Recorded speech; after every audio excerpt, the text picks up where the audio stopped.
This is Audible.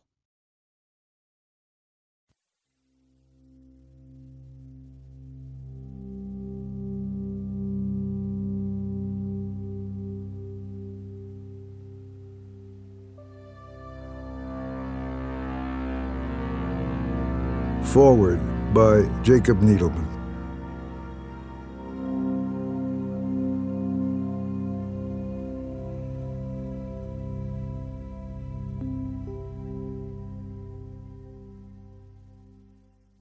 The Gospel of Mary first came to light in Cairo in 1896, some 50 years before the revolutionary discovery in Nag Hammadi, Egypt, of what have come to be known as the Gnostic Gospels, the most well-known of which is the Gospel of Thomas. Like them, the Gospel of Mary offers the modern man or woman a new perception of the immensity of Christianity and the figure of Jesus. It is clear that in both root and essence, the teaching of Jesus is a vision and a way that has been given to mankind from a source far above our known qualities of mind and sensibility. The luminosity and mystery of what he said and did 2,000 years ago is a shock from above that changed the world and that continues to reverberate in the hopes of millions over the whole face of the earth. But the inner and outer conditions of modern life are such that it has become nearly impossible for many of us to hear the spiritual traditions of the world. The Gospel of Mary, taken with the inspired commentary by Jean-Yves Leloup, can help us toward making the teaching of Jesus once again alive, that is, unknown, not in the negative sense, but in the great and fertile meaning of that word. Every spiritual teaching sounds a call from above, but as the present text announces and demonstrates, the central aim of the teaching of Jesus is to sensitize us to the above that also calls to us from within ourselves. The immensity of Christianity takes its interior meaning as a sign of an immensity within the self of every human being. As a path of inner awakening, as a path of deep self-knowledge, that is to say, gnosis, it invites and supports the inner struggle to attend, to hear and obey one's own self, God in oneself. As Jean-Yves Leloup suggests, this is the intimate meaning of anthropos, to be fully human oneself, the incarnation of God. This is an unknown teaching, not in the philosophical or theological sense, nor in the sense that it has never been said before, but in the sense that our ordinary thoughts and feelings can never really penetrate it. And it is unknown in the sense that we live our lives on the surface of ourselves, not knowing the one thing about our own being that it is necessary for us to know, and that would bring us every good we could seriously wish for. We are speaking of an unknown part of ourselves, which is at the same time the essential part of ourselves, the teacher within, our genuine identity. The way, and it is surely the way that is offered by all the spiritual traditions of the world, is the practice and the community supporting the practice that opens a relationship between our everyday sense of self and the self, or spirit. This interior relationship between self and spirit, we are told, is made possible through the inner cultivation of a specific quality of conscious attention and intelligence that in this tradition is referred to by the Greek term nous, or higher mind. It is the realm of intermediate attention and of mediating conscious forces in the cosmos that are mythologized as the angelic realms in the esoteric traditions of the world's religions. It is in this miraculous yet lawful mediating contact between the higher and the lower within ourselves, that the deeper, intimate experience of conscious love is given, a conscious love for our starved and confused self, that is at the same time love for our neighbor whose inner condition of metaphysical poverty is identical to our own. As Jean-Yves Leloup shows us, this is the love that is spoken of in the words of Jesus, "Thou shalt love thy neighbor as thyself." It is a love that cannot be commanded, but that we are obliged to recognize as the defining attribute of our essential self. One of the most remarkable aspects of the Gospel of Mary Magdalene is that the more it shows us about the meaning of Christianity, the more the mystery deepens. This paradox is due surely to the fact that, like every truly spiritual communication, it speaks to us both on the surface and at the deep unconscious levels at the same time. While at the intellectual level it points to the resolution of apparent contradictions that sometimes drive us away from belief in the objective existence of the good, it at the same time opens the heart to a silent recognition of homecoming, the joy of what we knew without words all along, but had all but given up hope of finding. No mystery is greater or more welcome than this, that, above our minds in the depths of silence, we may be given to know ourselves as being, and as created to serve the good both for God and our neighbor.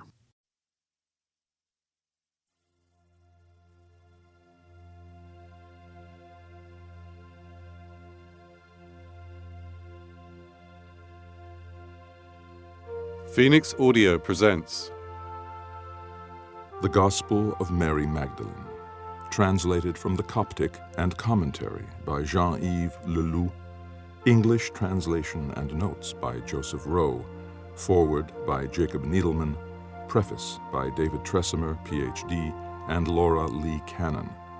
Read by Jacob Needleman, with Gabrielle de Cure, Stephen Hoy, and Stefan Rudnicki. Part 1. The Gospel of Mary Magdalene.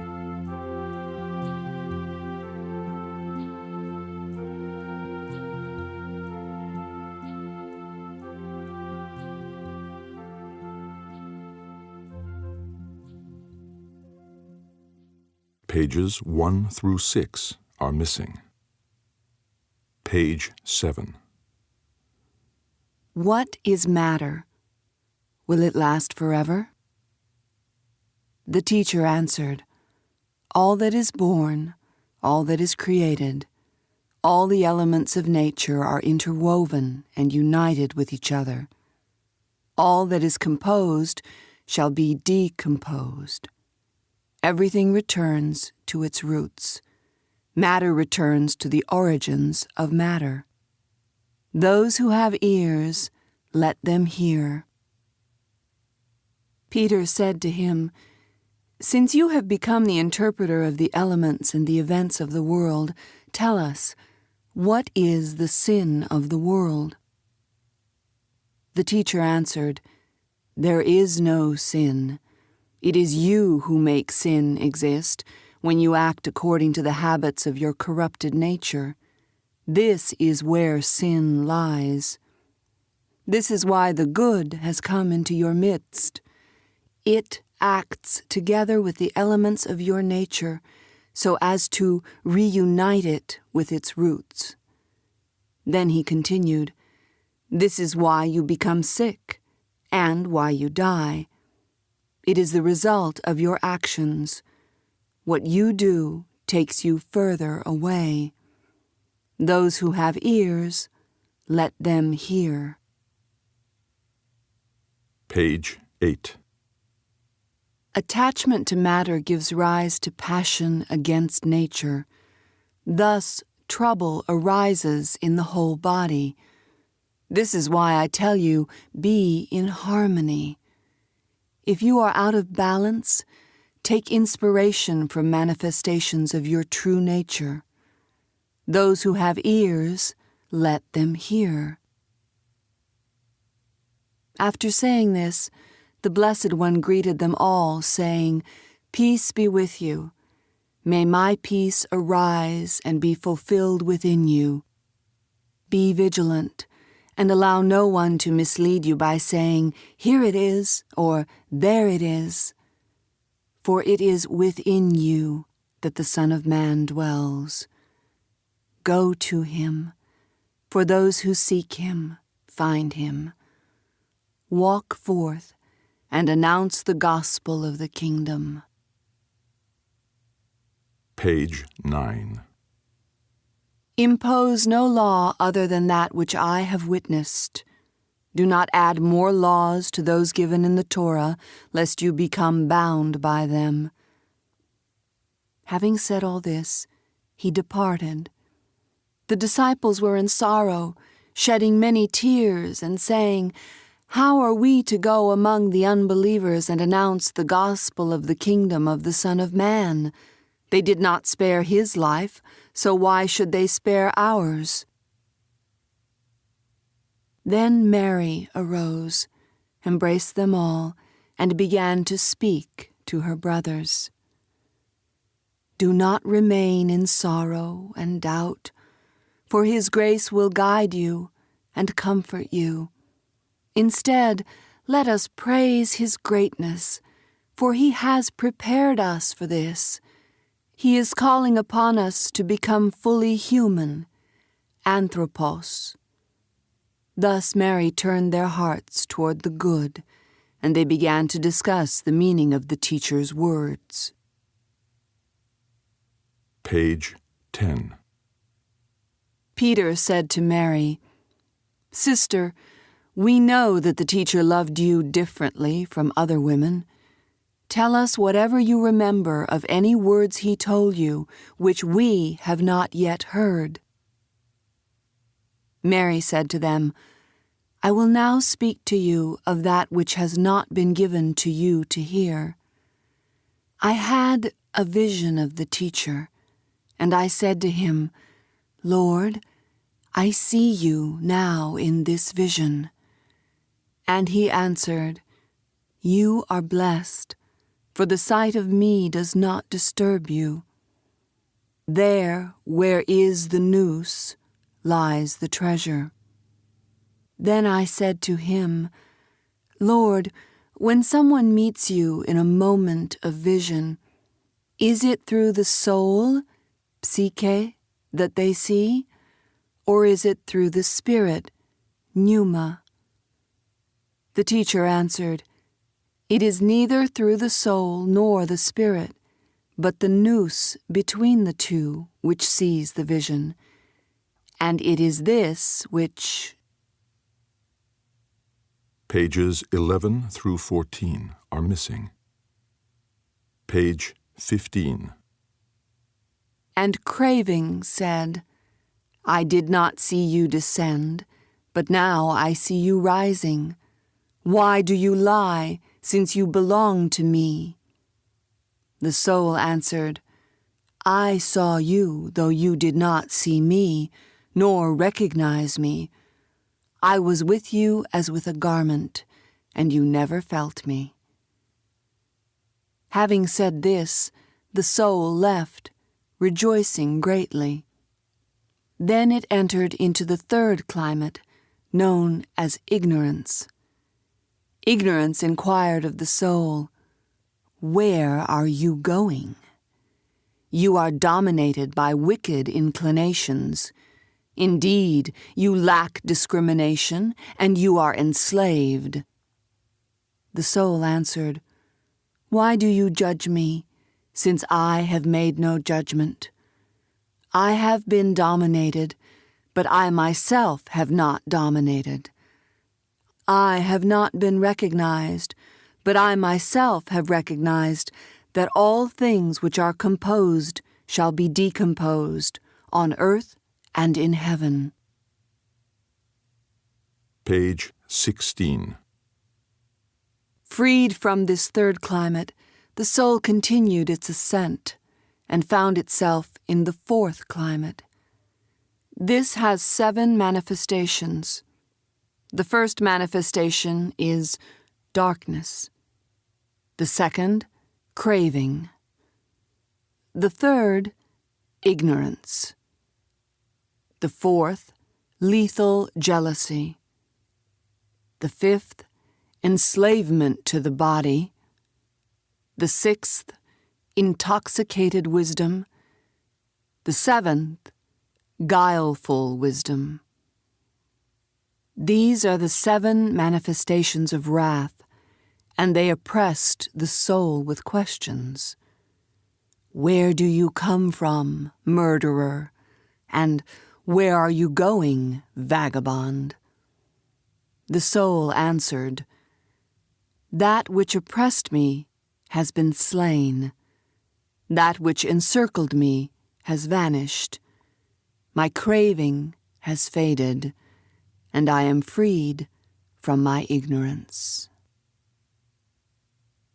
Page 17.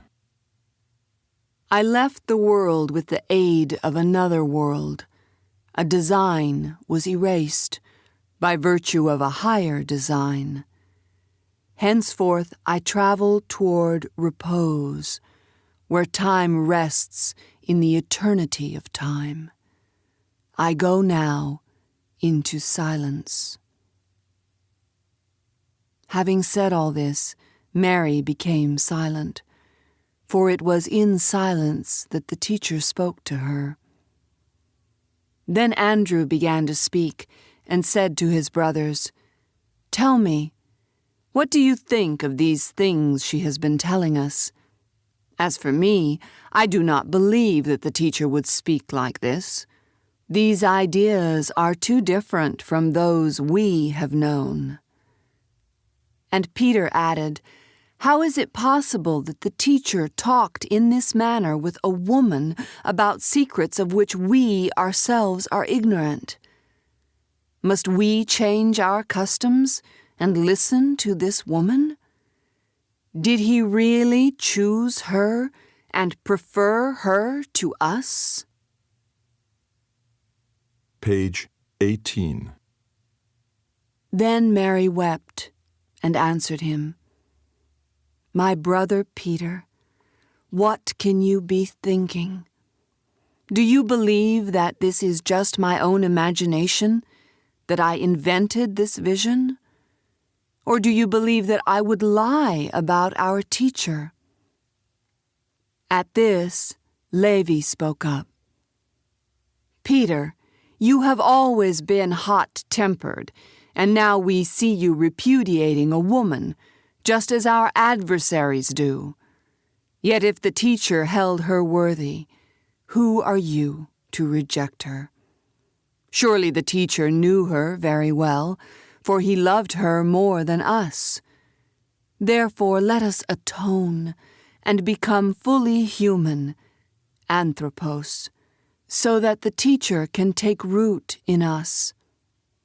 Let us grow as he demanded of us, and walk forth to spread the gospel, without trying to lay down any rules and laws other than those he witnessed. Page 19. When Levi had said these words, they all went forth to spread the gospel. The Gospel according to Mary.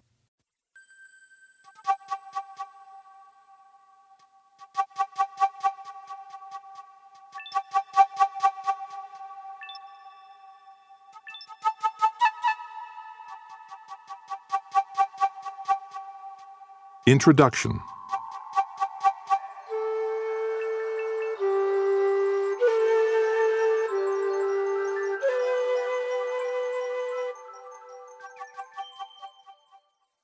Although historians of early Christianity now have many Gospels in their catalogues, those of Matthew, Mark, Luke, and John remain the best known. For most churches, they are still the only ones authorized to communicate to us the echoes and interpretations of the events and teachings that took place in Galilee and Judea about 20 centuries ago. The recent discovery in 1945 of the library of Nag Hammadi in Upper Egypt has enabled us to broaden our horizons and enrich our knowledge of certain aspects of Christianity that had previously been hidden or suppressed by the orthodoxies.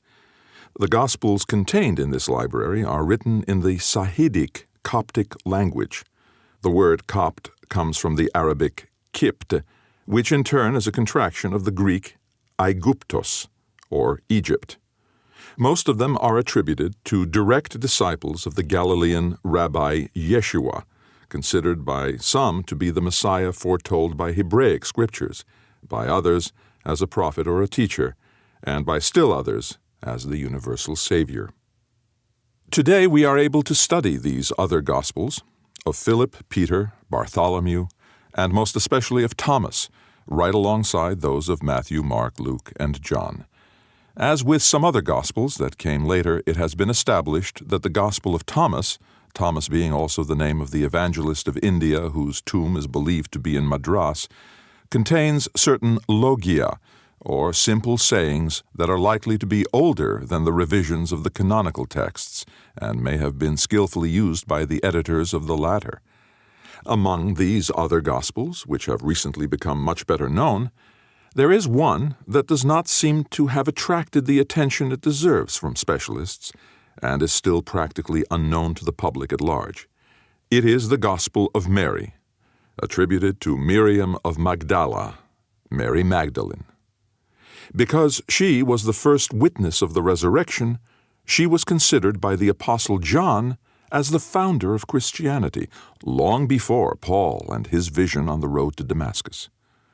By all apostolic accounts, Yeshua of Nazareth himself was certainly not a founder of any ism, nor of any institution. He was the annunciator, the witness, and some would go so far as to say the incarnation of the possible reign of the Spirit in the heart of this space-time, the manifestation of the infinite in the very heart of our finitude, the voice of the other within the speech of human beingness. The Gospel of Mary makes up the first part of the so-called Berlin Papyrus. This manuscript was acquired in Cairo by C. Reinhardt and has been preserved since 1896 in the Egyptology section of the National Museum of Berlin. It probably came from the area of Akhmin, since it first appeared in an antique shop in that town. According to C. Schmidt, this copy was made in the early 5th century. The papyrological analysis of the manuscript was done by W. C. Till, following the work of C. Schmidt, and then corrected and completed by H. M. Schenke. The scribe wrote down 21, 22, or 23 lines per page, with each line containing an average of 22 or 23 letters. Several leaves are missing from the document, pages 1 to 6 and 11 to 14. This renders its interpretation particularly difficult. Like the other writings in the Berlin Papyrus, and also like the Gospel of Thomas, the Gospel of Mary is written in Sahidic Coptic, with a number of dialectical borrowings. Several faulty transcriptions and other errors have been discerned in the writing. As to the dating of the original text upon which the copy was based, it is interesting to note that there exists a Greek fragment, the Rylands Papyrus 463, whose identity as the precursor of the Coptic text has been confirmed by Professor Carl Schmidt. This fragment comes from Oxyrhynchus and dates from the beginning of the 3rd century. The first edition of the Gospel of Mary, however, would likely be older than this, that is, from some time during the 2nd century. W. C. Till places it around the year 150. Therefore, it would seem, like the canonical Gospels, to be one of the founding or primitive texts of Christianity. If this is so, what is the reason for the general reticence about reading and discussing it? Today's reactions are essentially the same as those of Peter and Andrew themselves, after they had listened to Miriam of Magdala. Then Andrew began to speak and said to his brothers, "Tell me, what do you think of these things she has been telling us? As for me, I do not believe that the teacher would speak like this. These ideas are too different from those we have known." And Peter added, "How is it possible that the teacher talked in this manner with a woman about secrets of which we ourselves are ignorant? Must we change our customs and listen to this woman? Did he really choose her and prefer her to us?" Mary 17, verses 9 through 20. The difficulty of acceptance of this text turns out to be one of the most interesting things about it. For this is a gospel that was at least inspired, if not literally written down, by a woman, Miriam of Magdala. Here she is neither the sinful woman of the canonical Gospels, nor is she the woman of more recent traditions which confuse her sin with some sort of misuse of the lively power of her sexuality. Here she is the intimate friend of Yeshua and the initiate who transmits his most subtle teachings. An even deeper difficulty to acceptance of the Gospel of Mary arises from the nature of its teaching, from the anthropology and the metaphysics that are implicit in it. This is not a dualistic anthropology, nor is it a metaphysics of being with the essences to which we have become accustomed in Western philosophy. It is instead a fourfold anthropology and a metaphysics of the imaginal, whose keys the most liberated and informed minds of our era have just begun to rediscover. Miriam of Magdala. Among all the Gospels attributed to men, we have in the Gospel of Mary a text attributed to a woman, the one whom the other disciples acknowledge as having first seen the resurrected Christ. In the early centuries of Christian writings, there was scarcely a text to be found that did not mention her, sometimes to glorify her, other times in an attempt to minimize her importance. In addition to the Gospel that is our concern here, two other writings also bear her name: the Questions of Mary, mentioned by Epiphanes, and the Birth of Mary, one passage of which is also mentioned by him. Miriam of Magdala assumes her full importance in the Questions of Mary, yet this same document was also used as a model for a very different text by a later author. In that later work, the Questions of Mary was rewritten and revised so as to take on a markedly dualistic and ascetic character, and the role of Mary somehow became strangely minimized and devalued. Although the original Questions of Mary has been lost and is known only through the quotations given by Epiphanes, the dualistic redaction was developed into a long Coptic manuscript, which now resides in the British Library, additional 5114, known since the 18th century under the title of the Pistis Sophia.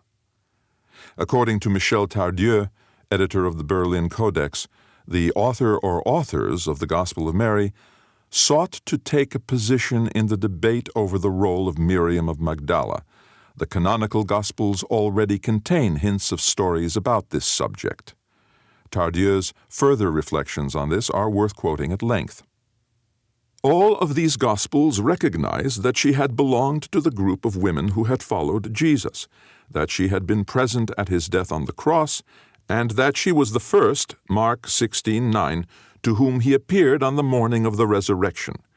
It is probably due to the latter belief that she was considered as foremost among the women who followed Jesus. Also, it is said in that same verse of Mark, as well as in Luke 8:3, that Jesus had driven 7 demons from her. This is a personality full of contrast, initially possessed by demons, then companion to Jesus, and first witness of the resurrection. There is already plenty here to nourish the Christian imagination. The Mary Magdalene, who serves as the poetic foundation of the Gospel of Codex B, has become at once the confidant of Jesus, his interpreter, and his replacement. Jesus divulges words to her that are unknown to the other disciples. She occupies the place left vacant by him, and she communicates and explains the secrets that she received from him. This role as intermediary between Jesus and the other disciples is supported by a belief in Mary Magdalene as the companion of Jesus during his lifetime and as the first witness of the resurrection. It seems only natural that she who has followed Jesus everywhere and is there on Easter morning has been accorded special revelations. In the common belief of Jesus' followers, the post-resurrection time is one of decisive revelations, which include his communication of the mission given the disciples before his final departure. Because she is the first to have seen the Lord, John 20:18, her presence among the disciples listening to her report of his last words is an imposing theme and one that is important for the Gospels of the post-resurrection. Some later authors were led to elaborate this theme in the form of a sort of erotic mystical novel.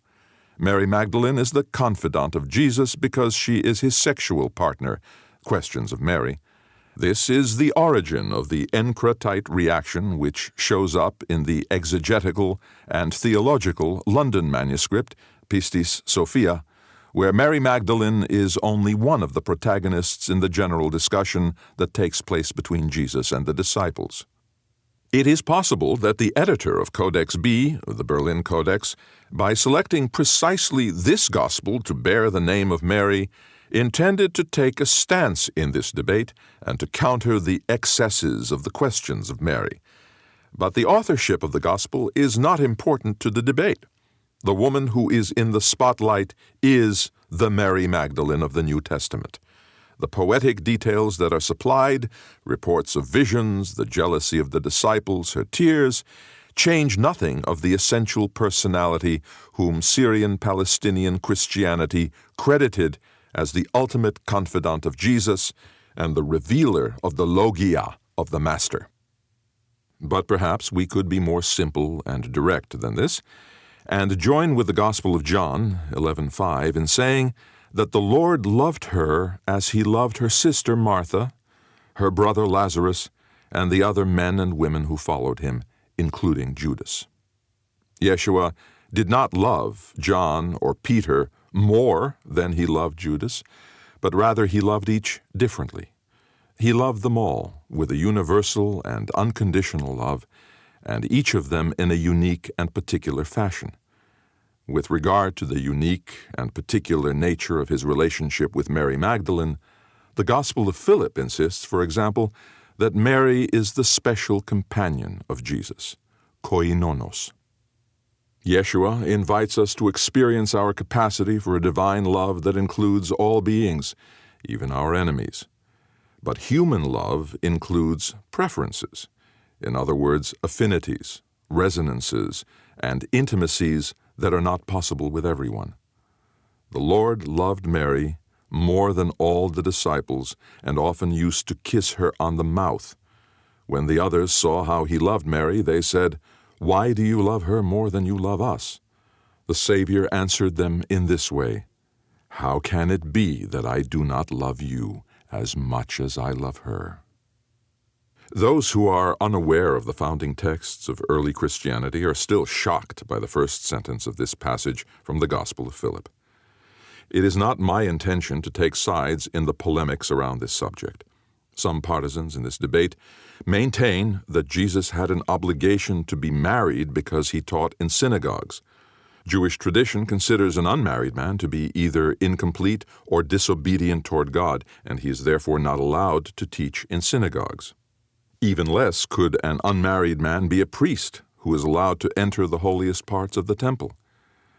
But others retort that Yeshua also kept company with John the Baptist and the Essenes, and that we know from the so-called Dead Sea Scrolls, not to be confused with the Nag Hammadi texts found at Qumran, that these Essenes were not only unmarried, but rejected women, sinners, and the weak. If we stick to the familiar Gospels, there is no indication that Yeshua was married, at least not in any formal sense of the word. Nevertheless, it is abundantly clear that he did not reject, but loved and welcomed women, sinners, and the weak.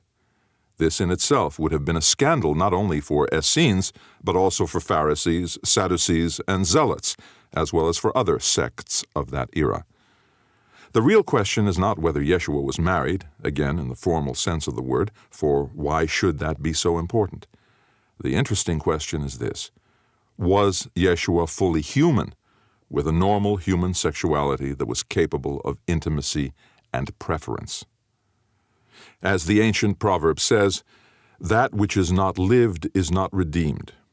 If Yeshua, considered as the Messiah and the Christ, from Greek Christos, a rendering of the Hebrew Mashiach, did not live his sexuality, then sexuality would be unredeemed. In that case, he could not be a savior in the full sense of the word. This eventually led to the institution of a logic in Christianity that was more oriented to death than to life. This was especially the case in Western Roman Christianity. Jesus Christ did not live his sexuality, therefore sexuality is unredeemed, therefore sexuality is essentially a bad thing, therefore living your sexuality can be degrading and can make you guilty. This kind of guilt-ridden sexuality can make us truly ill. Thus, the very origin of our life in its physical sense, in the image of the Creator, is logically transformed into an instrument of death. Could it be that we Westerners, driven by our collective unconscious guilt, are still suffering the consequences of this logic today? The Gospel of Mary, like the Gospels of John and of Philip, reminds us that Yeshua was capable of intimacy with a woman. This intimacy was not merely of the flesh, it was also emotional, intellectual, and spiritual. What is at stake here is total salvation, the liberation of a human being in his or her entirety through the imbuing of all dimensions of this being with consciousness and love. By invoking the realism of Yeshua's humanity in its sexual dimension, the Gospel of Mary in no way detracts from his spiritual and divine nature, the dimension of pneuma, Holy Spirit. Mark and Matthew devote more attention to his tears at the plight of Jerusalem, and even his anguish and doubts when faced with death. This is yet another version of Yeshua's humanity, reflecting the belief that it is through such humanity that God is revealed. The Gospel of Mary, like the canonical Gospels, invites us to free ourselves from the dualisms that tear us apart and render us demonic. But rather than denying the body or matter, it is by not allowing ourselves to become identified with and thus enslaved by any of these partial aspects of the real that they become sanctified and transfigured. We learn through our creative imagination to bring love to those regions where it is lacking, the blocked and stunted areas of our desire and intelligence, just as Miriam of Magdala did in following her beloved. If we wish to experience in our own lives the meaning of the wedding feast at Cana, we must imagine our mutual ignorance transformed through the unexpected word into a loving friendship that is sweeter and better tasting than the passion of infatuation. The gray waters of the everyday are changed into the spirituous wine of divine love. We ourselves must live the love-filled, waking dream of the Magdalene, where death is met, passed through, and finally understood within the space of the resurrection. Those who have ears, let them hear. Not only was Miriam of Magdala a woman, she was a woman who had access to sacred knowledge. Given the era in which she lived, this is enough to have rendered her an outcast or a sinner in many eyes. She was outside the laws of a society where such knowledge is strictly the affair of men, where women were prohibited from studying the secrets of the Torah, or even from learning to read its script. In her gospel, her way of speaking to the disciples is bound to irritate them. Who does she think she is? As if her special status as Yeshua's beloved is not enough, she goes so far as to appropriate his teaching, acting like some sort of initiate. She even uses the same words he had resorted to when faced with somewhat narrow and unprepared minds that can only recognize reality within the small field of their own perceptions.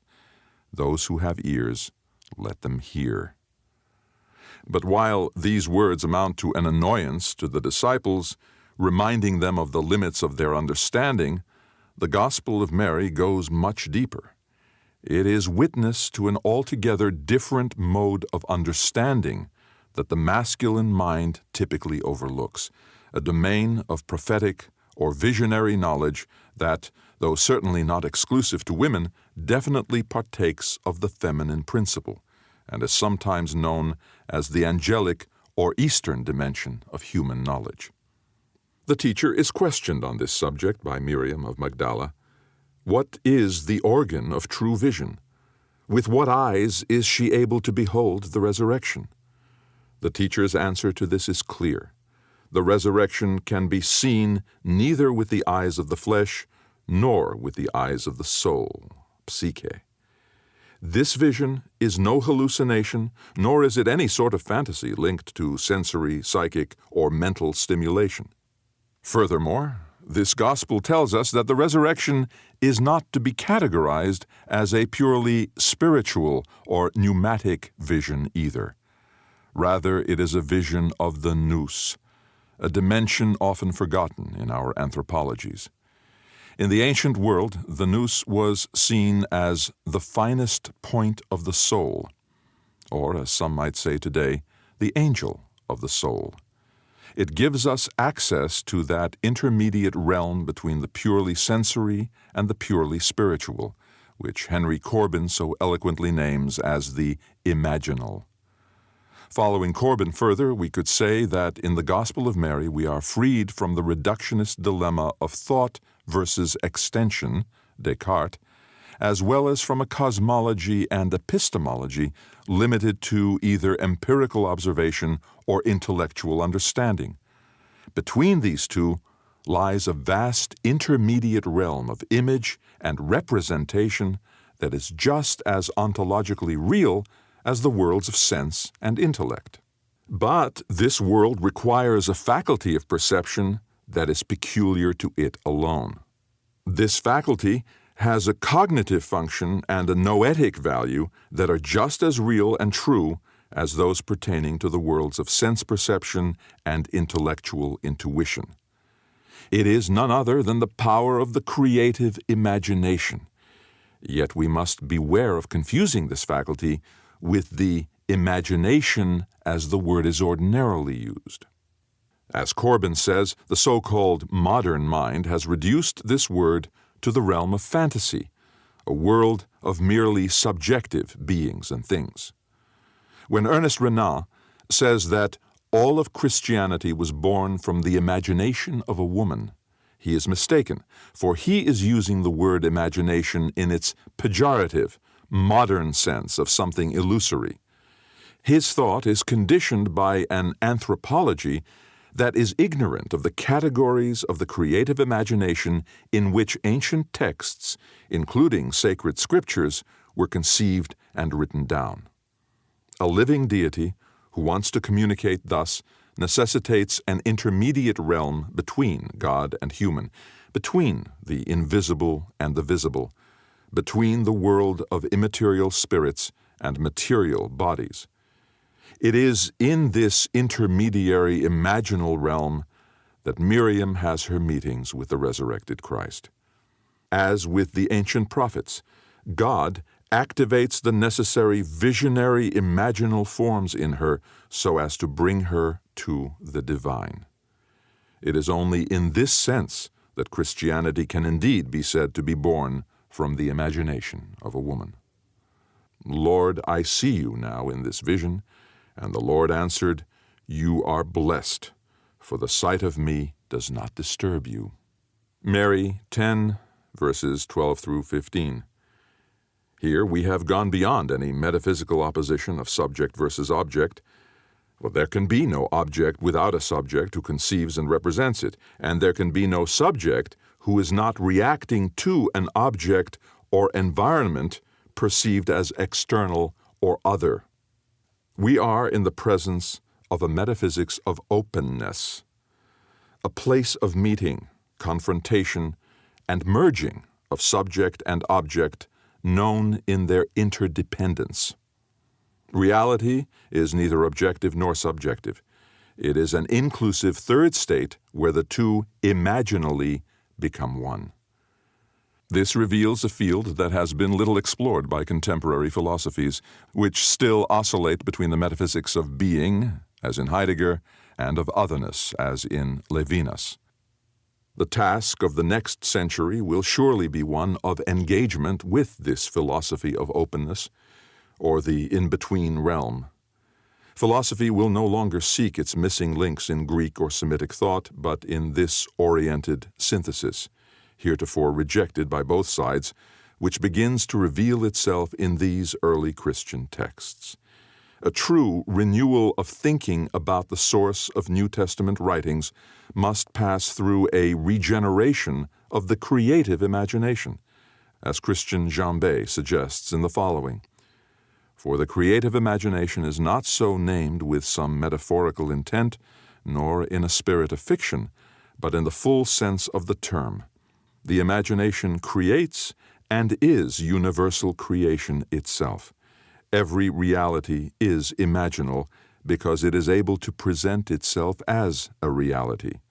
To speak of the imaginal world is nothing less than to contemplate a metaphysics of being where subject and object are born together in the same creative act of transcendental imagination.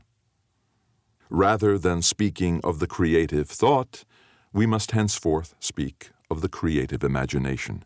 Those who desire to understand nature and world events must learn to dream before learning to think.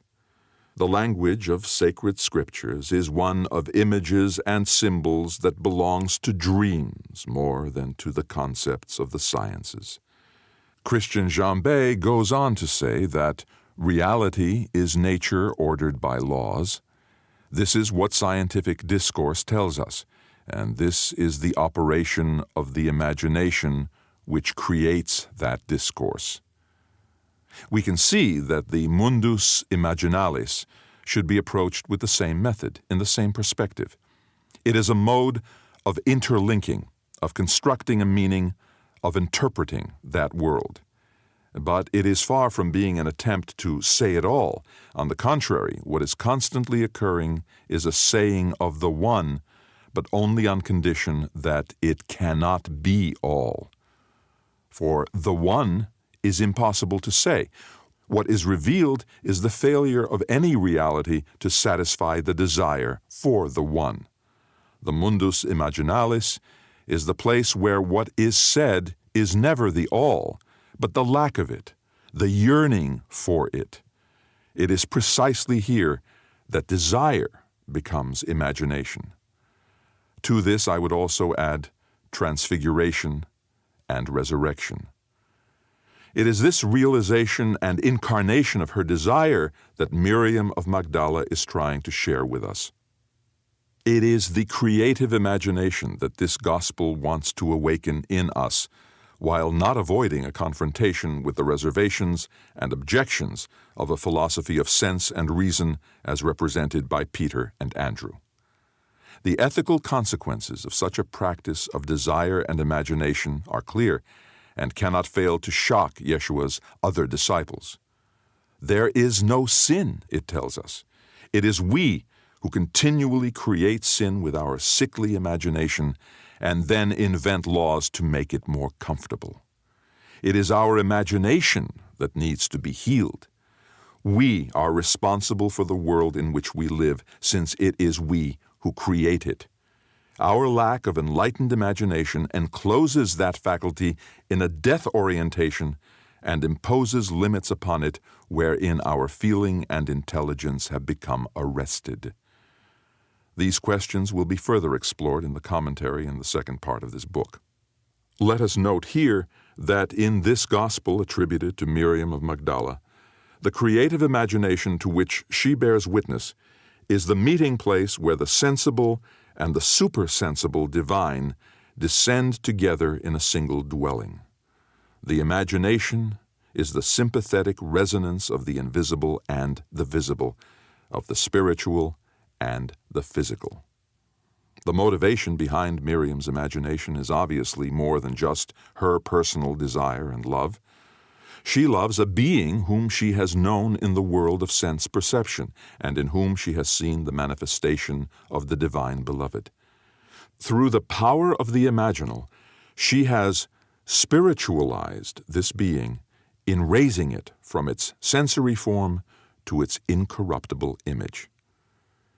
As with the disciples at Mount Tabor, the confrontation with Yeshua opens her eyes to his essential reality, to the archetype that informs him. Her creative imagination imbues all this with such a powerful presence that she can never leave it nor lose it. Thus, she creates the true beloved, which constantly accompanies her and illumines her.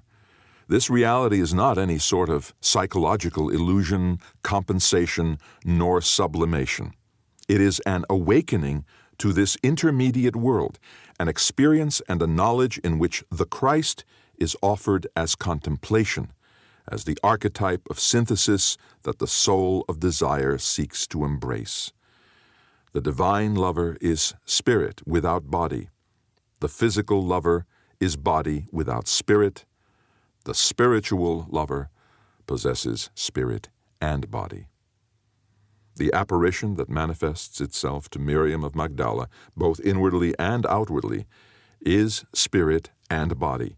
It is this manifestation that makes Miriam an anthropos, a whole human being, an incarnation that responds to the incarnation of the common logos informing both body and spirit. The translation. In addition to the task of imagining the theological, philosophical, and ethical import of this text of early Christianity, we must also recall its historical interest, for it contains precious information about the first Christian communities. Their deliberations and conflicts give us a sad foretaste of the exclusion of the feminine that was later to triumph, and thereby offer us a glimpse of the different modes and practices that inspired these first Christians. Later Christianity was often reduced to a path of ethical action. Although it engaged itself in a positive transformation of the world toward greater justice and integrity, it risked forgetting the transfiguration of this world into a dimension of greater meaning.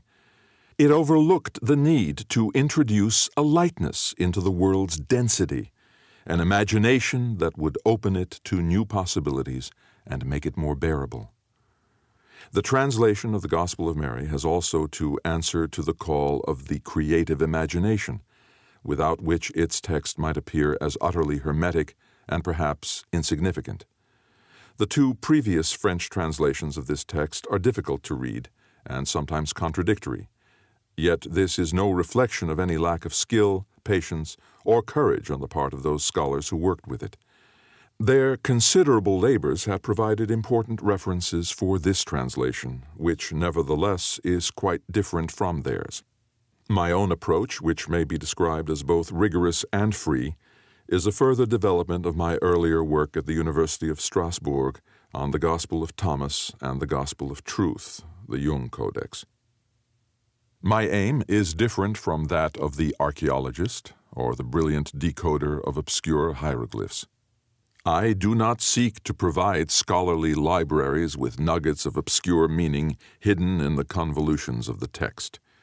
My desire is to offer to as many readers as possible some insight into Christian origins, and to come closer to a true understanding of the one known as the Christ, whose words still reverberate in our culture today. If I succeed in this, it is because I am able to see him through the loving and unassuming eyes of the woman who, according to the Gospels of John, Thomas, and Philip, among others, was his intimate friend. There were three who always walked with the Lord: Mary, his mother, Mary, her sister, and Miriam of Magdala, who was called his companion. For Miriam is his sister, his mother, and his companion.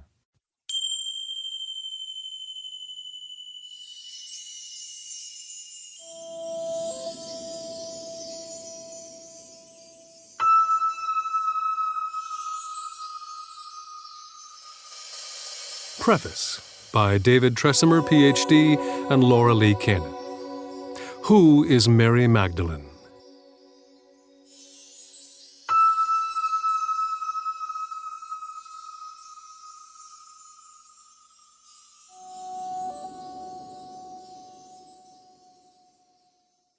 Research for our play, My Magdalene, about a young woman who finds a challenging and strengthening relationship to Mary Magdalene through her dream life, led us to France, where the Magdalene tradition lives strongly.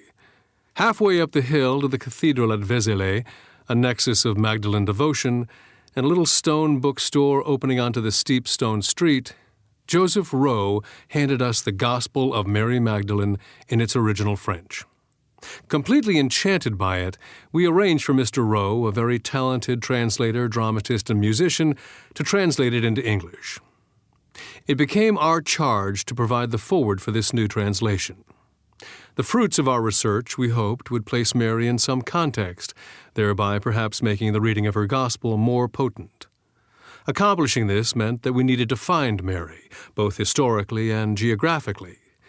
We explored references to her in the Christian Gospels and the Gnostic texts. We traveled to Israel and to the south of France to follow her historical and mythical trail. We reviewed great art of the ages to see how others perceived her. We read as many books as we could find. We asked each other many questions, exploring our own perceptions. And we meditated and prayed for guidance and insight. Our search is not over. It continues to be a remarkable journey. We consider her reemergence and a renewed awareness of her importance as an essential remembering of the feminine. The way in which Jean-Yves Leloup honors Mary Magdalene's presence in his commentaries on her gospel contributes greatly to the convergence of her memory with the priceless wisdom of direct knowing, the true meaning of gnosis. The earliest materials that refer to Mary Magdalene appear from two very different sources: the canonical Gospels of the New Testament, and a group of fringe materials that have come to be known as the Gnostic Gospels, which were rejected by the Roman Catholic Church. The story of the suppression of these alternative Gospels reads like an adventure novel: book burnings, secret meetings of small sects found out by the authorities, exiles, executions, and so forth. Ironically, the greatest suppression of early Christian literature began when Constantine became emperor of Rome and declared Christianity the religion of the entire Roman Empire, leading to a process of conversion that occurred over a number of years, from his initial victory in 312 CE to the final defeat of his rivals in 324. In 325, Constantine convened the Council of Nicaea, where it was decided which texts would become the standards of the Church, those that we now know as the canonical Gospels, and which would be suppressed. Those not chosen as standard were attacked, sometimes violently, for many years. Indeed, the bishops of the Council of Nicaea who disagreed with Constantine's choices were exiled on the spot. The suppression, however, was not completely successful. Some texts survived, passed on since ancient times. Many scraps and fragments turned up in a variety of places over the years, though hardly a significant number. But in 1945, the story took a completely different turn, when a stash of alternative texts was found in a large clay jar in the desert at Nag Hammadi, near Fou, Egypt. The account of how these documents traveled from the nomadic tribesmen who discovered them through the black markets — one of the papyrus books from the jar even found its way into the possession of the Swiss psychologist Carl Jung, and eventually back to Cairo — makes a true adventure tale.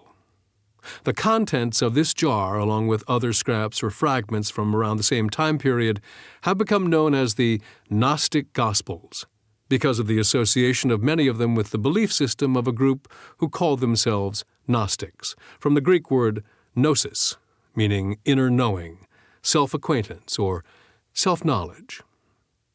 Amidst the often strange cosmology of the Gnostic sects, there can be found what has come to be known as Gnosticism, the belief that spiritual development and salvation are achieved through inner knowing. Recent writers have seized on the modern aspects of these texts, finding in them leading-edge thinking about intuition and consciousness. In reality, while the Gospel of Thomas, one of those discovered at Nag Hammadi, and the Gospel of Mary Magdalene are often considered Gnostic texts, and while they do share the same emphasis on inner knowing, they do not share the elaborate cosmology of the treatises from the Gnostic sects. The discovery of the Nag Hammadi texts gave a much fuller picture of the body of materials rejected early in the history of Christianity and sparked interest in studying other incomplete texts that had been languishing in the vaults of museums. One of these texts receiving renewed interest was the Gospel of Mary, found in Egypt in 1896 and left to the care of the Berlin Museum. The rediscovery of this gospel resulted in a number of translations, the first in 1955, and this translation from the Coptic to French by Jean-Yves Leloup, a scholar who has a deep intellectual and spiritual understanding of the whole range of early scriptures and who has commented on many of them. Besides translating the texts found in Egypt, scholars have attempted to determine their ages. Most scholars believe that the jar discovered at Nag Hammadi was placed there around 350 CE, and that the Coptic texts in it were translations from Greek originals. How old, then, were the original writings? Complex textual analysis can lead only to educated guesses. Some scholars believe that the text of the sayings of Jesus in the Gospel of Thomas goes back to 50 CE, that it predates the canonical Gospels, and that it may be contemporaneous with the Q text thought to be the common missing source book for the canonical Gospels. Some think that other portions of the Gnostic Gospels date to no earlier than the 3rd century, while others suggest that the Gospel of Mary Magdalene may date to the early part of the 2nd century. Ultimately, all that we know is not enough to allow us to determine the exact historical origins of the Gospel of Mary in either time or place. Once we have exhausted historical certainties, however, we can determine something of the context of this work and its author through other means. We have 4 ways to explore a life story that goes back as far in time as that of Mary Magdalene. First, we can review the available references to her in the canonical Gospels and the Gnostic texts. Some of the Gnostic texts feature Magdalene prominently and convey a very different picture from the Gospels we're familiar with, including the presentation of Magdalene as the intimate companion of Jesus, while the references presented in the canonical Gospels themselves can be examined for their deeper resonance. Second, we can approach the story through the eyes and experiences of the great artists who have focused on scenes from the Gospel references to Mary and have interpreted them through their own intuitions, filtered, of course, through the views of their cultural context. In reviewing art from books and tramping through museums around the world, we have been fascinated by several recurring symbolic interpretations. Magdalene is often painted with red or golden hair. She is repeatedly associated with a jar used for anointing, and many times she is depicted in the presence of a skull. A third way to approach the story of the Gospel of Mary and the significance of Mary herself is to explore both on a purely symbolic level, much as artists have done with their recurring images. Doing so enables us to pose and perhaps answer the questions: what does this woman represent to us today? And what is the symbolic significance of her words and actions? Last, an approach to Mary and her existence can be a particularly spiritual exploration. What has fueled our personal research is that we perceive a profound and important spiritual truth embodied by Mary Magdalene and her unique relationship with Jesus, one that has been ignored or edited from the last 2 millennia. The canonical Gospels, Matthew, Mark, Luke, and John, mention Mary Magdalene by name a handful of times, though many have assigned to her the identity of other unnamed women who figure in these 4 texts. For instance, there has been some assumption that she and Mary of Bethany, Lazarus' sister, are the same person. Likewise, Luke refers to a woman, a sinner, often assumed to be a prostitute, who brings unguent to anoint Jesus at the home of Simon, a Pharisee, and some have believed that Magdalene is this sinner who receives forgiveness after washing Jesus' feet with her tears. Luke 7, verses 36 to 50. Mary's identity as a prostitute stems from Homily 33 of Pope Gregory I, delivered in the year 591, in which he declared that she and the unnamed woman in Luke 7 are in fact one and the same, and that the faithful should hold Mary as the penitent whore. She whom Luke calls the sinful woman, whom John calls Mary, we believe to be the Mary from whom 7 devils were ejected, according to Mark. And what did these 7 devils signify, if not all the vices? It is clear, brothers, that the woman previously used the unguent to perfume her flesh in forbidden acts. It is interesting to note that the Greek word interpreted as sinner in the verse of Luke, to which Pope Gregory referred, was hamartolos, which can be translated several ways. From a Jewish perspective, it could mean one who has transgressed Jewish law. It might also mean someone who perhaps did not pay his or her taxes. The word itself does not imply a streetwalker or a prostitute.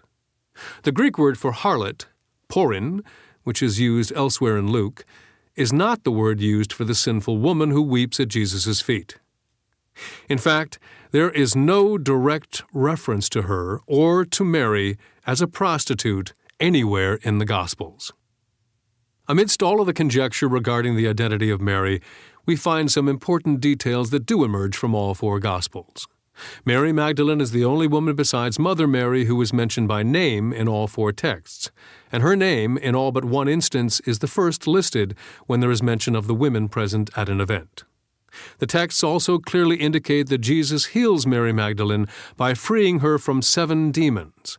Mark 16, verse 9, Luke 8, verse 2, an event referred to by Pope Gregory in Homily 33.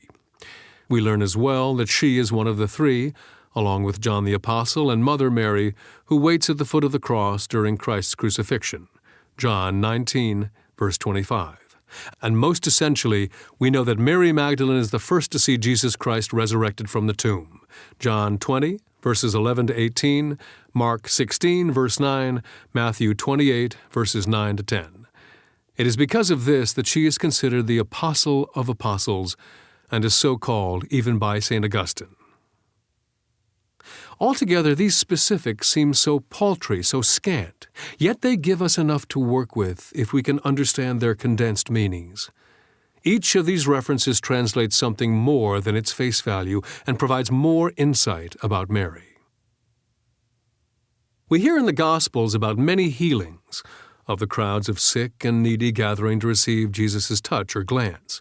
But only in the case of Mary Magdalene are 7 demons released from one person. The usual conclusion has been that this exceptional number of demons must stem directly from the depth of her sin. But there may be another interpretation which lies in the number 7. Since ancient times, spiritual science has understood that human beings have 7 energy centers located throughout the body. These wheels of energy are called chakras in Sanskrit. The understanding of chakras can be traced from the earliest teachings in India to the cultures of Babylon and Assyria, then to the culture of Egypt.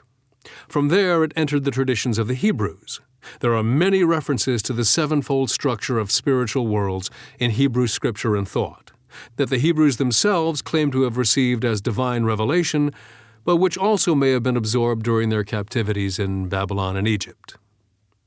The Hebrew menorah reflects this numerical and spiritual connection.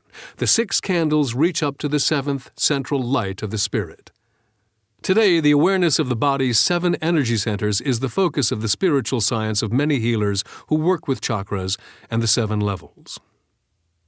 Unfortunately, the fact that Mary Magdalene is freed from the possession of 7 demons has resulted in greater focus on the perceived stigma of her past, as interpreted in Homily 33, than on her cleansed state after this healing. Only in 1969 did the Catholic Church officially repeal Gregory's labeling of Mary as a whore, thereby admitting their error, though the image of Mary Magdalene as the penitent whore has remained in the public teachings of all Christian denominations. Like a small erratum buried in the back pages of a newspaper, the Church's correction goes unnoticed, while the initial and incorrect article continues to influence readers. But it's important to remember that Jesus Christ does relieve Mary of the 7 demons, or perhaps those aspects that can cloud vision and energy at each of the 7 chakras. Presumably, she no longer possesses the 7 deadly sins: pride, lust, envy, anger, covetousness, gluttony, and sloth. In their place exist the corresponding virtues. The way has been cleared for the 7 virgins of light.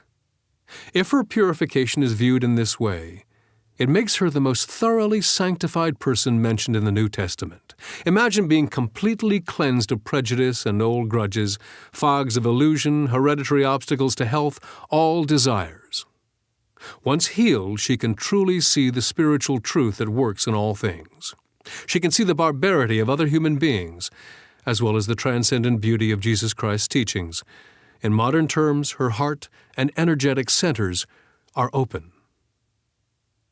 On the third morning after the crucifixion, Mary Magdalene feels a call to visit Jesus' tomb. She takes with her a container of unguent, perhaps one in the series of ancient oils used to assist the dead through the underworld and into the realms of spirit. She alone meets Jesus Christ at the tomb in his resurrected body. It is easy to imagine that she receives an important teaching here, one that can be comprehended only by a person whose 7 demons have been lifted. The evangelists, John, Mark, and Matthew, all relate this first appearance to Mary of the risen Christ. The brief verbal exchange that then occurs between Christ and Mary, as related in the Gospel of John, has spurred much debate. When she understands that the man she has assumed is the gardener is actually her teacher, she speaks the intimate word Rabboni and reaches toward him.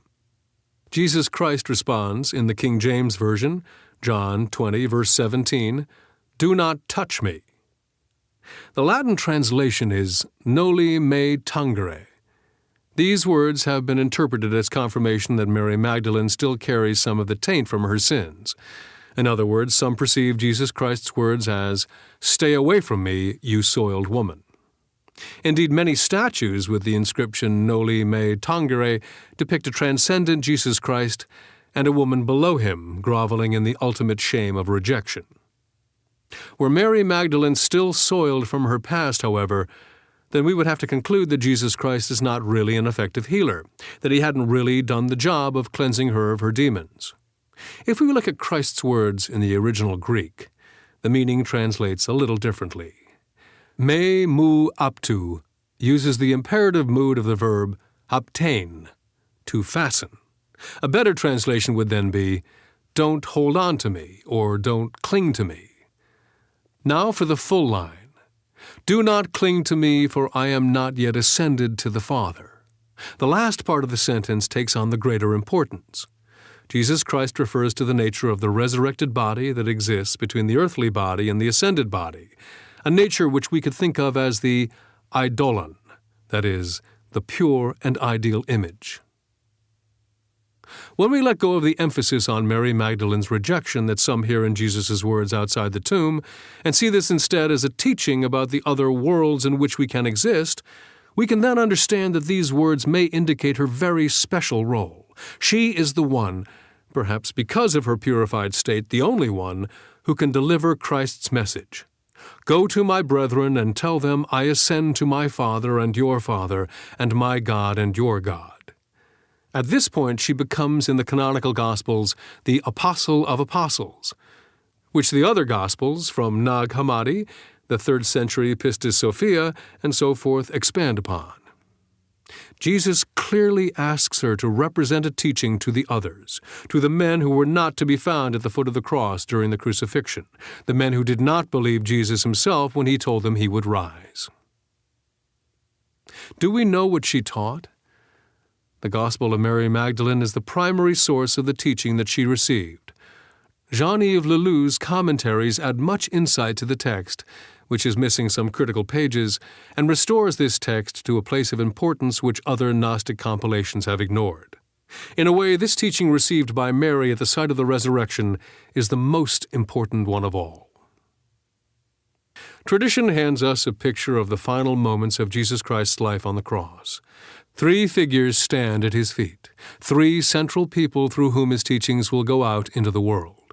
John 19, verse 25. Mother Mary, John the Apostle, and Mary Magdalene.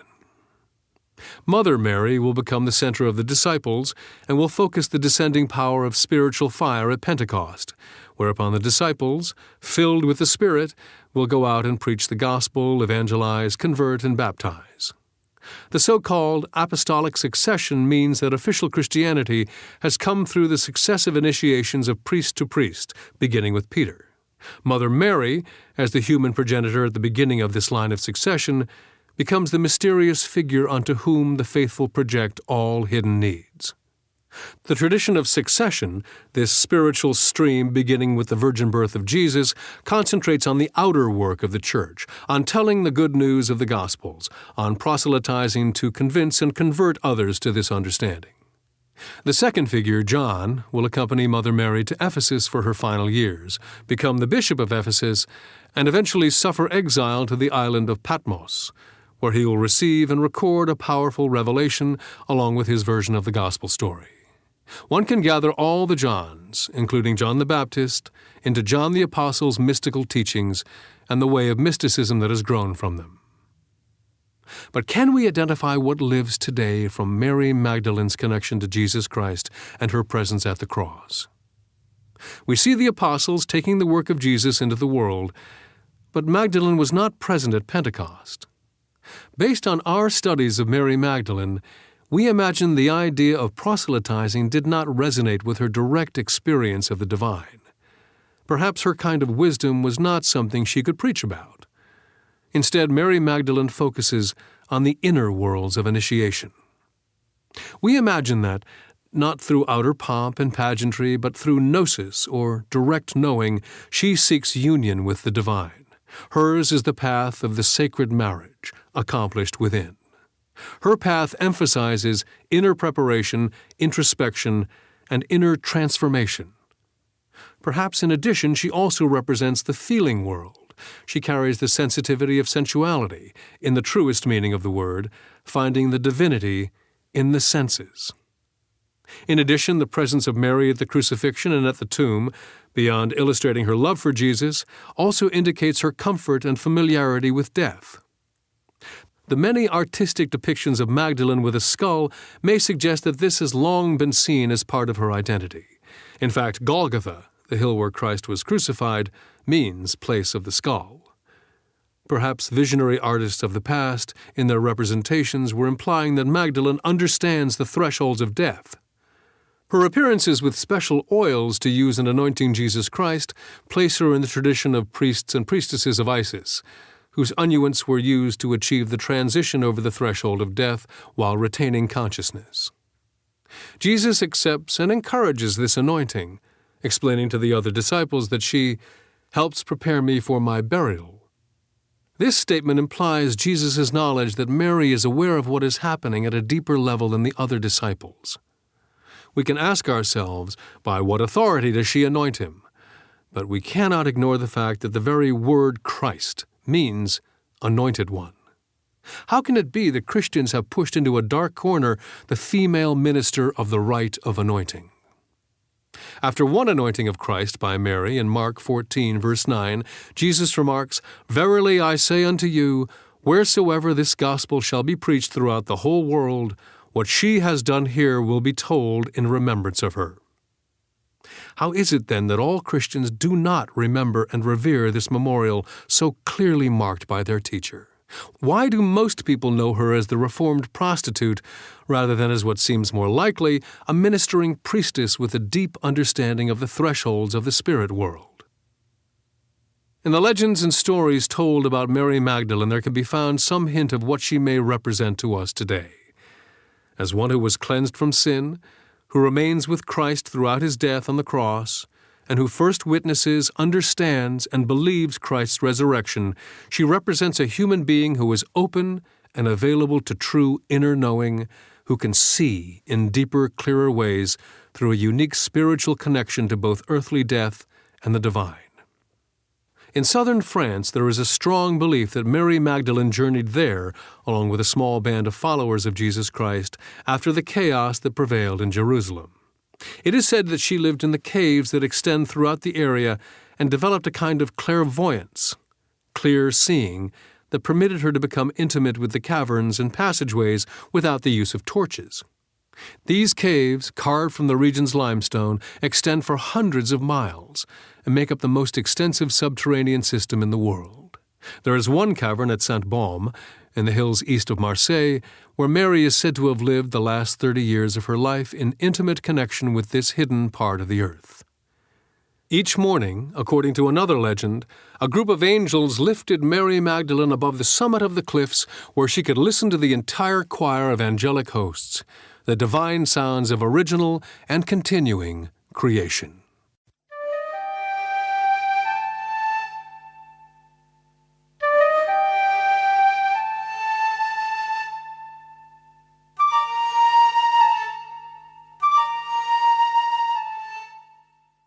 Part 2. The Text with Commentary. What is matter? Will it last forever? The teacher answered, all that is born, all that is created, all the elements of nature are interwoven and united with each other. All that is composed shall be decomposed. Everything returns to its roots.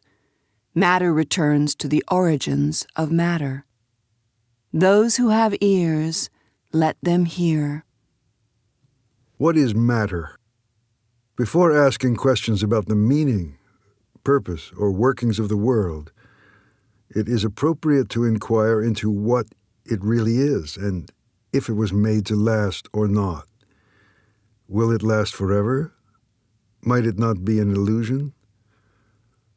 With the Gospel of Mary, it is clear from the start that we are dealing with a deeply metaphysical perspective.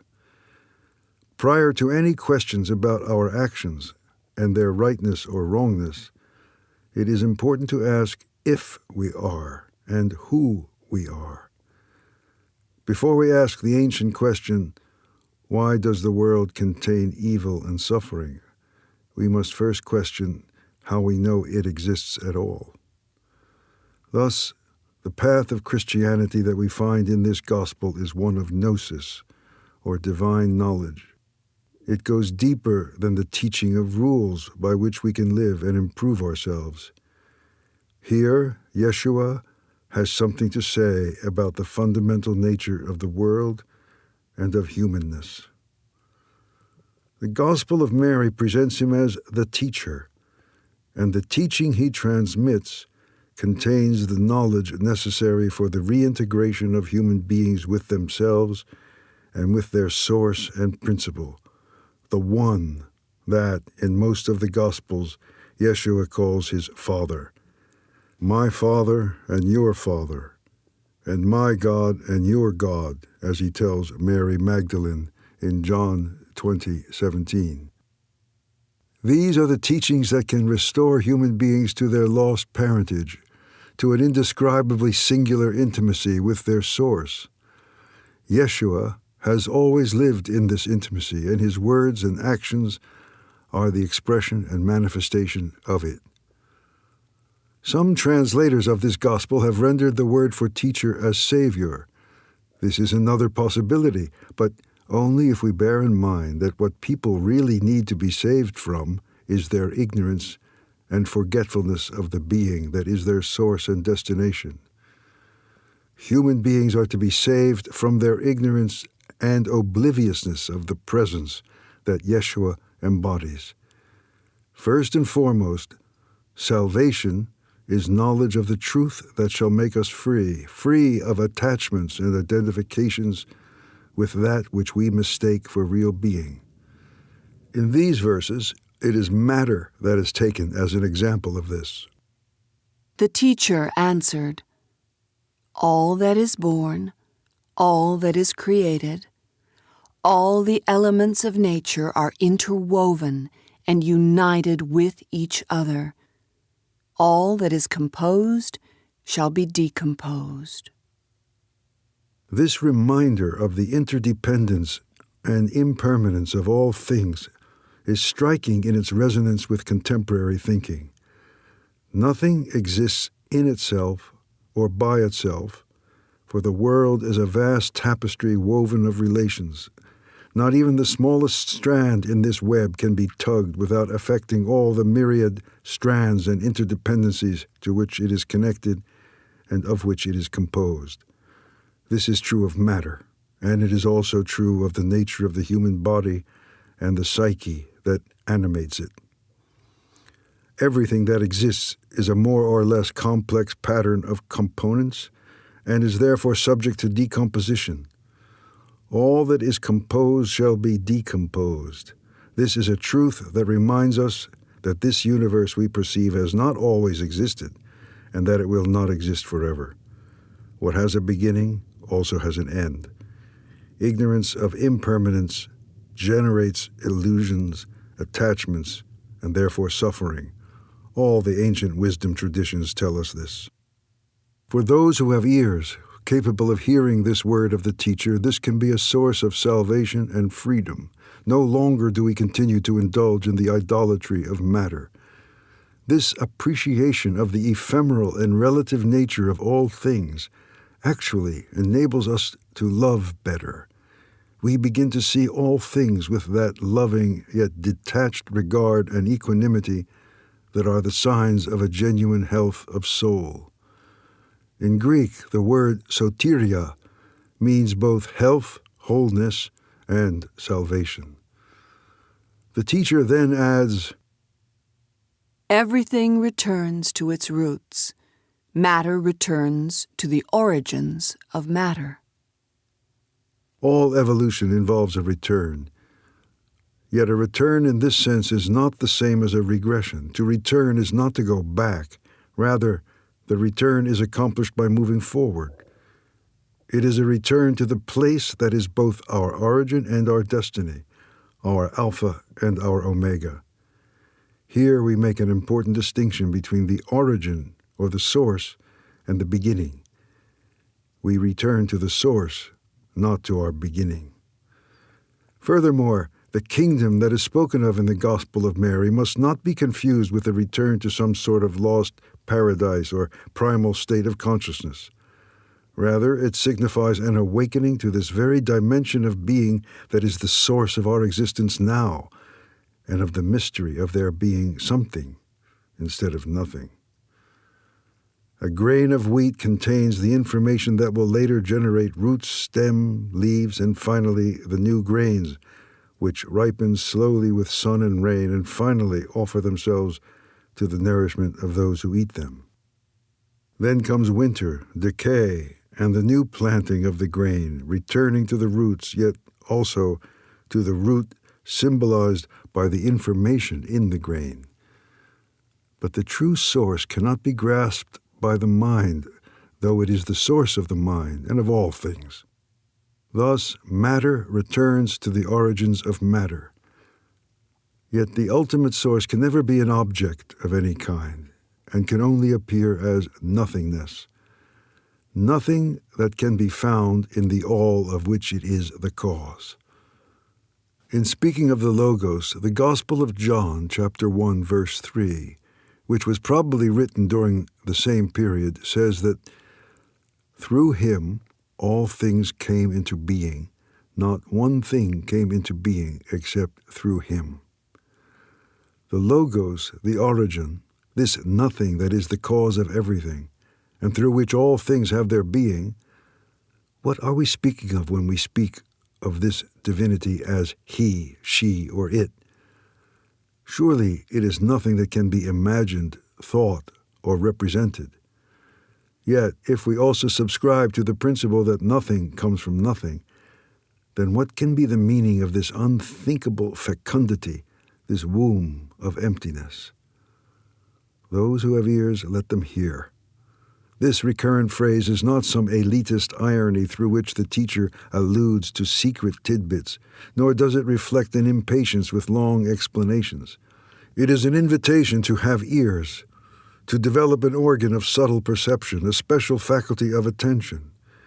We are not yet speaking of the visionary nous of the following verses, but of the contemplative intelligence that arises from endless wonder at all being, a kind of feeling for the infinite open, without which the unveiling of true being is impossible.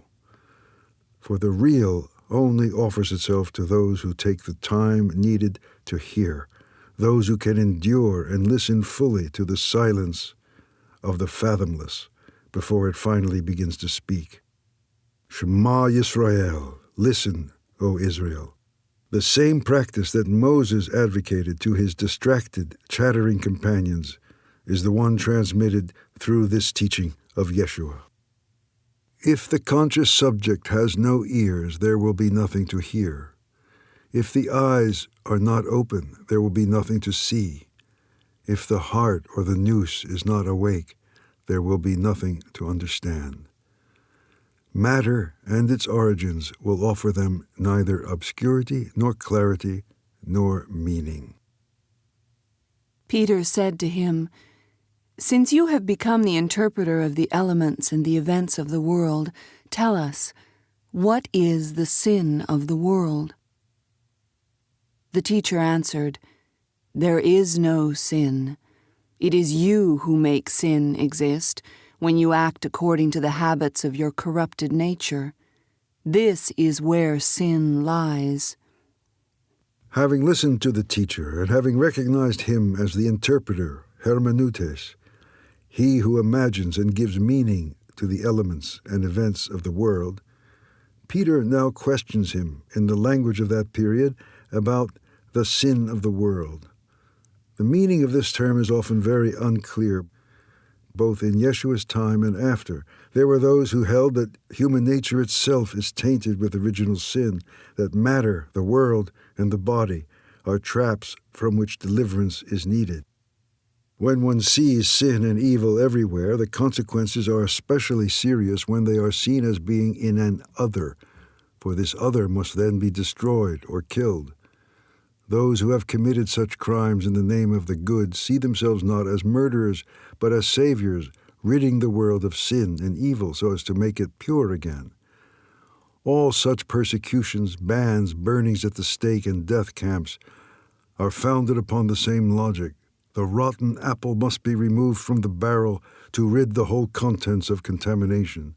All the rotten humans who trouble the corridors of power of the prince of this world must be liquidated in order to have an uncontaminated society. This is easily extended to whole groups or races of people who embody the evil, otherwise they will destroy us first. There is nothing new under the sun about this, for the monstrous banality of such thinking is still with us today, just as it was in early Christian times. These mechanisms tend to repeat themselves so that when they carry the day, our present seems to be no more than the accumulation of our past.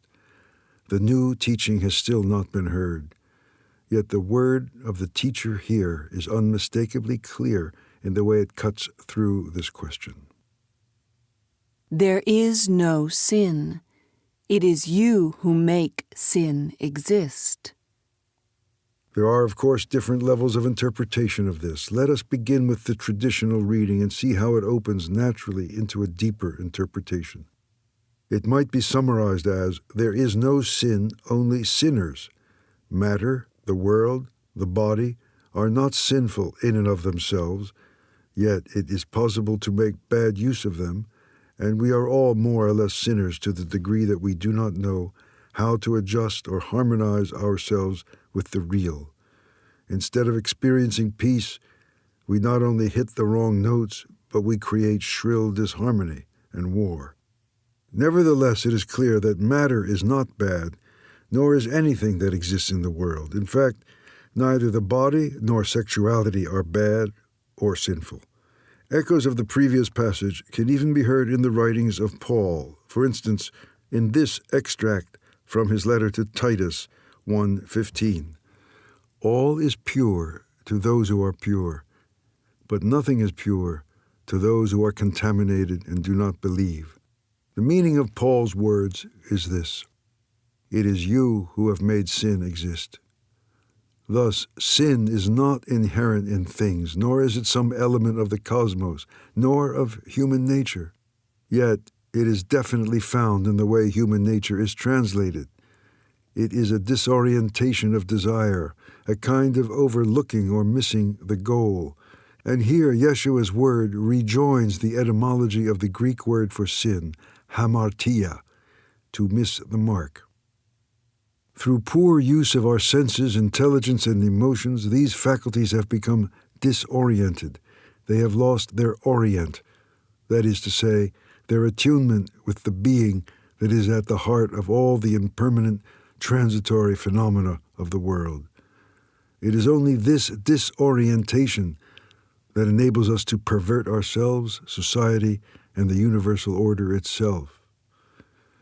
As was said in the introduction, the only sin is that which we create with our sickly imagination. It is this imagination, or rather impoverishment of imagination, that needs to be healed. We are responsible for the world in which we live, for in a deep sense it is we who create it by interpreting it positively or negatively.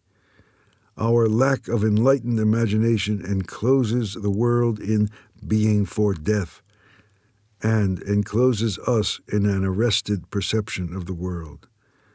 Our sickness is that we continually take our relative perceptions as absolutely real. We mistake our interpretations and readings of reality for reality itself. This is where illusion or sin lies, according to the teacher. It is you who make sin exist when you act according to the habits of your corrupted nature. This is where sin lies. Now, what does it mean to act according to the habits of our corrupted nature? First, it is acting according to modes of thought that have become what common language calls second nature, another nature that has been superimposed upon our true and innocent condition, a covering made up of projections, a priori assumptions, and judgments that are more or less inherited from others. We apply these automatically and without the slightest concern for any examination or verification that might help us to find out whether this prism through which we decipher reality is really telling us about reality, or, on the contrary, hiding it from us. You see the splinter in the eye of your neighbor, but you do not see the log in your own. It is obvious that the word corrupted as used here has no sexual connotation. As in the Bible, corruption is related to the deeper meaning of idolatry, taking as real that which is merely relative, or, as Kierkegaard said, making the relative absolute and making the absolute relative. In other words, the dramatic sin of the contemporary world is its relativizing of the absolute and its absolutizing of the relative. It is hard to imagine a better description of the nature of corruption. This is a sickness of the intelligence as well as of the heart. It espouses its perceptions as truth, thereby betraying both truth and itself. One of the most painful consequences of this short-sightedness, this disorientation of desire, is taking yourself for what you are not, identifying yourself with an image. This is typically a representation derived, whether positively or negatively, from one that our parents or our peers may have of us.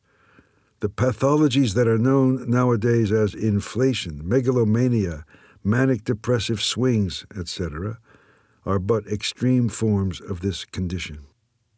It is interesting to note several correspondences between these passages in chapter 7 of Paul's epistle to the Romans. This theme will be explored in more depth later when we examine the teacher's words that urge us not to invent more laws, for where there is no law, there is no sin. As with Paul, without the law, sin is dead, and corruption is no more. In contrast to this, those who invent laws also make sin exist. Of course, laws surely do have a pedagogical function, and in early stages of spiritual and physical development, it would be dangerous to do without them. A baby who eats food that is too solid will become ill, to use a metaphor of which Paul is fond. But for an adult, things are not the same. The Gospel of Mary is addressed to adults who have integrated the law in themselves.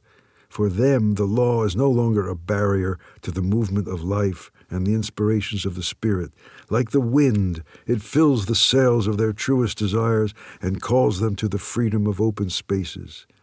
In Hebrew, to be saved is to breathe freely. Let us now examine these parallels between Paul's epistle to the Romans and the Gospel of Mary. The following comparisons will serve to show the correlation of several themes in Romans with those of Mary, chapter 7, 11 through 19, and will also prepare us for the later commentary regarding Mary, chapter 9, verses 2 to 4. Common theme: corrupt or adulterous union, which falls under the authority of the law.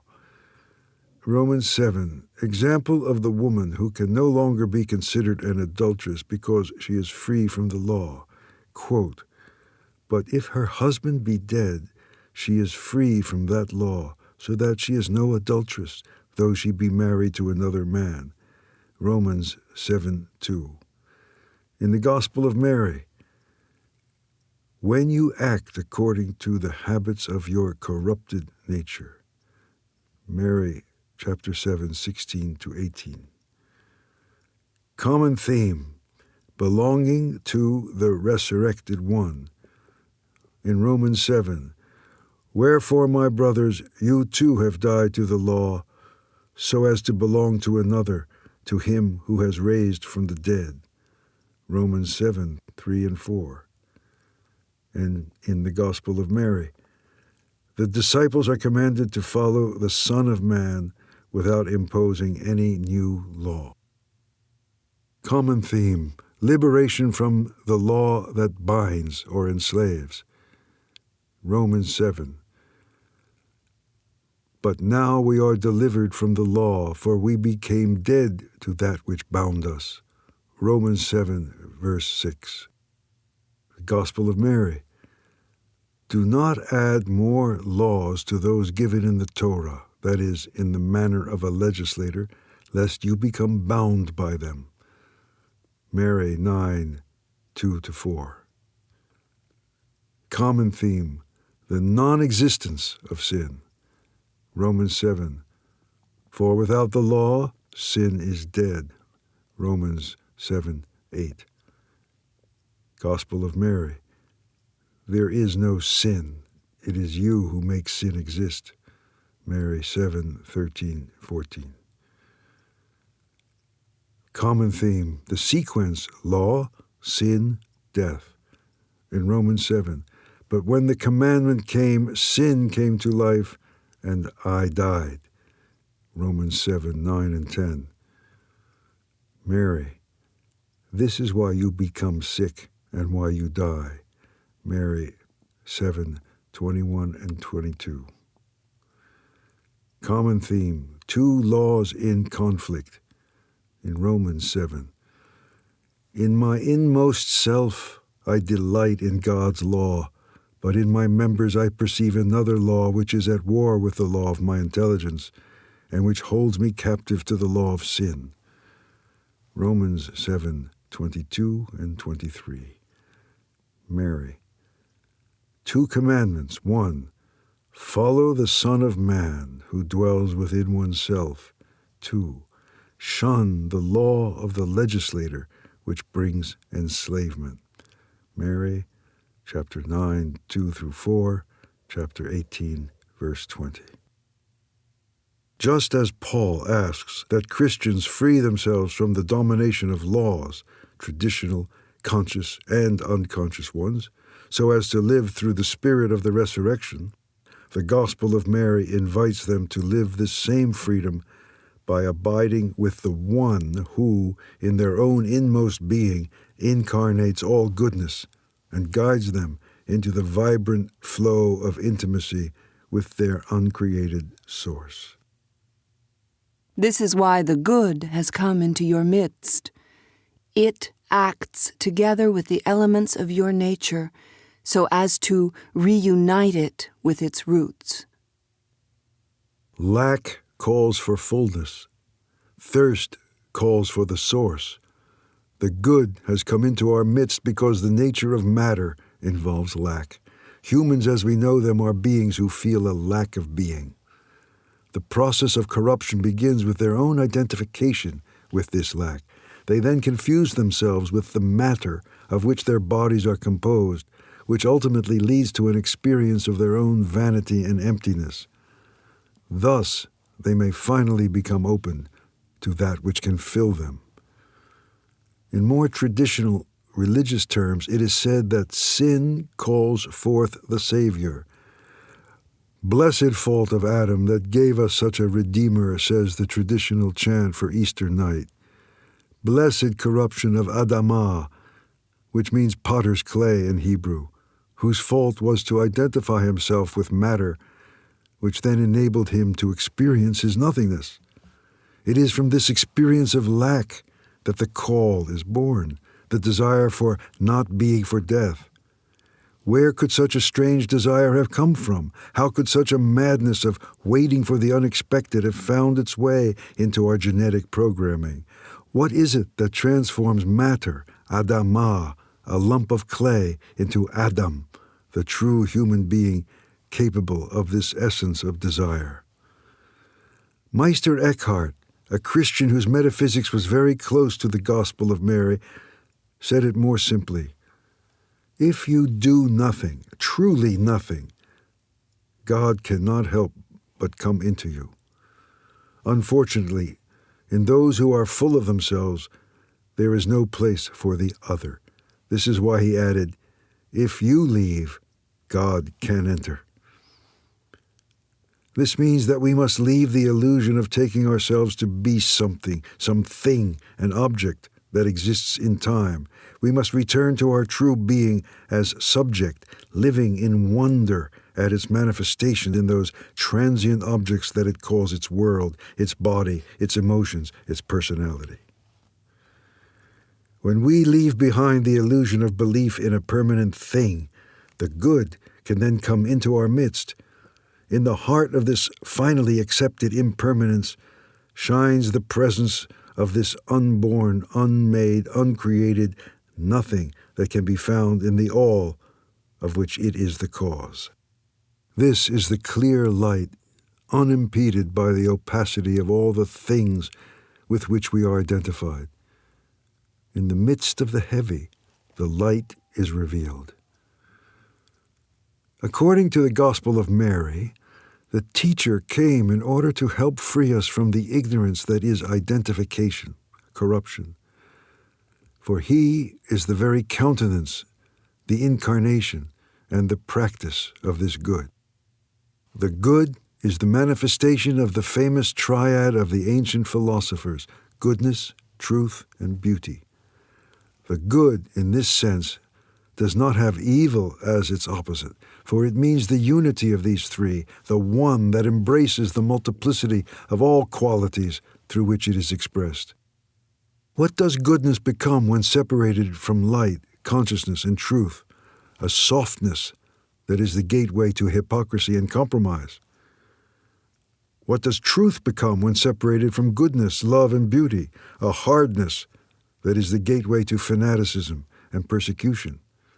What does beauty become when separated from truth and goodness? Art for art's sake, and aestheticism that is the gateway to a brilliance that clarifies nothing. Beyond the realm of opposites, the good is the one, the doorway to being. This being can only manifest in a heart, body, and mind that have been emptied of all illusion, meaning all inflation and presumption, for it cannot fit into the straitjacket that they offer. This is why the good has come into your midst. It acts together with the elements of your nature so as to reunite it with its roots. The radiance of presence has come to us, and we have seen its glory, or its kavod, as the Hebrews called it, the glory of the Son, full of grace and truth, which is also that of the Father or Source. By planting the seeds of his knowledge, the spermatheou in Greek, in the elements of our nature, the teacher restores us to our own true heritage and ushers us back to endless resonance with our uncreated source, the Father whom none has ever seen and none can know, but who is revealed to us through the monogenetic Son, the good that unites the ancient philosophers' triad. This invites us to live a life of glory, a life of love and consciousness, just as he did. This reunion with our roots is not a mere event in time, but an ever-renewed relation with the Source engendering us in every instant. It is our ignorance that creates our distance from it, and this distance involves all sorts of sickness and suffering. By an ever new act of knowledge that is both metanoia, which in Greek means passing beyond the known, beyond the mind and memories of which we are composed, and teshuva, which is Hebrew for the act of return, a turning about of our consciousness from our externalized, objectified being toward our inner being, we act from the deepest heart of our lack, from the intimate space of our desire of desires. This is the space where we receive the inspiration of the teacher and his teaching. Then he continued, "This is why you become sick, and why you die. It is the result of your actions. What you do takes you further away. Those who have ears, let them hear." Having spoken of matter and its impermanence, and of attachment and identification with this impermanence, the teacher now shows the consequences of ignorance and attachment. Sickness, suffering, and death are the consequences of our acts. There is no one to blame for this, and it is vain to complain and expostulate about the evil nature of matter, the world, and humanity. There is no room here for hatred of the world, for it has been clearly stated that there is no sin, no evil. Evil and sin arise from the blamer in ourselves. It is interesting to note that in their exegesis of Revelation, some of the desert fathers of early Christianity saw the sign of deliverance in this teaching of no blame or accusation of others. "He is dead, the blamer of our brothers," they said. This blamer is the Satan, or obstacle in Hebrew, the diabolos, or divider in Greek, in us. When he is dead, and there is no longer a place for him in us, we are free. The slave, the victim, and therefore the blamer of circumstances is dead in us because it is no longer fed. It is replaced by the living, symbolized as the Son, who takes all responsibility for what happens. We cease to accuse others or ourselves and instead begin to observe the pattern of causes and effects that have led to this state of sickness, suffering, and death. It is a condition that can be remedied only through a transformation of our own actions, attitudes, and ways of life. The Savior is to be found within, not elsewhere. The source of knowledge enabling us to understand what happens to us is found within. No other person can dictate to any one of us some attitude or course of action that we then must follow blindly. The teacher prefers us with our eyes open. He is that intelligence within us that opens our hearts and our eyes to the outside, to that world in which, either for a long time or a short time more, we must live, feel, think, hurt, cry, laugh, and love. His teaching is liberating, but it is also demanding. If you are sick, you must stop blaming your early childhood, your parents, society, the church, the evil world, and so forth, and stop blaming yourself as well. This is the great teaching that recurs in the other Gospels as well. Do not judge, for your own judgment will judge you. Observe, be attentive, see what can be done, but do not waste your time, your energy, and your soul with any sort of blame. You are the result of your actions and attitudes, and it is only through them that you can be transformed and hope for a better life. Even death, or what you imagine to be death, is the consequence of your actions and attitudes. That which you call death is the expression of a disordered intellect that has long ago identified yourself with your mortal body, along with its thoughts, emotions, and mortal attachments. As we said earlier, this disordered perception is the fruit of your corrupted nature. What you do takes you further away. Something important is being communicated here, and it implies a deep and transformative questioning of ourselves. Are the things we do, with regard to our work, relationships, lifestyle, attitudes, bringing us closer to being, or are they taking us further away? Do our actions awaken the good in us, where truth, goodness, and beauty are one? Or are they inclining us to live more and more with bitterness, aversion, lies, ill will, and violence? Is all that we do bringing us closer to the Son within us, to intimacy with His and our origin in the breath of the Spirit? Or does it take us further away toward exile from our true identity, so that we become slaves to circumstances, whether favorable or unfavorable, and thereby cut ourselves off from our true life and source, which in every instant give us our being? In sum, are my actions the expression of being, or are they a caricature of it? Are they a manifestation of it, or a repression of it? Do my acts express my word? Does my word express my thought? Does my thought express my desire? Does my desire express my being? Does my being express the being that is what it is, Yahweh, the I am that calls me to be? This is not some mundane examination of conscience. It is conscience or consciousness itself, the consciousness of myself as a path, either a path of return or a path that goes further and further away. It can be an act of presence in which everything becomes strangely present regardless of whether the content is agreeable or disagreeable, for this is the very presence of the being that constantly creates all being. But it can also become an act of absence in which everything becomes strangely absent, a wasteland of missing being. In this mode, everything, however stimulating or entertaining, has the stale taste of exile deep down.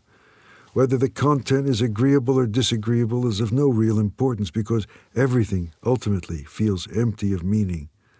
This is the path that can take you far away from home, sometimes indulging a belief that no return is possible, that home does not exist, and that meaninglessness and absurdity are inherent in the human condition.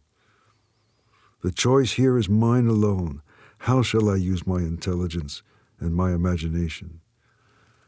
The teacher himself made it clear. Your unhappiness is the consequence of your actions, and your actions are the consequence of your choice. What you do takes you farther away. As Paul of Tarsus put it, instead of the good you desire, you do the evil you do not desire. Those who have ears, let them hear. Nothing and no one can compel those who do not wish to understand. Once more the teacher confronts us unsentimentally, yet in fathomless love, with our own freedom. It is not we who make the path, it is we who give it direction. This is our true power. We direct our path right into the heart of sickness and suffering toward the good. Perhaps the world has no meaning in itself. It is given to us to discover one.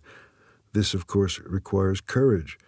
But more than anything else, it requires imagination, that sublime imagination that may be glimpsed in certain thoughts hastily dismissed as crazy by those who ignore them, or heard in certain poems, in certain angelic messages, and in all of the great sacred texts. Attachment to matter gives rise to passion against nature. Thus, trouble arises in the whole body. This is why I tell you, be in harmony. If you are out of balance, take inspiration from manifestations of your true nature. Those who have ears, let them hear. Ignorance, a sickness of the heart and the mind, is accompanied by attachment, which is a sickness of desire. It is at once a blockage of true desire and an inflation of emotional desire, a fixation upon some object in which desire imagines it will find fulfillment and repose. The teacher speaks here of attachment to matter. If we take this to mean all that is composed, and that will someday be decomposed, then he is not just talking about attachment to our house in the country or our stock portfolio. He also means attachment to a person or people, to a country or society, or to anything that we make into an object belonging to us. This is what Yeshua is speaking of in other Gospels when, for example, he warns against looking upon a woman with lust. For with this look a man does not see the woman herself, but a mere object of possible pleasure. It misses the subject that she is, as well as any true relation, infinitely richer than that of possession that might be established with her. Our ideologies and beliefs are also subtle forms of matter in this sense, for they are composed of images and concepts. Attachment to these may be far stronger than to people or to objects of lust, and may take us further away from our freedom, making us dependent and generating the passion against nature spoken of in these lines. It is important to note that nowhere is it implied that matter, people, or objects are bad or harmful in themselves. It is our attachments and our passions that are against nature. For the teacher, it would seem that this is not our true nature to attach ourselves to that which we know to be transitory and impermanent. It is natural, in this sense, to love beings and things for what they are, a radiant dew, as the prophet Isaiah said, one that can reflect the rising sun and bring us great joy. But attachment and the desire to perpetuate that which was not made to last can be seen in this light to show simple stupidity, if not insanity. Thus, trouble arises in the whole body. Even before we take the trouble to think about it, our body already knows quite well that its cherished treasures will be taken away. When a physician tries to reassure a dying patient with false optimism, trouble arises. The doctor's attempts create a kind of schizophrenic double bind that can generate more suffering than before. The body knows very well what its ultimate destiny is, and a person in this situation is in need of a different kind of word, addressed to something other than that which is ultimately destined to be decomposed. The teacher never preaches any sort of belief system. Instead, he reminds us of facts that are both hard to hear and good to hear. Attachment and passion against nature only add soul troubles to our body troubles. His aim is for us to abandon this state so as to return to our true nature.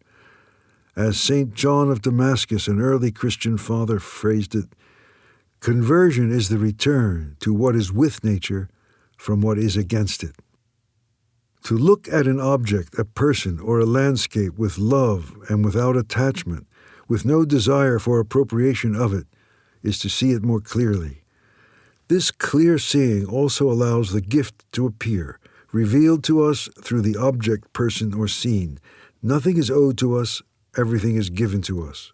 We were not created to possess, but to be with.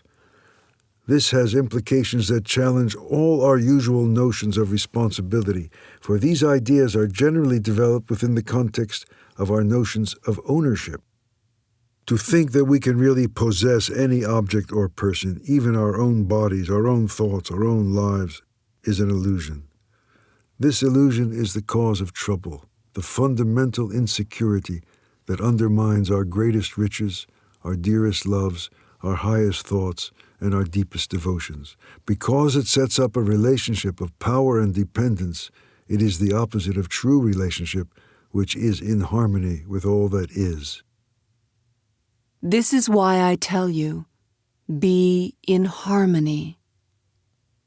To be in harmony is to be in a conscious and loving relationship with what is. Here, there is no willing or desiring of particulars, for that would imply a fixation on an illusory, separate part of the flowing totality in which we live. Harmony means to have a musical relationship with the world, to enter into resonance, to be in tune with all that is. To enter into resonance with the world is a long work of attuning that demands a quality of listening and all-embracing, extraordinary attention to being. Is it others and the world who should attune to us, as we are so often in the habit of demanding? Or is it we ourselves who should attune to them? The teacher seems to be telling us that it is indeed our task to enter into resonance with whatever environment we find ourselves in, and even to tune into our adversary before it is too late. If you go to the altar to make an offering and remember something that your brother holds against you, set aside your offering, go first to be reconciled with your brother, and then go make your offering. Act quickly to be in accord with your adversary while you are still on the way with him. Matthew 5:23-25. And of course, he goes even further than this when he tells his disciples to love their enemies, to tune into them so as to be perfect just as your heavenly Father is perfect, or merciful just as your Father is merciful. But how are we to be in harmony with our enemies? And how do we attune ourselves to forces that want to harm or destroy us? Certainly, this is not a teaching that is telling us to simply give in to these forces and let them have their way. Such adversaries must be confronted in all their violence, but without adding to it, without provoking new violence. To be in harmony with our enemies is to skillfully allow their violence to pass through us without contaminating us, just as in the martial arts, this attunement to our attackers can then awaken a consciousness in them that could help them to get out of the trouble they are in. An eye for an eye, a tooth for a tooth. Those who abide by this old principle have not yet attained the higher law of harmony. But still less is it attained through escapism or cowardice. To him who strikes you on one cheek, offer the other one also. These words are often misunderstood. It is important to note that it is not the same cheek that is being offered again. That would indeed suggest some form of masochism or morbid acquiescence. Offering the other cheek means presenting an entirely new and unexpected way of dealing with the problem. It means to oppose violence with consciousness, to look the other in the eye, to regard the other as subject like oneself, and to refuse to be a predictable object.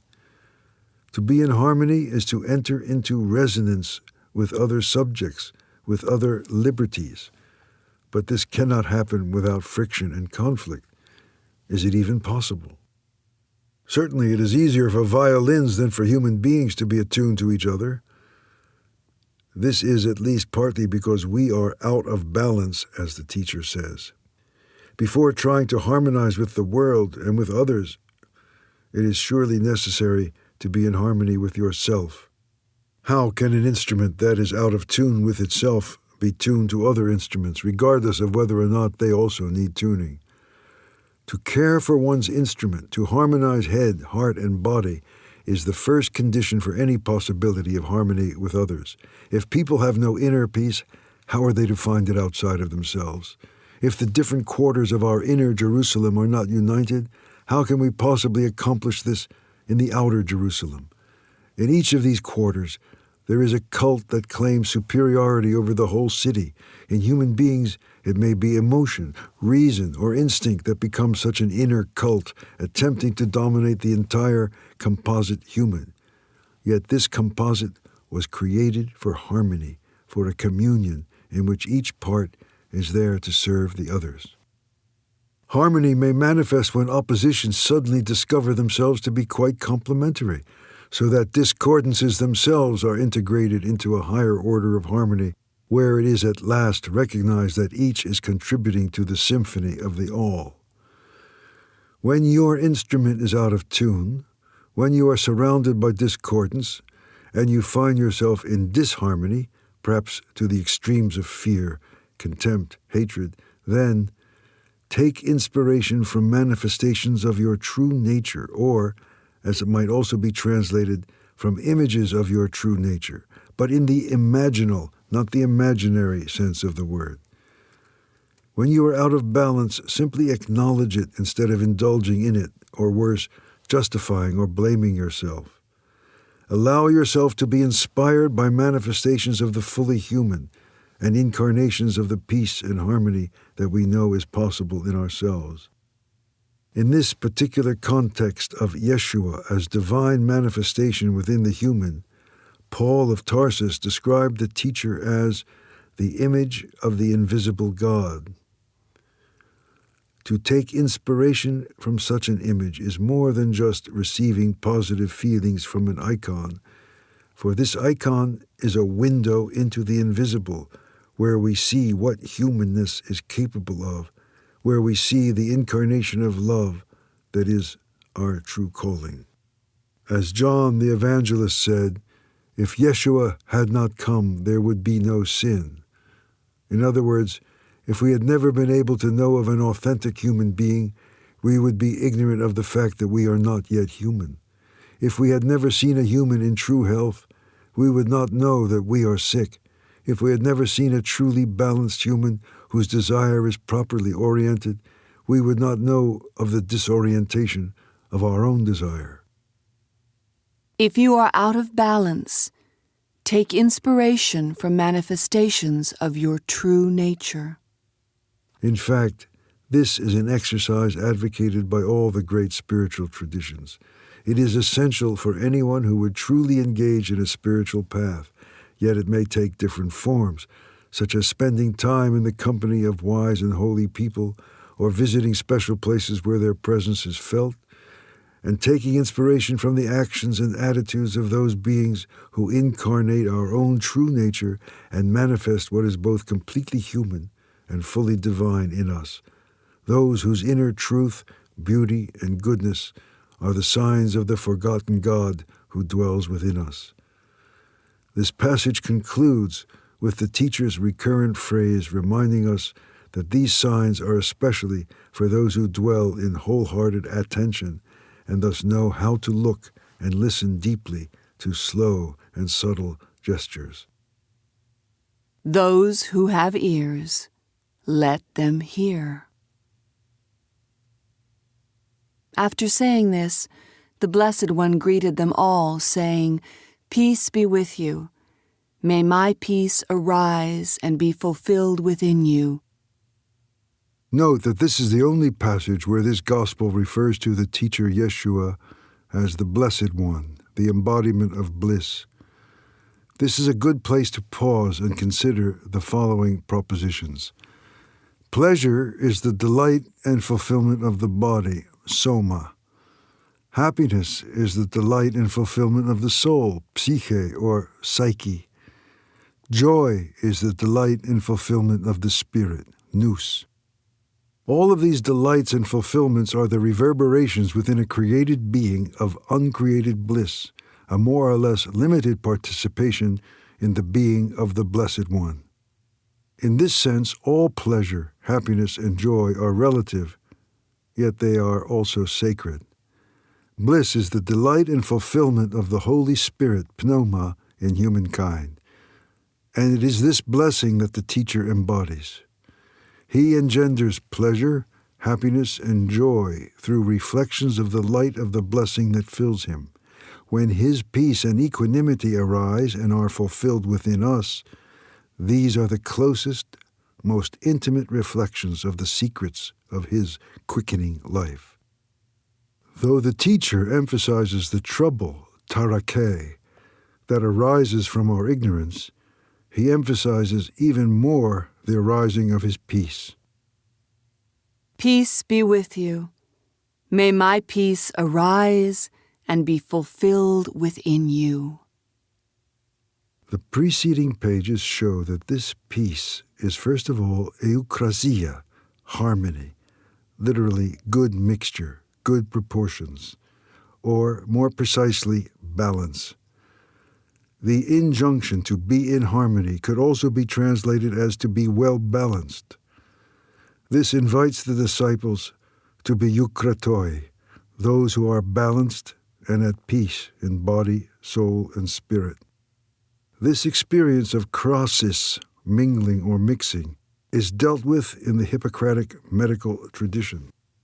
It explains all bodily and psychic suffering as a lack of harmony anamostein, among the composite elements of the human being.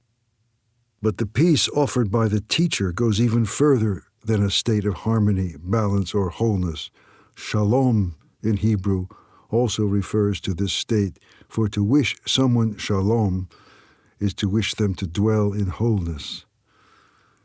The peace of the teacher is his very presence and is none other than permanent contact with the divine and joyous source of breath itself.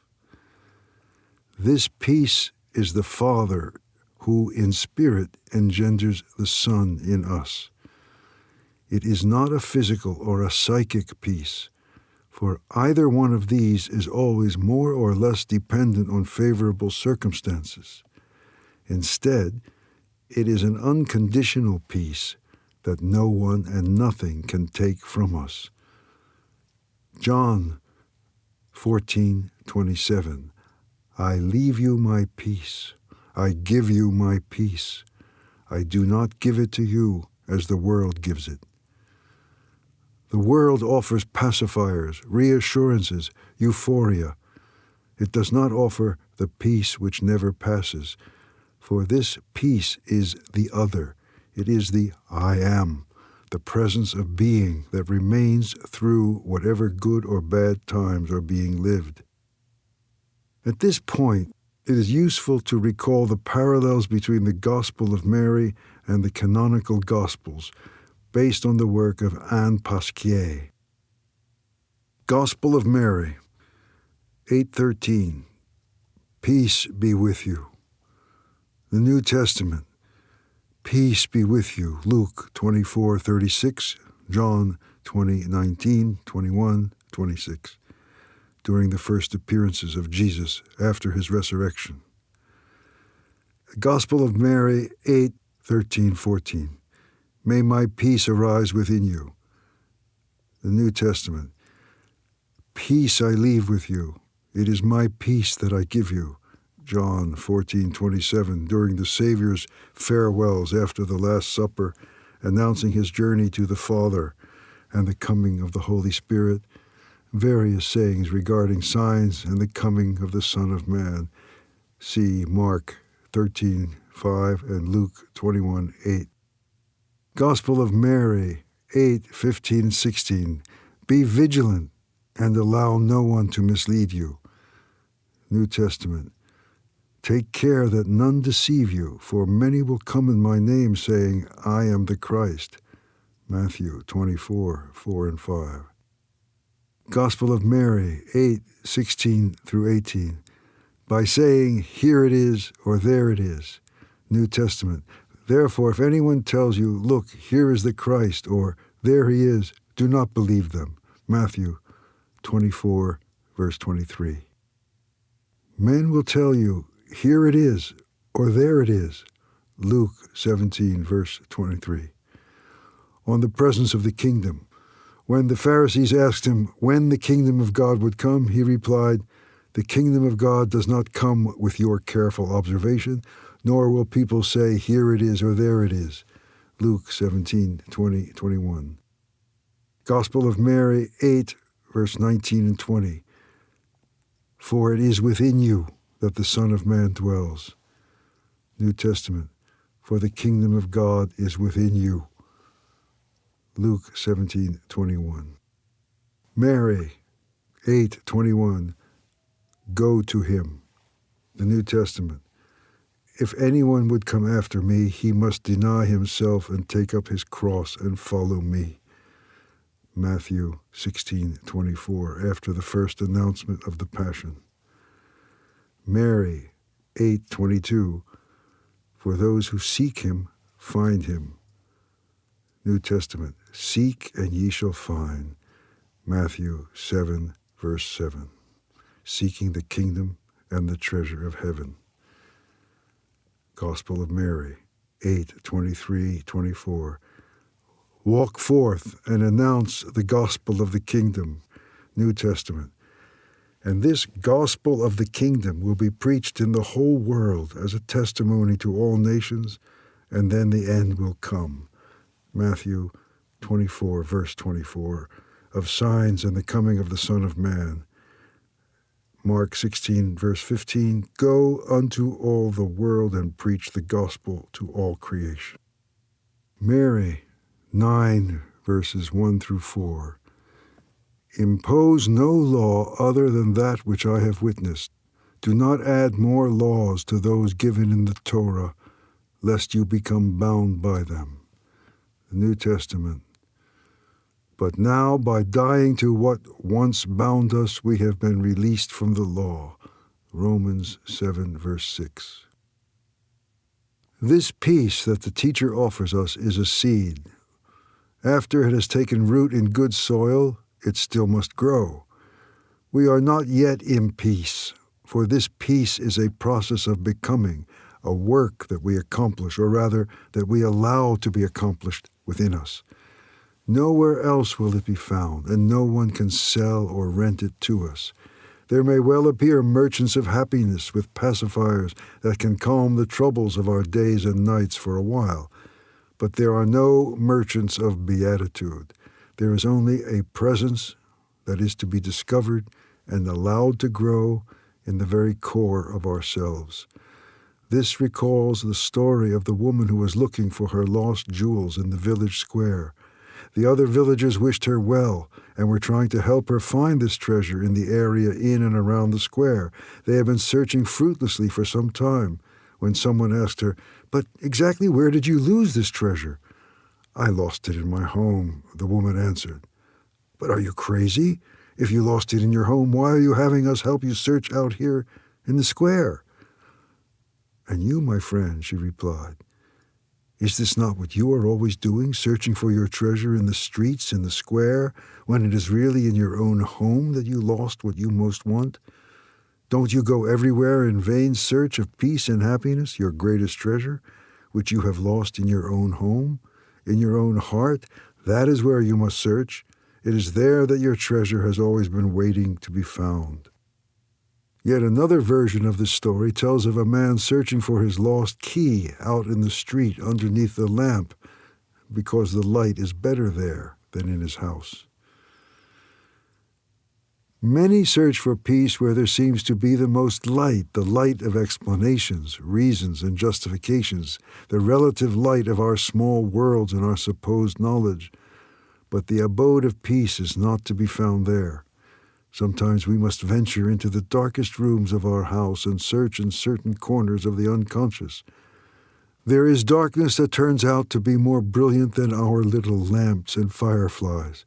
In the night, stars may be revealed, and they may bring the mysterious light of peace far more than the brightest neon can do.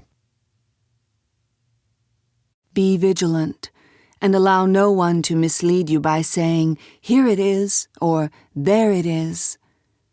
For it is within you that the Son of Man dwells.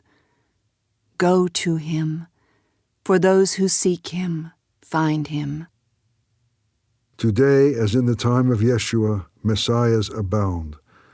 Their promises still sell well, and there are plenty of people ready to leave everything to follow them. The follower's disillusionment is often immense, as is the suffering that ensues, which sometimes includes fatalities. The teacher's warning in verses 15 through 22 is as relevant as ever. Here it is, there it is. This warning against messianic pretensions could refer primarily to a person, whether a man or a woman, but it always implies a person who offers to take away our burdens, solve our problems, heal or at least bandage all our wounds, and especially think our thoughts for us. It may also refer to a messianic ideology or movement, a magical panacea, or even a form of legislation or a state decree that promises to restore everything to order. On the other hand, there are phenomena that seem to fall in this general category, yet demand special consideration, such as the numerous appearances of the Virgin, which often attract huge crowds. It seems that our history of repression of the feminine is still unable to prevent it from breaking through in such manifestations, often during times and contexts where it is most repressed. Interestingly, The messages of these apparitions have been quite clear for the most part.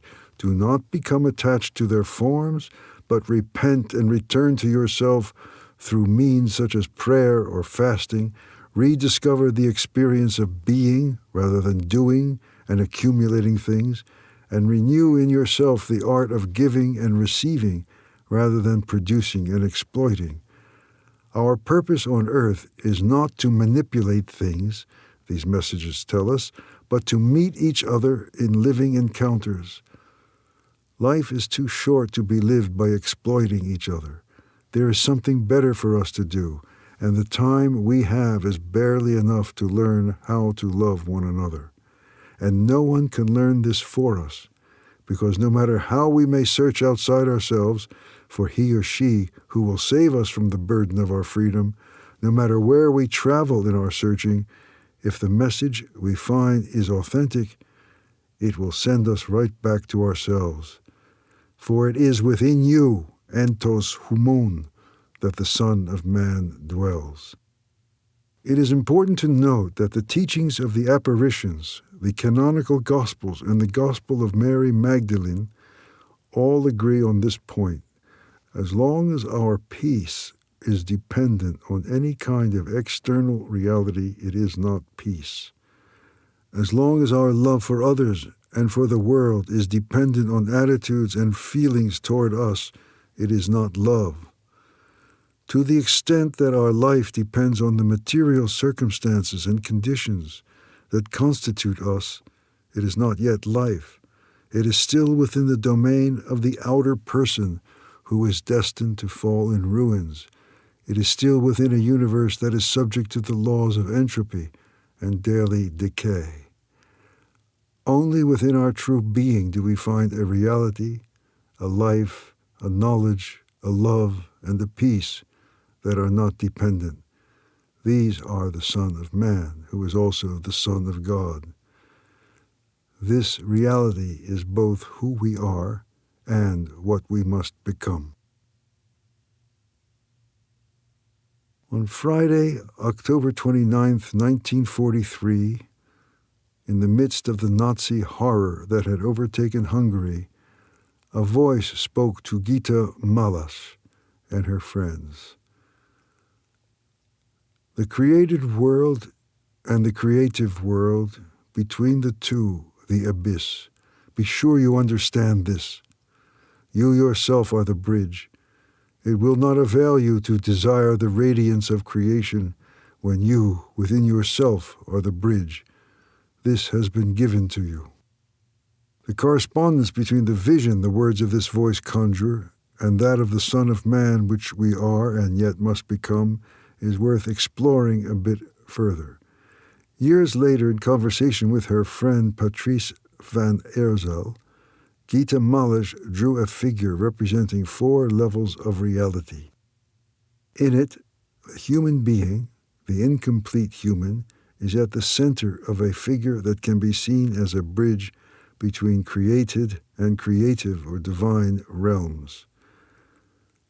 Above the human there is the level of angel, the seraphim, and light in the outer circle. And below the human, there is animal, plant, and matter in the lower part of the outer circle. Joining the two are dotted lines in the center of the diagram. Completion consists of transforming the dotted lines into a continuous curve joining with the other levels in such a way as to suggest a sudden metamorphosis into a single vast and inconceivable universal consciousness, says Patrice van Eerzel. We know that humanity is a bridge. It must form the link between the two shores of the created and the creative worlds, the sons of heaven and of earth, the Son of Man and the Son of God. Some well-known Gnostic doctrines prefer to speak in terms of androgyne, the union of the masculine and feminine principles, but my preference shall be to follow the Gospel of Mary and use the term anthropos. let us note that we are the bridge between animal and angel, primarily through the faculty of language, whether in thought or imagination, whether expressed or unexpressed. The link here is the word, or the expression of desire beyond mere need and demand. Human beings become the bridge between plant and archangel in the heart through the slow gesture, movement that is both supple and permeated with awareness. We are the bridge between I am and I am not, between the fertile void and the sterile void, through the experience that is both foreseen and unforeseeable, such as the sudden appearance of a rainbow in a storm at noon. The sterile void, with its stagnant absurdity, is what Nikolai Berdyaev called the bad nothingness. To become a bridge between it and the fertile void, the uncreated origin of all being, is to embrace and live in one instant both the absurdity and the grace of the human condition.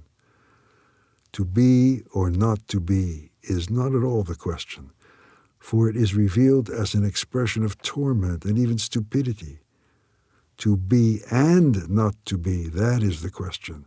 This restores us to harmony both with ancient esoteric teaching and the implications of quantum physics. Of course, the description, analysis, and especially the building of these different bridges will demand from us more extensive development. But it is when we become bridges ourselves that we have the possibility to be both fully human and fully divine, in the image and the likeness of that which the ancients called the archetype of synthesis. Meanwhile, the Gospel of Mary, chapter 8, verse 21, tells us to go to him, to verify each of his teachings for ourselves, and to become what he is so as to discover what we eternally are. The next verse says that they who seek him find him. For the Savior is this desire that makes us seek him, the dotted line that is ours to fill in. And then we can marvel at the splendor of his and our visage. In truth, we would not be seeking him if we had not already found him. Walk forth and announce the gospel of the kingdom. Human beings are on a road. As with health, happiness is surely found in walking. Suffering or disease, machala in Hebrew, comes from our being arrested in such a way that we turn in circles inside the prisons of body, thought, and soul that are called pain, ignorance, and madness. When the great myths present the ways of healing as paths or experiences full of pain, we should consider this as only a stage, a pause, during which the mind is temporarily bound to reflection. But this can be neither home nor harbor for the wayfaring soul of the true walker. The ways are many, yet the way is one. There are ways by sea, ways by land, storms and shipwrecks, buried treasures and promised lands. There are exiles and returns, Icarus-like ascents and falls, yet there are also heavenly journeys and the Assumption, which are without return. There are ways of fire where the voyager is consumed or reborn from ashes like the phoenix, relying on the lightning flashes of the night for illumination. All of these are metaphors to be contemplated, as well as adventures to be lived. Our goal is to keep going beyond that which confines and imprisons, yet which can never contain us, toward a sublime opening of the psyche or soul, which, in the very act of accepting its limits, connects with a dimension that death cannot define. This is why the teacher keeps telling those whom he encounters on the way, walk forth. Recent scholarship has found that previous translations of the 8 Beatitudes in the Gospel of Matthew are in error inasmuch as they imply a kind of passive consolation in the face of tribulations. They are instead an invitation to stand up, to arise and walk forth, no matter what pain and trouble may lie on the road ahead.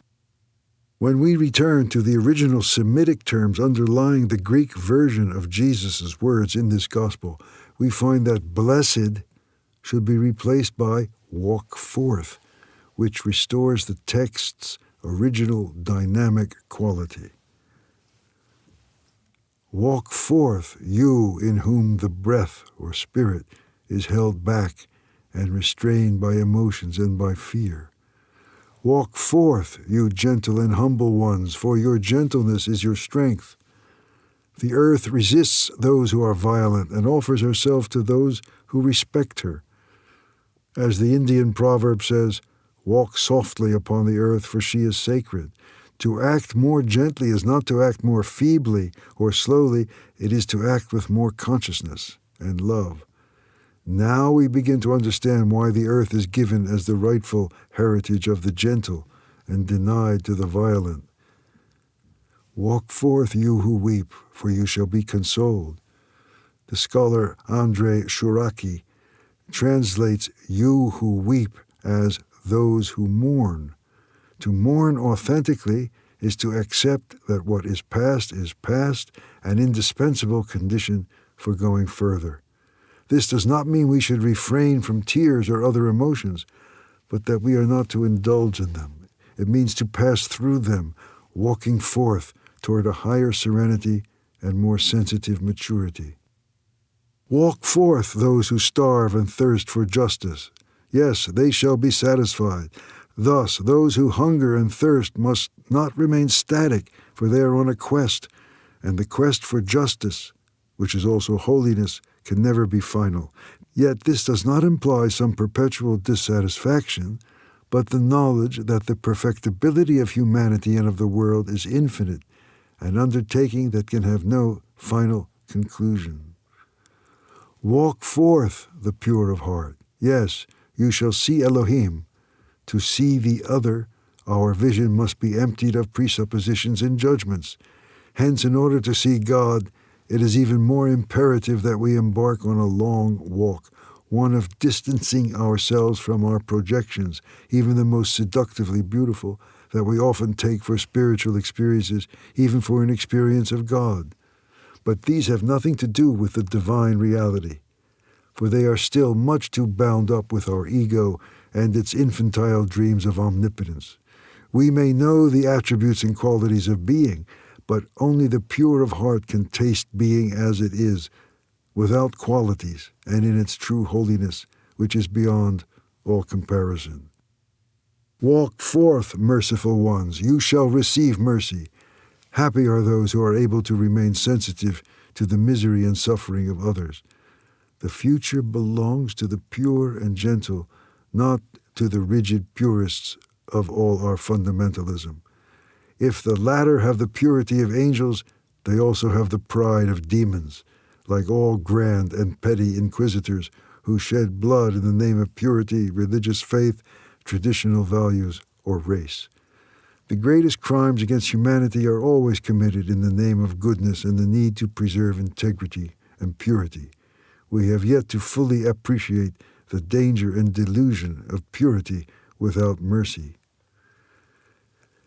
The pure of heart and the merciful are commanded to walk forth because we can never have too much compassion for the challenge of understanding the suffering and misery of another. And we can never have a heart too pure and sensitive for the challenge of seeing another's true potential, for both forgiving everything and demanding everything of another. To understand all is to forgive all, as Plato said long ago. The more I know, the more I love. The more I love, the more I know, said St. Catherine of Siena a millennium later. The more truly pure of heart I am, the more my heart sees, and the more merciful it becomes. And the more merciful it is, the more it sees, and the purer it becomes. Walk forth, peacemakers. Yes, you shall be acclaimed sons of Elohim. Peace is the fruit of an artisan's work. It is the slowest and most patient way of walking. Peace cannot be commanded by throwing money at a problem, nor by overthrowing a government. It is nothing less than the Son of Man and the Son of God being born within ourselves. Yeshua's earthly father was an artisan who taught him how to plane and polish the most difficult woods. This is not unrelated to the patience and love that the teacher needed in order to plane and polish souls so that they can reveal their beauty, thereby adapting better to other souls and fulfilling their true service. Walk forth, those persecuted for justice' sake. Yes, the kingdom of heaven is theirs. Walk forth when they insult and persecute you, accusing you of all sorts of crimes because of me. Be in joy and lightness, because your reward is great in heaven. Indeed, this is how the prophets who came before you were persecuted. Yeshua is not saying, "Blessed are you, unhappy victims, be happy in your martyrdom." He is saying, do not let yourself be stopped by persecution, slander, and all sorts of violence. Use these as a challenge and opportunity for growing in consciousness and in love. Discover within yourself the same patience or passion that I found when faced by my adversaries. This is truly your opportunity to live the greatest of exercises, which is love of one's enemies. You will then discover within yourself that terrifying force of humble love, which is able to forgive them, for they know not what they do. Thus you continue to teach your enemies not only with your words, but with your acts. Walk forth and announce the gospel of the kingdom. It is through the very power and simplicity of your becoming that you announce the kingdom that is to come. You bear witness that it is possible to live in surrender to another kind of consciousness and a different mind, and that a new being lives within you. You will live no more in the thrall of the empire of your past, your unconscious, or your social surroundings. Your acts will be determined by the most intimate part of your being, that place where nothing is forced, where it is spirit that inspires you, that spirit of whom none can say whence it cometh nor where it goeth. John 3:8. Though ontologically, in the language of Yeshua and Mary's time, it comes from the Father and returns to the Father. It is the conscious breath that comes from the unnameable space where inspiration originates and expiration returns, that space without boundaries, which we are sometimes fortunate enough to taste when silence reigns within us. Walk forth and announce the good news of knowledge and teachings that will be needed for this transformation in which human beings can finally begin to become fully human. Keep on walking on this road where you become both more human and more divine. May each day bring you a little less under the sway of the fears, inhibitions, and lies that are certainly the heritage of your individual and collective past, yet in which, consciously or unconsciously, you still indulge in the present. And may each day bring you more and more surrender to freedom and love, for these are fruits of your most beautiful dreams and of the purest desire that, consciously or unconsciously, but consciously above all, so as to savor it fully, you can ever experience in the present. Impose no law other than that which I have witnessed. Do not add more laws to those given in the Torah, lest you become bound by them. Michel Tardieu offers the following with regard to this warning about rules or laws, horos. There is no horos other than that of the gospel of the kingdom implied in the previous passage, and that is not a written horos. This is a rhetoric directed against the ecclesiastical decree of a canon of only 4 legitimate gospels.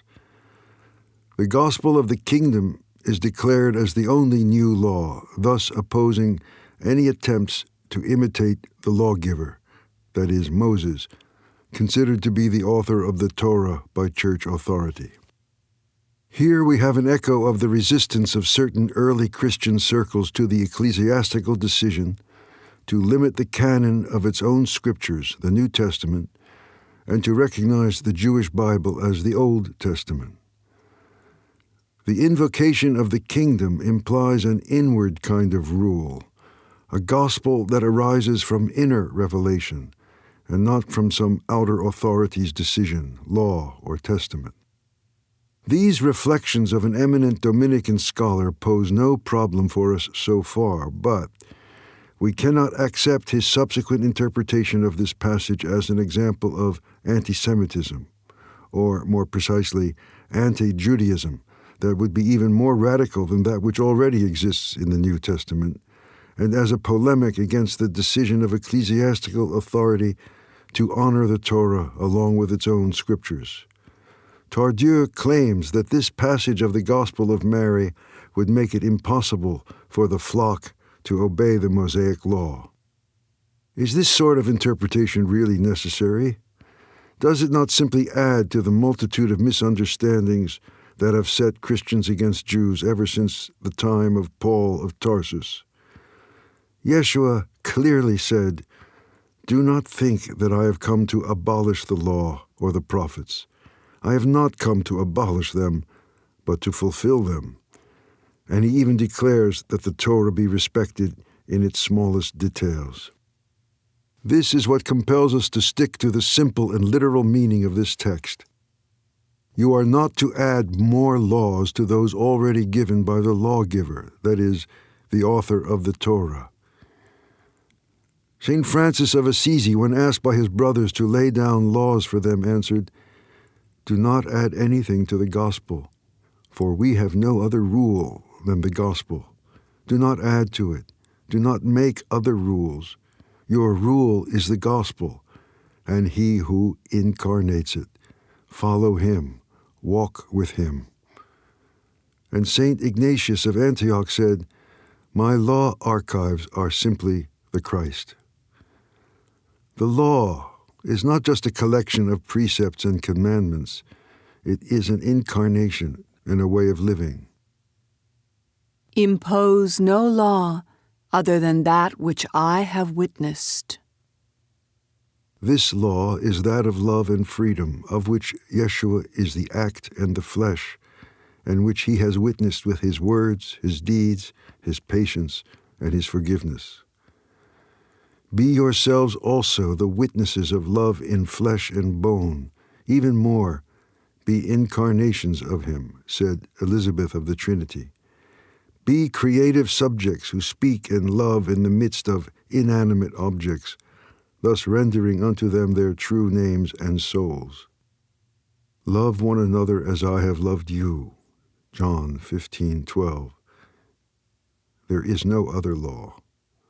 The problem is to live this, to become the witnessing lived by the teacher, to love family, friends, enemies, men and women, as he loved them, to love the source of all that lives and breathes, as he did. The as in this verse from John is not the as of comparison. It does not invite us to imitate, which would only result in caricature. Rather, it is telling us to allow this law of life to be. It is already within us, like the sap that runs in the tree, helping it to hold firm as well as to bend to the winds. The teacher is not some external image that we should try to resemble. He is a principle of life, freedom, and love that is meant to overflow within us. We are to allow his information, in the original, not modern sense of the word, to make us anew.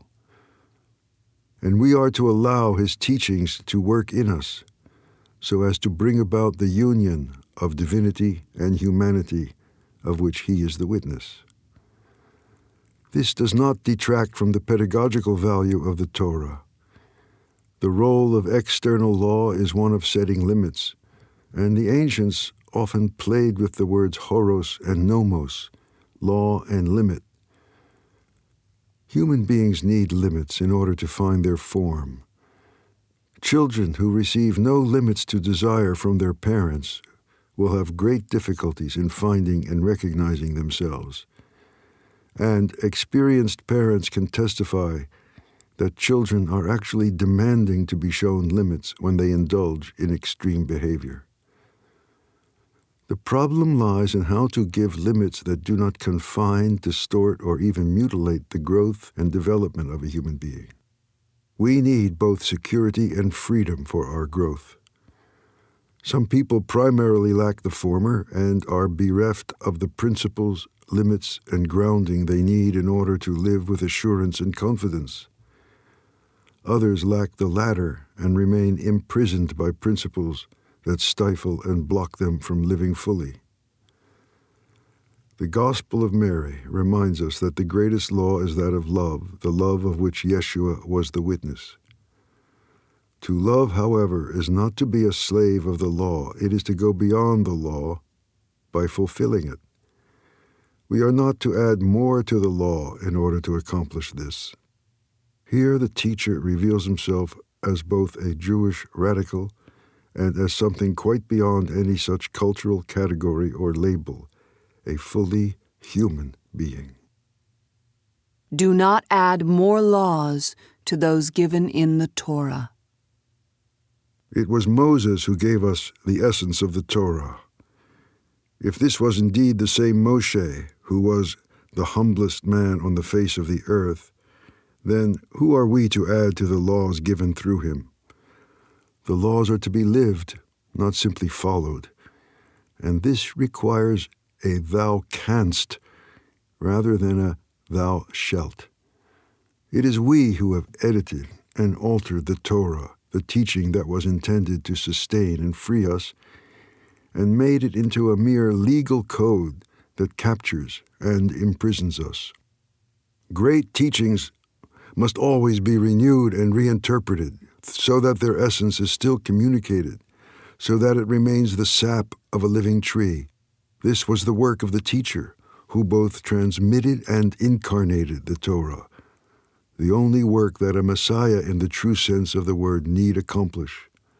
Now it is we who must accomplish, like him, the kingdom where his peace, his spirit, and the spirit of Anthropos and Yahweh reign supreme in ourselves. I am Yahweh, the presence, who brought you out of Egypt, the land of servitude. I am is the liberating presence in each of us, the hidden heart beyond our mechanisms and our addictions. Nothing need be added to this. You are free to have no other gods before me. Here, the translator makes the following note. This and succeeding passages are not intended to be accurate translations of the commandments of Exodus 20, but are rather Leloup's exegesis of those passages in the light of Yeshua's teaching about not adding more laws. He systematically substitutes you may, you can, or you are free to, for the Bible's you shall, or you must, so as to illustrate his thesis about living the law rather than merely following it. There is no reality other than reality. There is no absolute other than the absolute. You are free to neither relativize the absolute nor absolutize the relative. This is the real meaning of idolatry, adoring the creature in the place of the Creator, and created realities rather than the uncreated reality. There is nothing to be added to this. You can refrain from making an idol in the form of anything in heaven above or on earth below or in the waters. You need not bow down to these gods nor serve them, for it is only I who am. You need not make visible images of the invisible. You can let the invisible be invisible, the transcendent be transcendent, the intangible be intangible, and the unnameable be nameless. You can let Yahweh, that which is, be what it is in yourself. There is nothing to be added to this. You can refrain from vain utterance of the name of that which is, was, and approaches, Yahweh, I am. You may live in wonder and adoration in the presence of the name of the one who has all names and whom no name can name.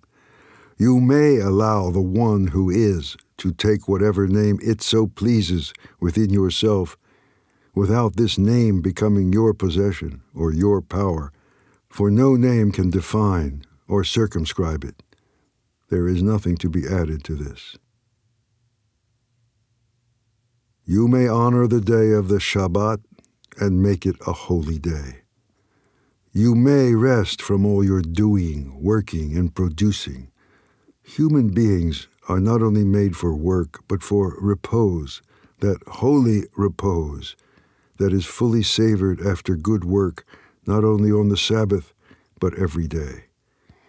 On the day of the Sabbath, all human beings become equal, for there are no more employers and employees. This law is intended to free us from the bounds of another law, that of dominator and dominated. On the Sabbath, there are no more professors and students, no more lords and serfs. There are only the children of God, sons and daughters of the one light. You have the right to be seated in the presence of the one who is, another possible meaning of the word Shabbat, and to rejoice with your spouse and children, your friends, sisters, and brothers in this presence. You may honor this day as special to help keep alive your memory of the essential and to let go of the worries and contingencies that oppress you.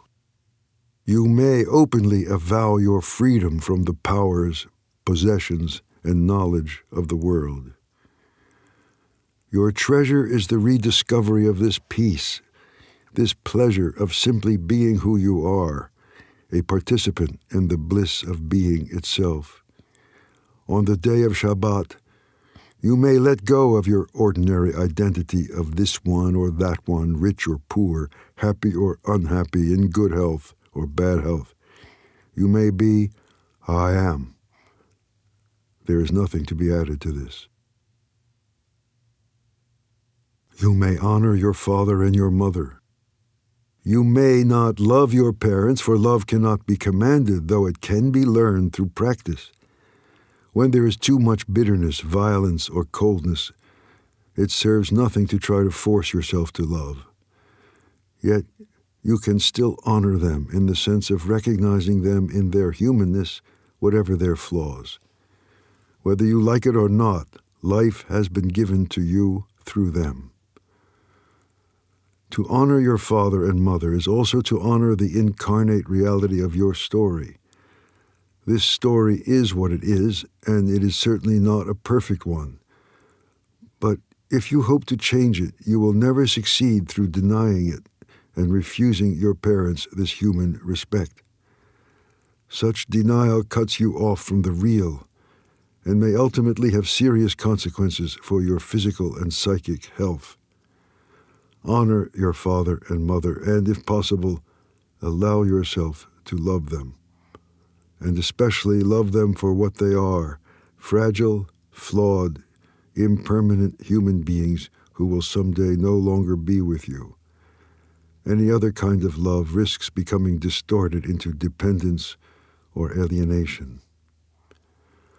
The creative intelligence that is the source of this commandment shows real psychological understanding in choosing the word honor instead of love. As the teacher himself later elaborated, whoever loves their father or their mother more than I am is incapable of knowing I am. If we cannot detach ourselves from our family, we lose access to our true identity. Yet, access to our true identity also implies an inner reconciliation with the family.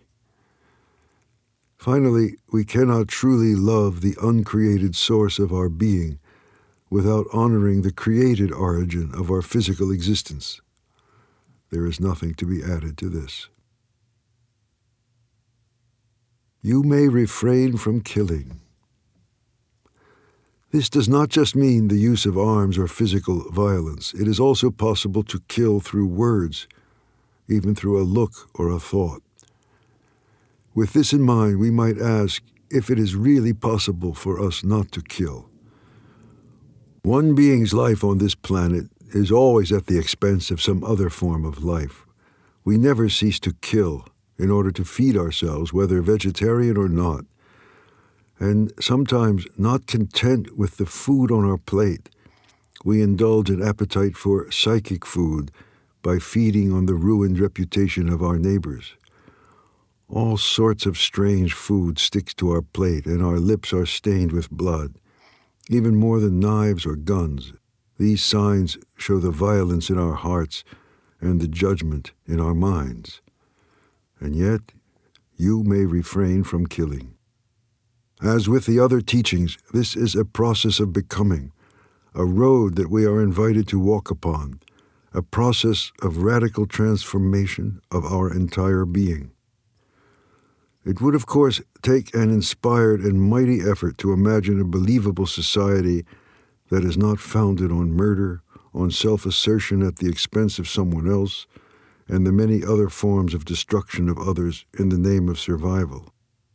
Doesn't Darwin tell us that this is a law of evolution, survival of those who are the strongest and most capable of adapting to circumstances? But which evolution? Is it the evolution of ever more neocortex cunning in service to the reptilian core of the old brain? Or the evolution of the entire brain as a holistic instrument capable of peace, harmony, and the higher perception of which the teacher speaks?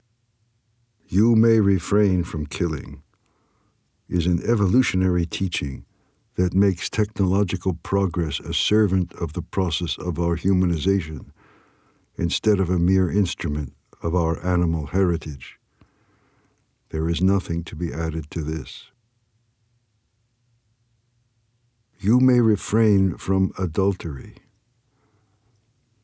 The original meaning of adultery is betrayal of the real, of lying to oneself by knowingly allowing a reflection to usurp the place of the light itself, or, in other words, idolatry. But as human beings, we have the capacity to refrain from being slaves to our impulses, instincts, and emotions, and of our thoughts and ideas. You may choose a woman or a man over others, but this need not involve a sense of exclusion or rejection of others. It manifests our capacity of choice, yet a choice that includes both a certain fidelity and a certain freedom with regard to the impulses and emotions that both animate and distract us. This commandment means above all to refrain from regarding a partner in a way that indulges our craving or makes him or her into an object or a tool at our service. Adultery exists in the very heart of even a monogamous marriage when a partner is regarded in this way. We are unfaithful to our partner when we cease to see him or her as one who has the same birthright of freedom as ourselves. We deceive a partner when we make him or her into an object, and we deceive ourselves when we call this love. But you may abandon this atmosphere of lies and adultery. You may love others for who they are, whether you keep your vow to them or refuse to make it. Nothing and no one can force you to stay with someone, nor force you to leave them. What God has joined together, let man not separate. It is clear that when two beings are truly united in love, then nothing can separate them, not even marriage. The truth of their relationship remains the truth, whether they recognize it or not, and whether they live separately or together. The truth of love cannot be identified with and thereby reduced to the emotional state of being in love. It is precisely at those moments when this in-love feeling is gone that only the truth of love can enable us to really choose love. This choice is also the real meaning of faithfulness, a transcendent demeanor that cannot be defined by rules, conditions, and time. What God has joined together, let man not separate, but only if it is God who has done the joining. You may refrain from living in adultery by remaining faithful to that which sometimes occurs between two beings and is often called love. This invites us to discover something that is not only sacred, but ultimately far more interesting than the spectacle of our impulses, our emotional intensities, or worse, our obedience to duty. In the beginning, God created the human in his image. Male and female were created by him.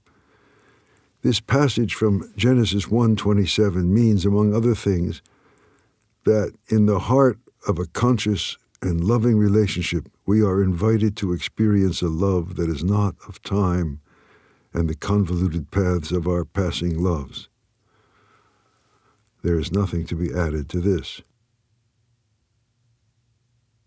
You may refrain from stealing. The deeper meaning of this is about greed. Can we not be happy with what comes to us instead of wanting what others have? Chapter 20 of Exodus elaborates further. You can be free from desiring your neighbor's house, wife, servants, cow, or donkey. You can be free of all desire for that which belongs to your neighbor. Moses shows no lack of imagination here, and, like the teacher, an incredible optimism in the faith that someday human beings will not only be capable of refraining from theft, but from desire and envy. This presupposes a true metanoia, a transformation of consciousness. It demands that human beings find within themselves the source of true happiness and satisfaction, so that there is no longer any pressure that might foster envy or the desire to steal. It implies a return to one's true center, the divine I am, the source of all value. It is also the source of an abundant energy that empowers us to work effectively, not only for our own needs, but for those of others. But human beings are capable of much more than freedom from greed and theft. They are also capable of sharing and giving. It is no accident that those who harbor envy and greed are so rarely happy, and that the only authentic smiles we still find in this world are from those who give and share. By reminding us of this evolutionary potential, Moses and Yeshua after him are also inviting us to live with greater joy and less sadness. What more can be added to this? You may refrain from bearing false witness against your neighbor. The deeper meaning of these words is this: you have the capacity to stop all your lying, but this implies a highly evolved state of consciousness. It means that we no longer dwell in our projections, that we see others as they are, without adding or subtracting anything. What is, is. What is not, is not. This teaching of Yeshua is also found in other traditions. Anything added to this is of the devil. Some would translate this as of the liar, others as of the discursive mind. This enjoins us to see things as they are, without ulterior motives, without self-deception, without discursive thought. But is this really possible? If so, then it can be only when we are able to look at someone or something with total innocence, without the summation of our accumulated memories or the projection of memory and therefore judgment. Is not this innocence of regard the same as that of a pure and peaceful heart? The ancient sages said that we shall be judged by the regard of a child. Unfortunately, not all children have such total innocence. From birth on, their regard is loaded and conditioned by memories, perhaps through the genetic code itself.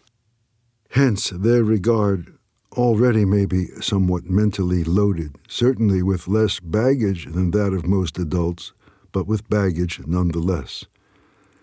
Perhaps only those who have encountered the regard of a saint or a sage, totally free of all projections, know what it really means to be capable of not bearing false witness.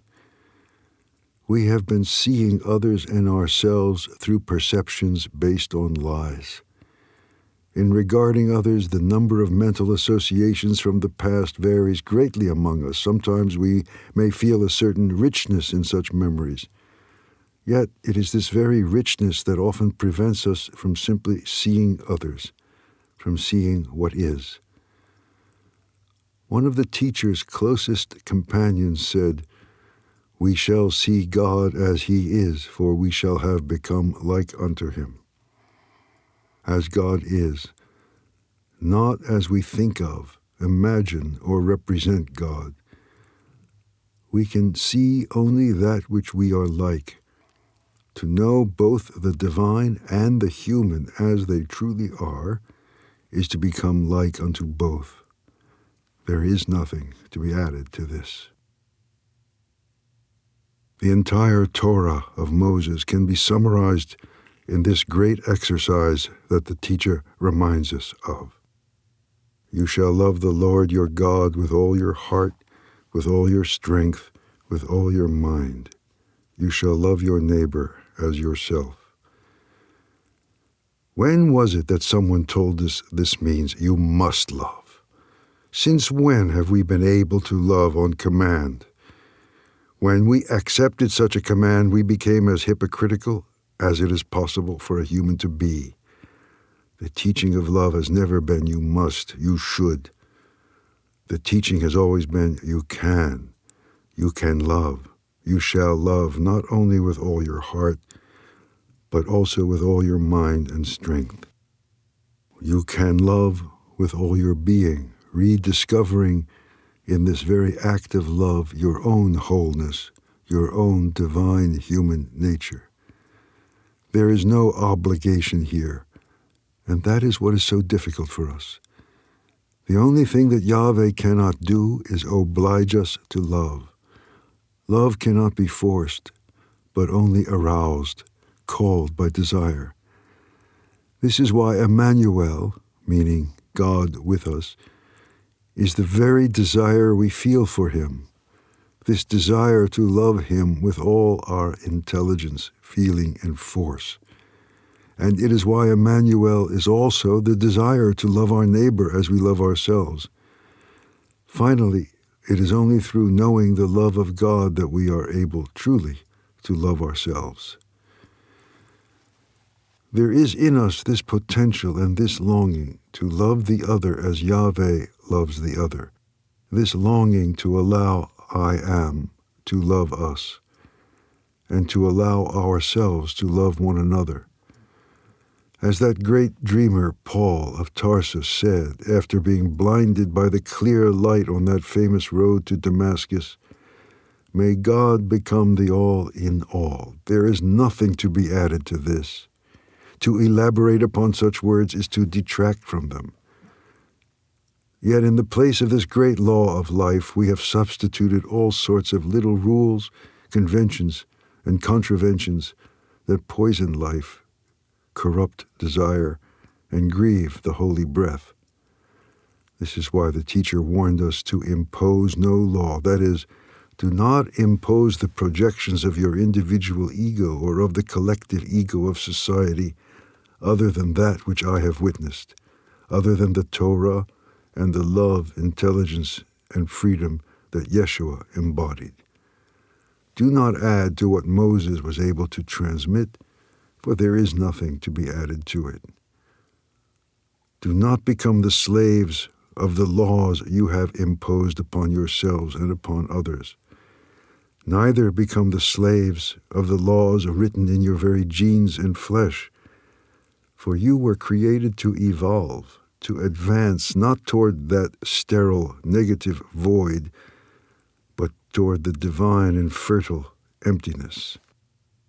You can dwell in openness, an opening of spirit, heart, and body wherein the holy breath rejoices.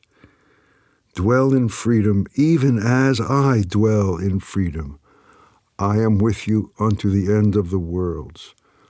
I am. Having said all this, he departed. The disciples were in sorrow, shedding many tears and saying, "How are we to go among the unbelievers and announce the gospel of the kingdom of the Son of Man? They did not spare his life, so why should they spare ours?"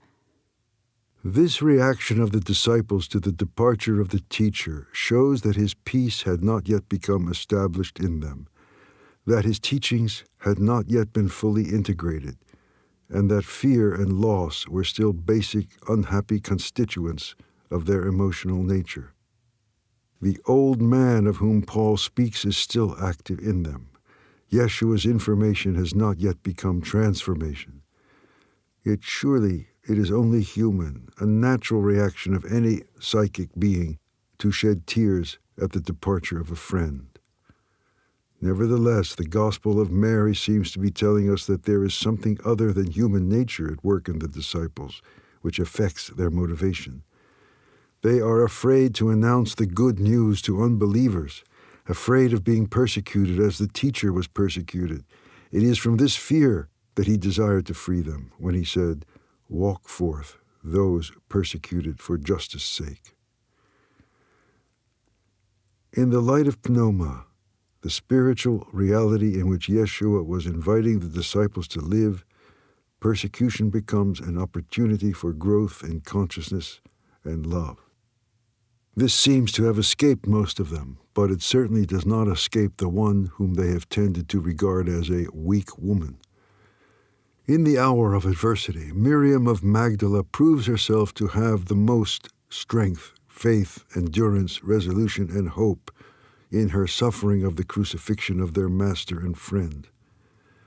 Mark, Matthew, and the other evangelists make a point of noting the continued presence of women at Golgotha long after the men had fled. Many women were there watching from a distance. They had followed Jesus from Galilee to care for his needs. Among them were Mary Magdalene, Mary the mother of James and Joseph and the mother of Zebedee's sons. Matthew 27:55. Are men less courageous than women? Perhaps they have less fear of death, but more fear of suffering? There are no simple answers to this. Yet it is worth noting that it is often mostly women who are present in great moments of life such as this, at deathbed and at birth. Husbands and fathers are more often absent. Surely this should not be seen as desertion, of which they are sometimes accused, but rather as an indication of the great difficulty that the masculine mind, and some feminine minds as well, experiences when it feels powerless in the face of a suffering that it can neither combat nor alleviate. If there were only something to do, some action to be taken, some arms or tools to be used, the masculine mind could tell itself that man was more useful and effective. The feminine mind, and again this includes some men as well, surely has an advantage when it comes to dealing with this feeling of powerlessness and uselessness in the face of certain kinds of suffering. It is more capable of simply being present and bearing witness in patience and compassion, for this is a different kind of usefulness and power, one that is closer to the world of pneuma of which Yeshua himself was the witness. We must also remember that for Peter, James, John, and the other disciples, going among the unbelievers also meant rubbing shoulders with the goyim, the pagans, and heretics, the impure. For pious and faithful Jews, this was not only disagreeable, it also implied a kind of renunciation of an elect status.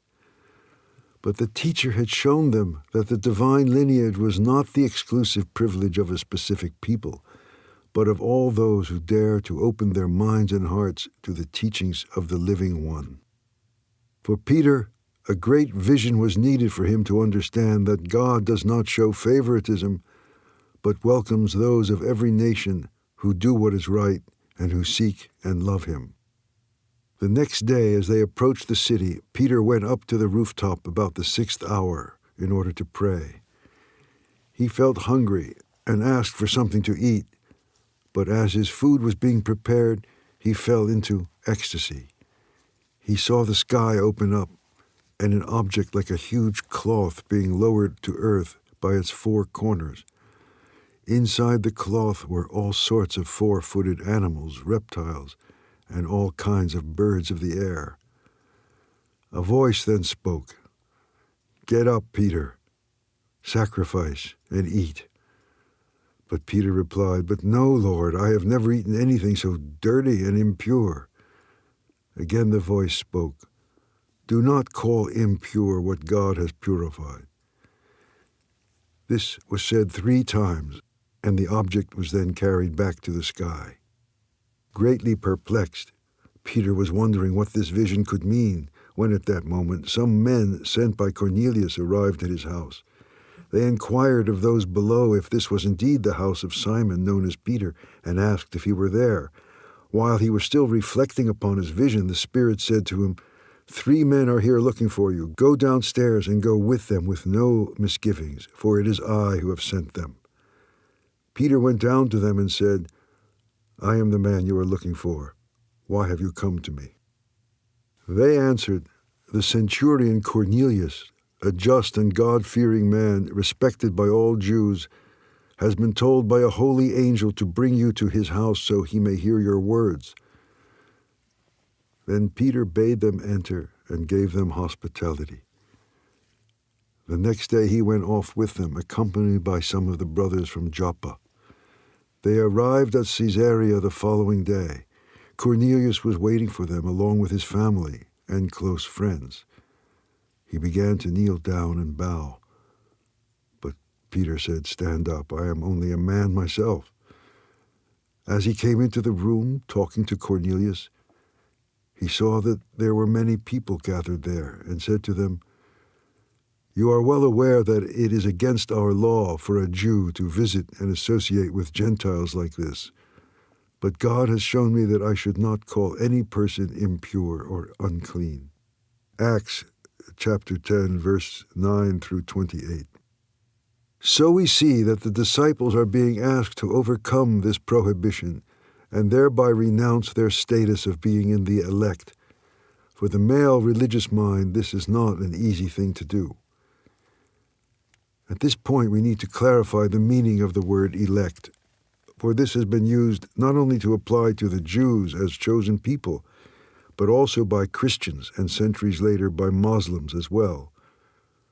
Today, there is still no lack of groups who make this claim, calling themselves the last of the just, the new and final chosen ones, the born again, and so forth.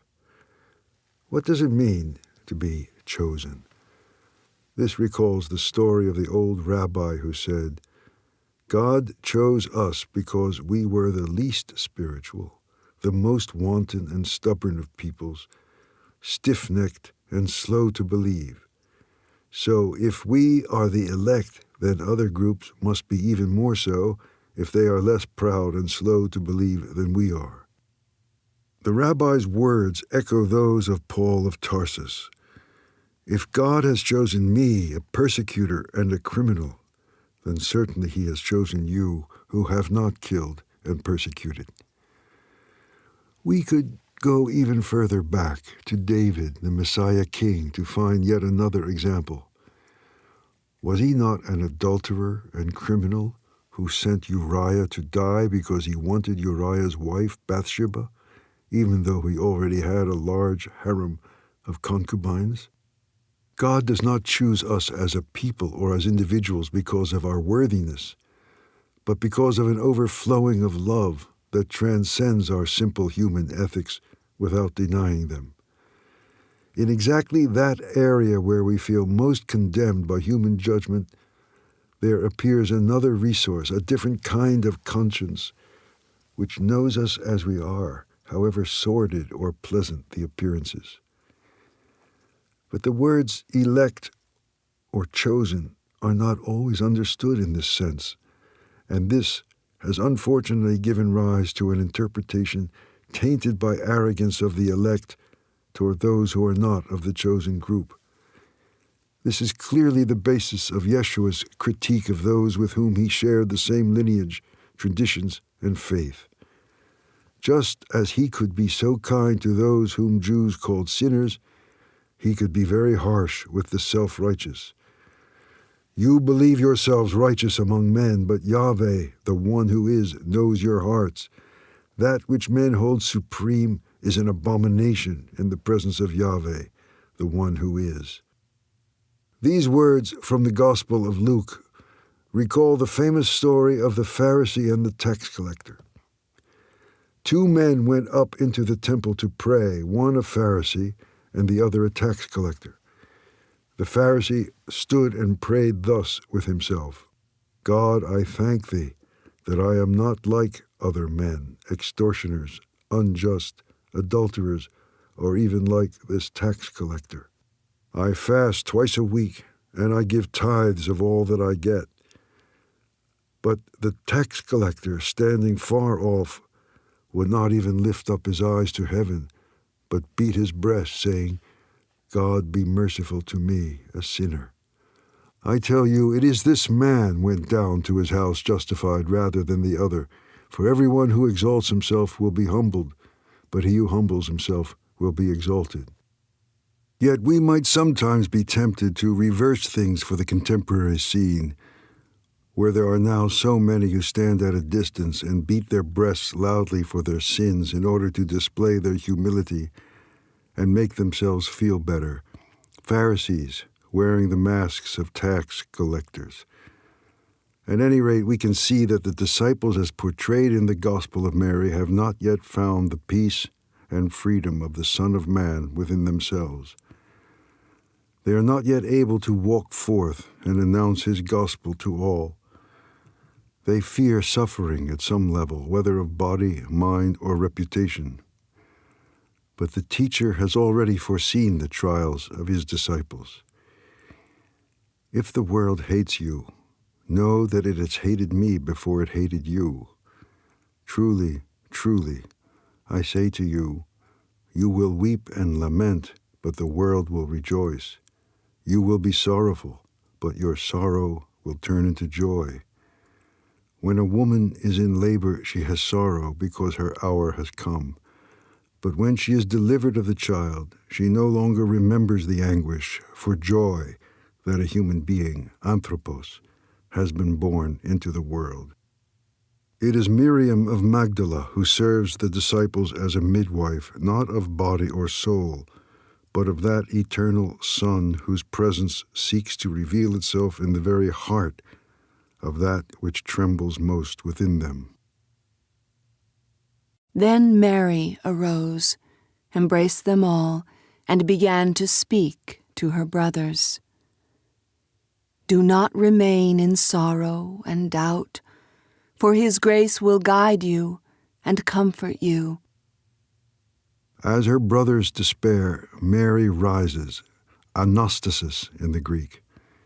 It was she who had first seen Christ himself risen from the dead, and his strength so fills her that she is able to console and warmly embrace them all.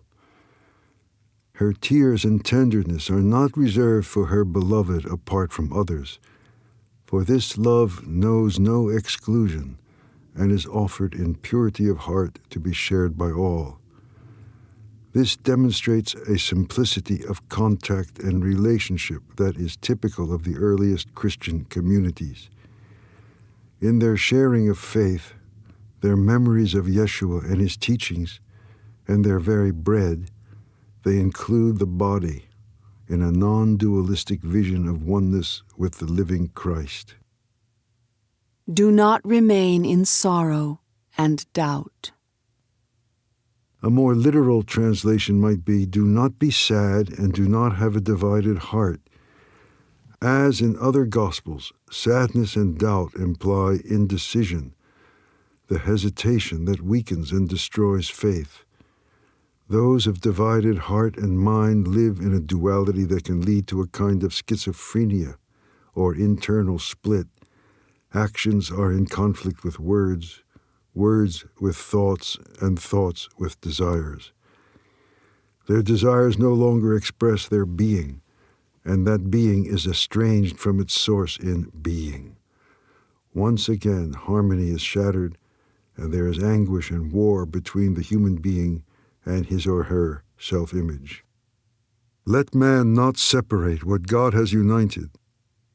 This theme, which recurs often in early Christian texts before Constantine, urges us not to live in the torments of dipsukia, duplicity of soul. When we are able to see opposites as complementary, we have taken a step toward oneness with the Son, or if you prefer, toward true maturity. One salient characteristic of early Judeo-Christian spirituality is the importance given to haplotes, or simplicity of soul, as contrasted with dipsukia. Because the latter involves convolutions and twists of memories with which we identify, it is the work of an entire lifetime to find the path of simplicity of soul. Miriam, in her confident and passionate abiding with the presence of the teacher, becomes simple in this sense, for she practices and embodies his teachings. She is able to console and strengthen the wavering step of her brothers by reminding them that the grace of Yeshua accompanies and protects them. She shows them that they will not go far by relying on their personal strength and abilities apart from the source. On the other hand, if they stay with the source, they will know that something other is at work in them. A lightness, a grace, even a gratuitousness, these two words have the same etymology, reigns at the heart of their very real problems and reckonings. This lightness both enlivens and truly protects them. There is certainly insufficient protection for our body with its delicate immune system when the soul has lost its confidence. Divisions in the soul weaken the body, whereas confidence and simplicity, haplotes, restore its strength and integrity. Though the Gospel of Mary is not a medical treatise, it does remind us of the serious consequences to the physical body and to the social and cosmic bodies that surround and penetrate it when human desire becomes disoriented, losing its unwrinkled bond to the presence of being. This can be cured only by a rediscovery of fundamental confidence in the anthropos that lives within us. It is this which makes communion between our mortal and immortal natures possible. Instead, let us praise his greatness, for he has prepared us for this. He is calling upon us to become fully human, anthropos. Thus Mary turned their hearts toward the good, and they began to discuss the meaning of the teacher's words.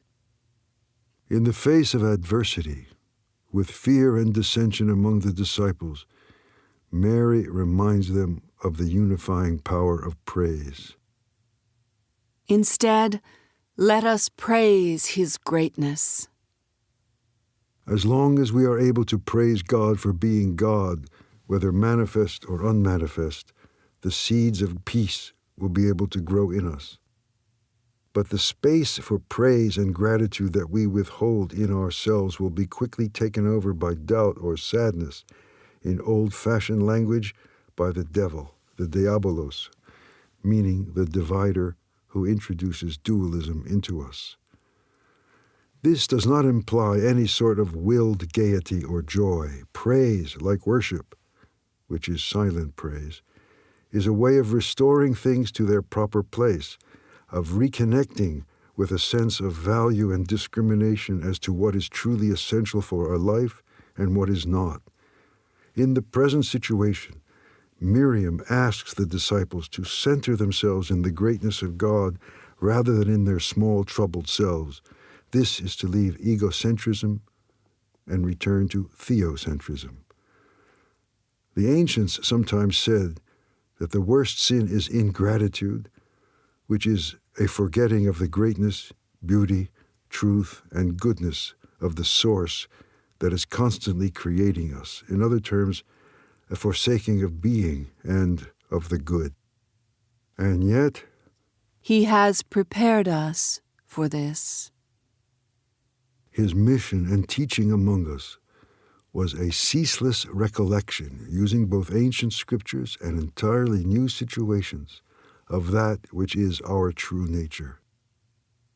He is calling upon us to become fully human. This way of translating the deep significance of anthropos, which we discussed earlier, reminds us of that archetype of synthesis that the teacher himself incarnated. Irenaeus, following John, said that he became a man so as to show human beings what being human really means in the image and likeness of God.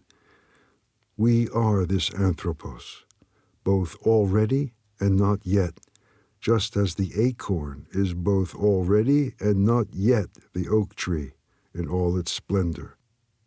This recalls Logion 1:14 from the Gospel of Thomas. Simon Peter said to him, "Let Mary leave us, for women are not fit for the life."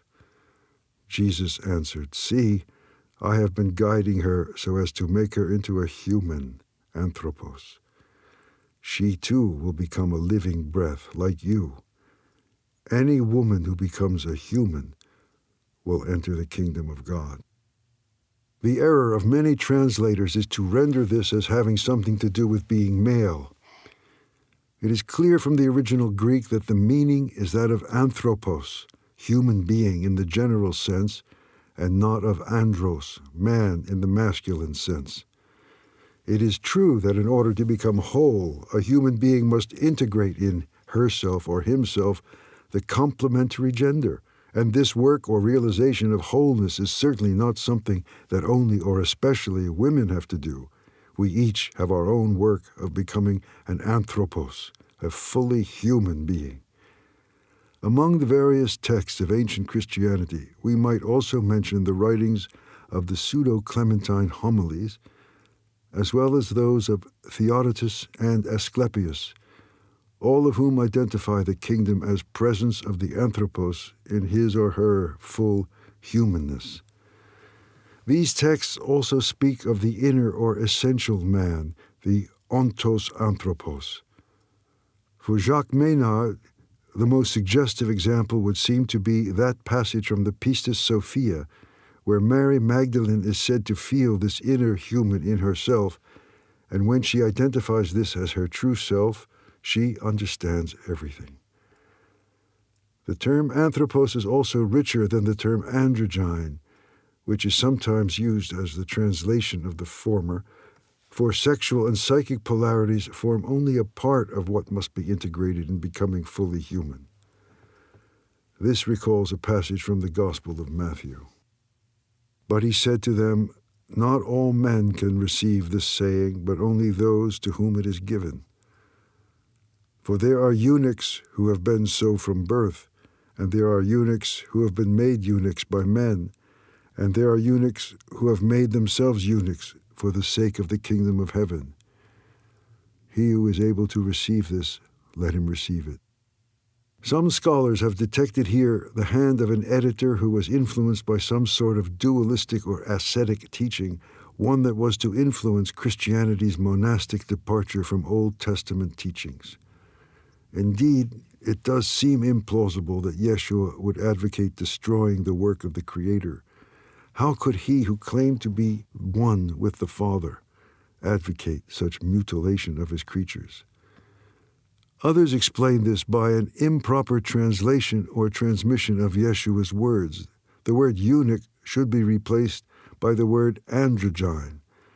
Unfortunately, the latter word, like so many others, was and still is often misunderstood and reduced to a sexual meaning that evokes some sort of freakish bisexual mixture that is neither male nor female, hardly an advantage for someone who is already having difficulties in finding his or her identity. As in so many other domains, one can only transcend that which one has fully known and accepted. One must live one's own sexuality in one's own body before speaking of a higher state of androgyny. As in psychotherapy, one must first have an ego that is as sane and stable as possible before pretending to have access to what is often, perhaps too often, called the self.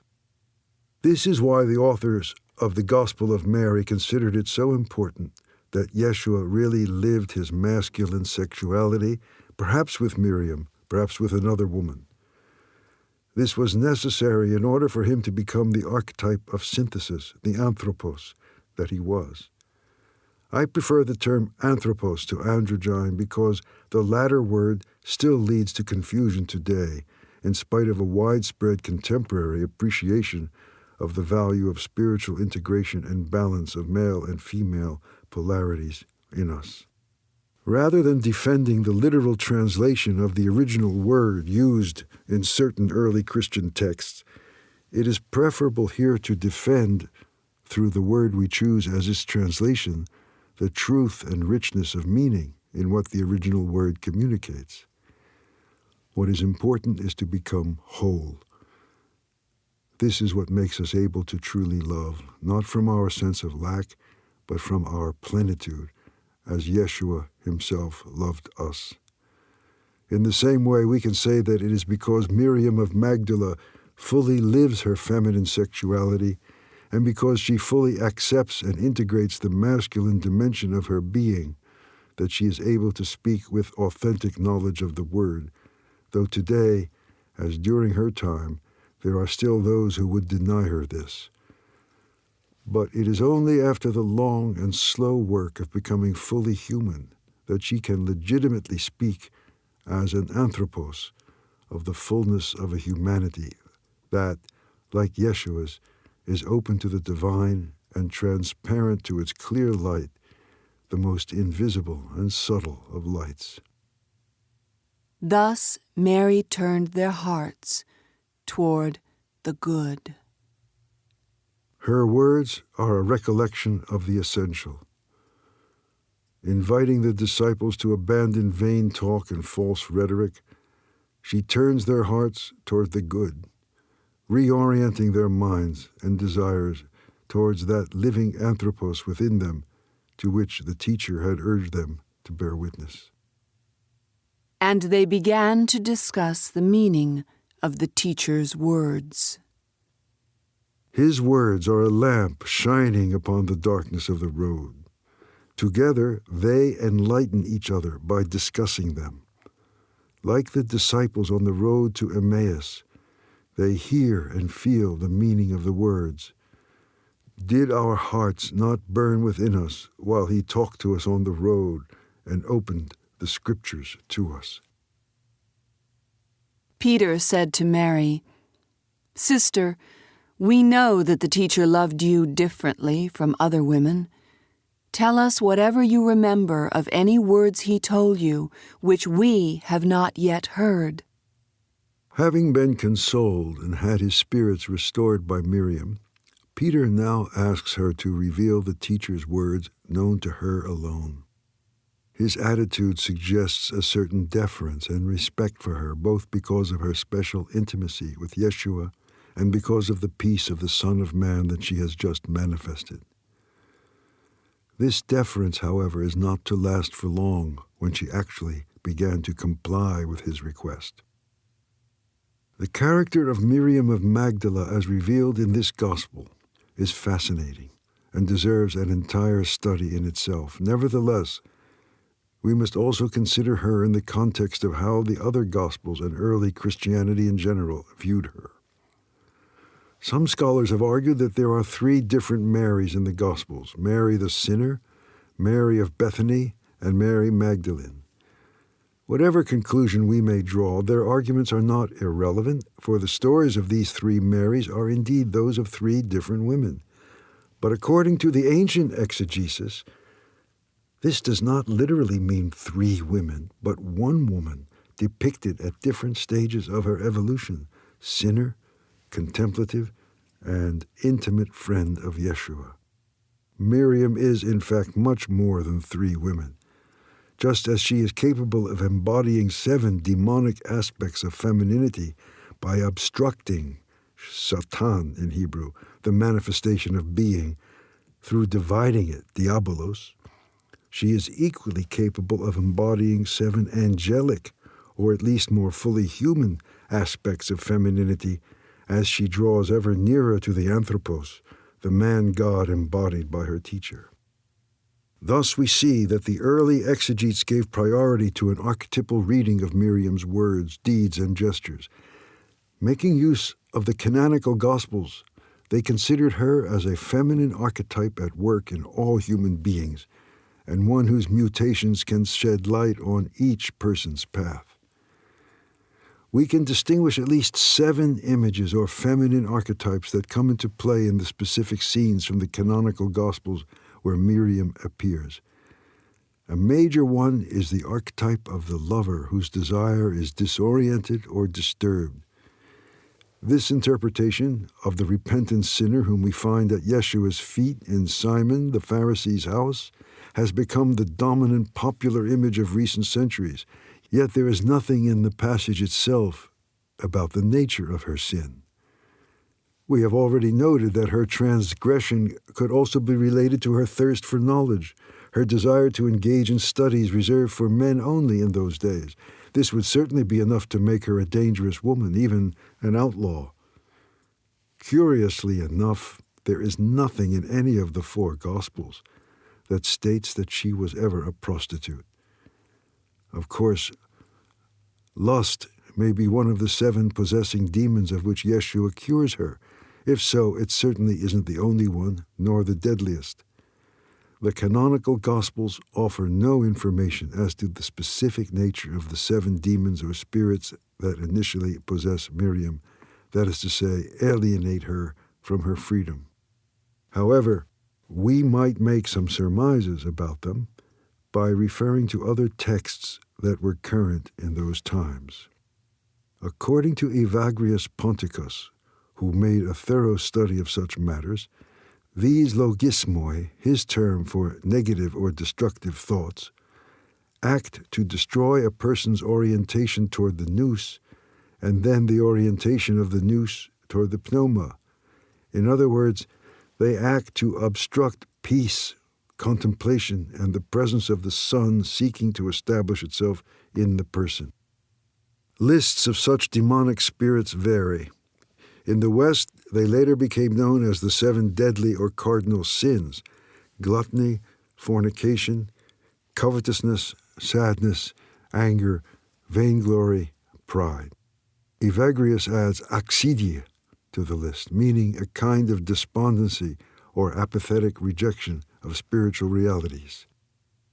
Such negative thought forms, logismoi, make human beings ill, and this sickness is indeed a kind of possession, which can also be interpreted as pathologies that cause alienation from our true nature, such as oral, anal, and genital fixations, which are often linked to vices such as greed, violent temper, and so forth. They are the elements of the pathology of the ego, which is centered upon itself and its own pleasure and gratification. Only an awakening to authentic love, which is also an encounter with the other, that is the real, can deliver us from such possession.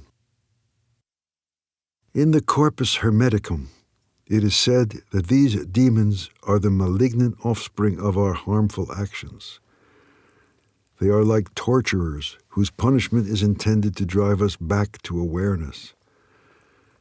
The first torturer is ignorance, the second is sadness, the third is self-indulgence, the fourth is lust, the fifth is injustice, the sixth is greed, the seventh deceitfulness, the eighth craving, the ninth fraud, the 10th anger, the 11th haste, the 12th ill will.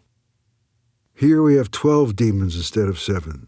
The number is not so important, for there are endless ways of analyzing the incredible forms of suffering of which human beings are capable, all of which block their simplicity and peace of mind.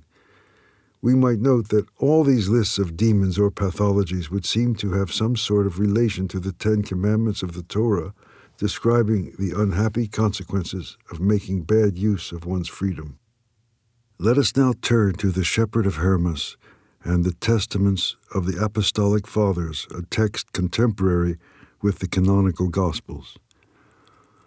Slander is a turbulent demon. Keep far away from him. Presumptuousness and complacency are a powerful demon.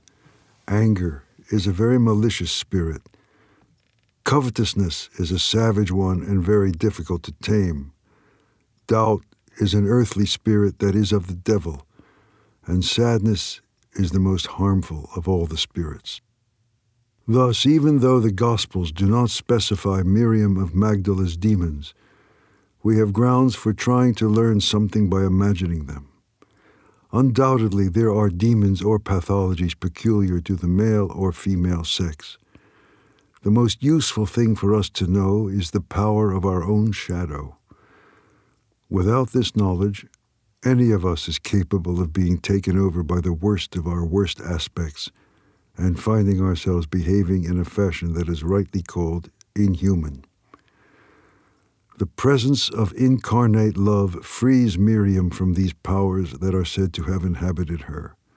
She feels recognized, yet not judged in the very darkness of her shadow. After this, the luminous dimensions of her being can awaken within her.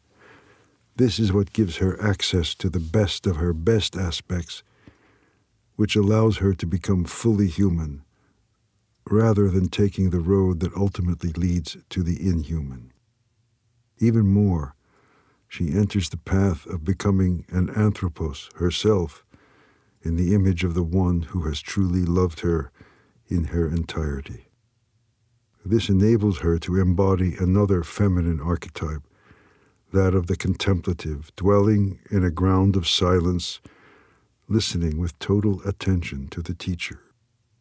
From this contemplation, compassion can then be born. Miriam was thus to become the feminine archetype of spiritual intercession, often to aid sick and dying people.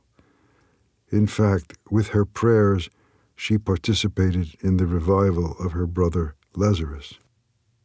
This contemplation and compassion leads her little by little toward that visionary gift that manifests in her foreknowledge of the impending death of Yeshua. She follows him to the cross and as far as death itself, and is the first to see him in his risen form. Her presence at his death on the cross also suggests the archetype of the midwife who accompanies others in their great passages, especially that of death. Furthermore, because she accompanies him at his death, she is able, in a sense, to accompany him beyond death and be privileged as the first witness of the resurrection. It is as such that she has been called the Apostle of Apostles, whose mission is to announce the good news, gospel, or evangelion, of the love that is stronger than death.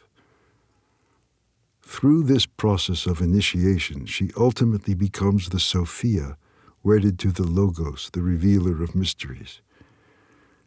This aspect of Miriam, though only suggested in the canonical Gospels, is quite developed in the Gospels of Thomas, of Philip, and of Mary. It is our feeling, however, that we should not dissociate this grand and ultimate archetypal aspect of Miriam of Magdala from the other faces of the feminine that she embodies, from the most physical to the most spiritual. This would do an injustice to the long road of healing and integration that she symbolizes. It would be like cutting up the robe that the teacher intended for her to wear, a seamless one, like his own. I noted in the introduction that in the Gospel of Philip, for example, that she is presented as the literal consort of Yeshua. He often kissed her on the mouth, nashak in Hebrew. In Jewish tradition, this can also mean a sharing of the same breath or spirit, and hence the same word, or gnosis. Philip's Gospel also tells us that Miriam is Christ's sister and mother, as well as his companion. She is not confined to a single role in her relationship with Yeshua. He is also her rabboni, as mentioned in John 20:16. Rather than continuing to translate this as merely my rabbi or my master, It would be more accurate in this light to render this as my beloved Master, with all the tenderness, intimacy, and respect implied by such words. After Christ has died, it is this woman whom Peter addresses with deference, recognizing that the teacher had loved her differently from them and from other women. Perhaps this also contains at least a grain of recognition that she has been given teachings that the men have not been ready to hear. For in spite of her status as a mere woman, she has gone farther upon the path to becoming fully human, an anthropos. Tell us whatever you remember of any words he told you, which we have not yet heard. Mary said to them, I will now speak to you of that which has not been given to you to hear. I had a vision of the teacher, and I said to him, Lord, I see you now in this vision. And he answered, You are blessed, for the sight of me does not disturb you. There, where is the noose, lies the treasure. Peter has asked Miriam for words of the teacher that they have not yet heard. Yet she chooses to answer him in terms of a vision she has received. I will now speak to you of that which has not been given to you to hear. I had a vision. This deliberate shift from the auditory to the visual will come as no surprise to scholars of early Christianity and the Judaism of Yeshua's time. It is related to an ancient argument as to the primacy of vision over audition. It would be tempting, though simplistic, to conclude that Semitic peoples tend more toward audition, Shema Yisrael, listen, O Israel, and Greeks toward vision. What position did the earliest Christians take in this debate as to the favored organ of divine perception? According to certain texts attributed to the Apostle John, it would seem that vision is privileged. The life appeared, we have seen it and testified to it. And he has Yeshua himself say, Your father Abraham rejoiced at the thought of seeing my day. He saw it and was glad. Thus, vision would be the fulfillment of the promise of audition, its plenitude and joy. One could read the Gospel of Mary as saying that Peter and the others have heard the word, but have not yet attained vision of it as she has. This theme of vision as higher than audition is prominent in the writings of Philo of Alexandria, which predate the redactions of the canonical Gospels, especially in his De Migratione Abrahami. We find passages like this. The sage is he who sees. Fools are blind and nearsighted. Thus prophets were called seers in olden times. Did not the ascetic take care to exchange ear for eye, so as to see what he could only hear before? Thus he became heir to the kingdom of seeing, and went beyond that of hearing. Henceforth the coin of study and teaching evoked by the name of Jacob is stamped with the new image of Israel, the sea. This is the entrance of the vision of divine light, which is the same as science, and this science opens the eye of the soul so as to lead it to apprehensions that are clearer and more luminous than those of the ear. It is God who makes us see. It is the light that awakens the light within us. Philo comes to a conclusion that is hard for many to accept. To see is better than to possess. He offers the example of Moses seeing the promised land from afar, as told in Deuteronomy 34:4. When he had shown Moses the entire land, God said to him, I have made you see with your eyes, but you shall not enter there. Do not believe that this is any sort of stricture upon this greatest of sages, as some narrow minds have maintained. No. What this is telling us is that the prerogatives of adults are not to be confused with those of children. The latter are called exercise, the former wisdom. It follows that the wonders of nature are meant more to be seen than possessed, possedere, meaning to sit upon. Is possession still possible for one who participates greatly in the divine? But vision remains possible for such a one. Though such vision is not given to everyone, it is at least possible for the most purified people whose vision has been honed and to whom the Father of the universe has shown his own works. What life can surpass the life of contemplation? What could be more fitting for a being endowed with reason? It is because of this that, although the voice of mortals is meant for the ear, the word of God, like light, is meant to be seen. It is written that all the people saw the voice instead of heard the voice, because there was in fact no shaking of the air from any organs of mouth or tongue. This was the splendor of virtue, the very source of the Logos. Yet the Deuteronomist tradition seems opposed to this primacy of vision over audition. Nevertheless, a thorough examination of Hebrew literature shows that these two organs of perception are meant to complement, not to oppose one another. On the one hand, it is said that the ear must be primary, for man cannot see God and live. On the other hand, it is also supposed to be possible to see and contemplate God. Moses went up along with Aaron, Hadab, Abihu, and 70 of the elders of Israel. They saw the God of Israel, they contemplated God, and then ate and drank. This ancient debate was taken up yet again by the fathers of the Roman Church, but all the polemics in favor of one sense or the other tend to pale when we remember that it is not our physical outer senses that are called upon, but our inner ones, sometimes called the eye of the heart or the innermost ear. Even Philo spoke of intuition in this sense. It is said that God saw all that he made, but this does not mean that he directed his eyes to these realities, but that he had the intuition, knowledge, and apprehension of what he had made.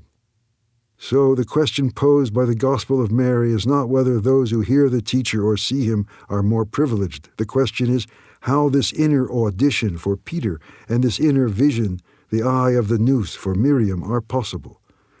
This requires that we take into consideration the context of anthropological beliefs surrounding this gospel, and let us recall that the very existence of this Coptic version suggests that we are dealing with an anthropology that cannot be encompassed by Greek and Semitic worldviews. Miriam's declaration is forthright and candid. I had a vision of the teacher. She is not troubled or agitated by this vision, which again is a sign of the inner peace that governs her emotional and psychic powers. This vision is neither a dream, a fantasy, a trance, nor one of those cataleptic states brought about by techniques current in those times. In those days, there were numerous schools of prophecy, not unlike our contemporary schools of channeling or mediumship. Miriam remains undisturbed, and like Teresa of Avila and other later visionaries, she speaks directly to the teacher.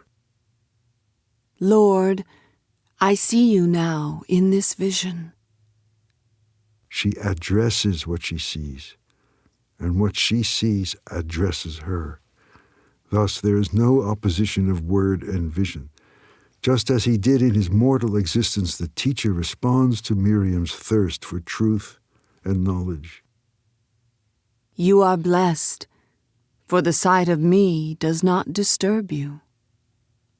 From the beginning, she possesses this grace of not being caught up in psychic excitation when confronted with this phenomenon, which could also be seen as freedom from the dualism of visible versus invisible, or material versus spiritual reality.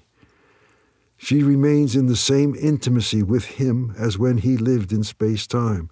Having gone beyond space-time, he is just as alive, and it is this to which she bears witness.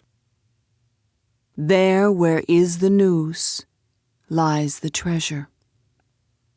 These exact words have often been quoted in later Christian writings, such as those of Clement of Alexandria, Justin, Macarius, and a number of others, which is evidence that the Gospel of Mary circulated widely during the first centuries of Christianity. It is important to remember that nous has no such place in the Gospels of Luke and Matthew, which substitute the word heart and change the tense from present to future. For where your treasure is, there your heart will be also. The usual meaning of cardia is the general inner nature of a person. To speak of nous rather than of cardia has far deeper significance than merely a stylistic difference. We could even say that it suggests something specific about what Yeshua's anthropology might have been. Especially in the passages that follow this one, the Gospel of Mary displays a kind of revealed anthropology. Of course, this is bound to be of interest to us, given all the current difficulties and confusions in this domain. As Anne Pasquier points out, this passage from the Gospel of Mary is certainly related to the teaching of the presence of the Son of Man within every human being. Hence, the treasure referred to in these lines is not some pie in the sky, nor is it of some future time. In the Gospel of Mary, the nous does not represent the whole human being, nor even an element such as heart or intellect, which will someday have to discover the treasure. For here there is no more division between the treasure that one must acquire little by little and oneself. There is no difference between the treasure and that part of us that is the nous. The nous is the treasure, an inner element that the disciple has no need to acquire through some moral action, but something that he already possesses by nature and that must also be discovered.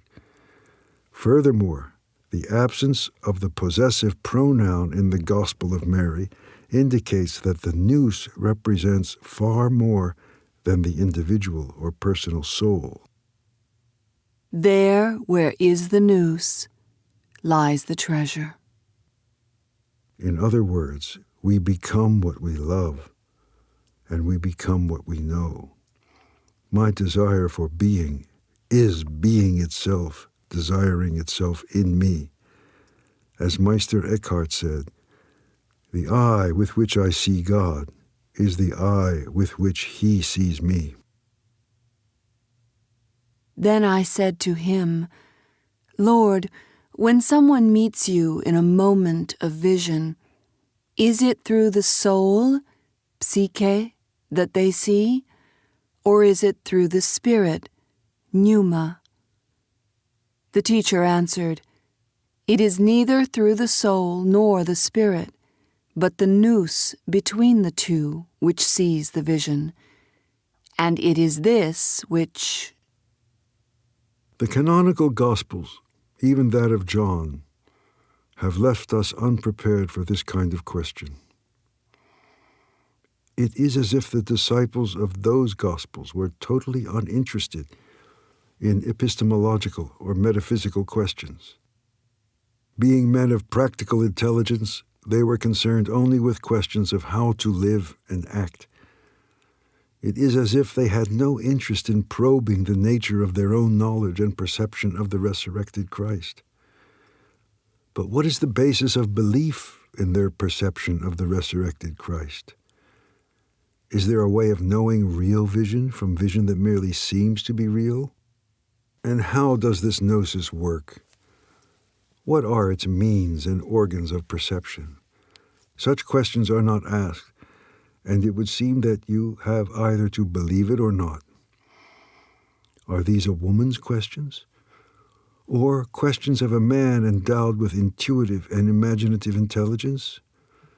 In any case, Miriam of Magdala's questions are important ones, for the question of how one knows the resurrected Christ is also a question of the nature of reality itself and involves the very foundations of Christianity. But isn't all this just a representation? A story that has been experienced, thought, dreamed, imagined, told, and retold? If so, how does such a representation originate? Is the story fiction or truth? In the very asking of this question, we see how invested we are in a certain Western mode of thought and interpretation, the either-or assumption. Either it's a dream or else it's real. Any third possibility is excluded.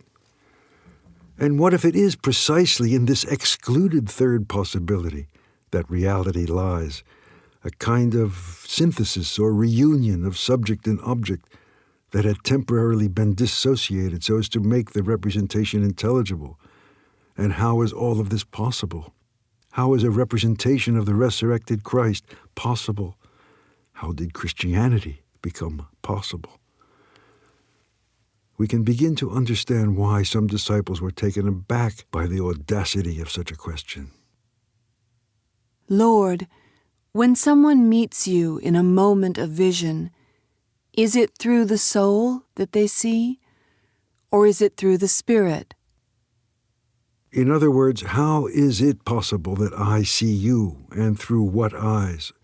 Are they the eyes of the psyche or of the spirit? Many people today would reduce this to, am I going crazy or am I a mystic? Still others couldn't care less about the distinction between psychic and spiritual experience, for both belong to psychopathology, and people who see such things probably need help.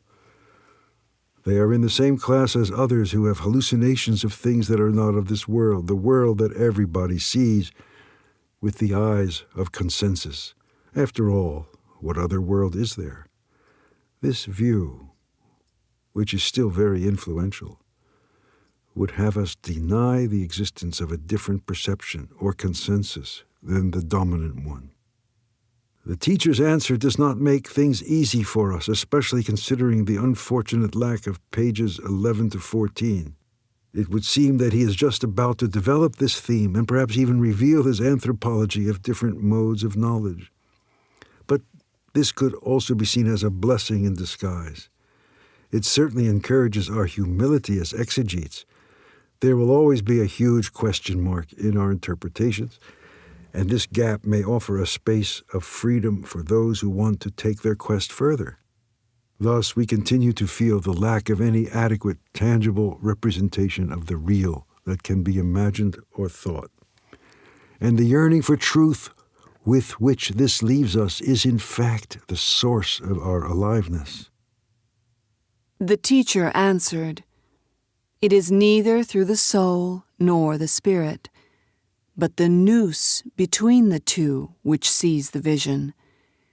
And it is this which..." These fragments give rise to a number of reflections. First, this apparition of the resurrected Christ to Miriam is of neither a purely psychic nor a purely spiritual order. The language of Roman Catholicism from the era of Gardai, Lubac, Maritain, and so forth would interpret this as being neither natural nor supernatural. However, the response in this gospel compels us to go beyond this binary mode of thinking in which our brain normally operates. The excluded middle of our dualism is the nous between the two which sees the vision. And it is this which... It is up to us to complete the ellipsis. This would, of course, be influenced by our anthropological beliefs, but it would be better if we were to use our own imaginal capacity. The possibilities are endless, of course, but is each of them real?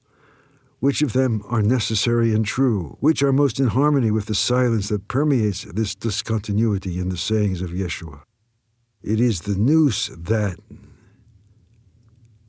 sees, feels, intuits, imagines, knows, loves, is aware. The choice is ours, provided that we are very clear as to what we mean by seeing, hearing, imagining, knowing, loving. Before making a choice, let us outline several systems of anthropology in which the place of nous may be considered in the light of its importance in the Gospel of Mary. 1. There is no place for it in any modern one-dimensional anthropology where a human being is regarded as being essentially a physical body, however complex, a mere composite form that will soon decompose and be no more. There is not even adequate space for psyche here, much less for spirit, nous. Intelligence is reduced to a play of energy in neural networks, a phenomenon of the brain. Certainly there is no place for an entity such as the Holy Spirit, pneuma. All such notions are mere comforting illusions to cushion us from the certainty of the annihilation of death. 2. It also has no place in a dualistic anthropology of body-mind split, such as the Cartesian worldview. Such an anthropology ignores the nous and the pneuma. Although there is some place for psychic or soul activity, there is neither spirit nor spirit with a capital S. 3. It does have a place in Platonic and Neoplatonic systems. Human beings have a body, a soul, and a spirit, soma, psyche, and nous. The spirit is the divine dimension which needs to be liberated from the clutches of sensations, soma, and emotions, psyche. 4. In the Gospel of Mary, however, the nous is not presented as the fully divine in us, but as the intermediary between the realm of psyche, soul, and the realm of pneuma, spirit. It is the pneuma, the breath or Holy Spirit, that is considered as truly divine in the anthropology of this gospel. This brings us to a fourfold anthropology in which the nous also finds its rightful place, though it is a different one from that in the Platonic system. Thus, the human being is a composite of body, soma, soul, psyche, mind, nous, and spirit, pneuma. This pneuma is not itself a component of the human complex, however, but the reality that gives life to the other components. In this perspective, to become spiritual is not to disincarnate, that is, to arise from the tomb of the body, nor is it to deny our feelings and emotions, that is, psychic activity and the happy-unhappy memories that underlie it. It does not imply any devaluing of the mind aspect of the noetic dimension of humanness, which includes intellect, intuition, and imagination, and intelligence capable of forming ideas or representations, images of the real. Instead, spiritualization is a process of imbuing these different dimensions of the human being with the presence of the Holy Spirit or pneuma. This transfigures the body, expands and calms the soul, and it simplifies and clarifies the mind and spirit, nous. Here is a summary of these. 1. One-dimensional humanity. One material body, intelligent and impermanent. The body is the only value. There is no reality beyond that of its space-time. 2. Two-dimensional humanity. Soul, psyche, immortal. Body, soma, mortal. The body is animated by an informative value that is perhaps non-mortal and independent of the body's space-time, which is not the same as eternal, inasmuch as the latter is defined as beyond all possible space-times. 3. Three-dimensional humanity. Spirit, nous, soul, psyche, body, soma.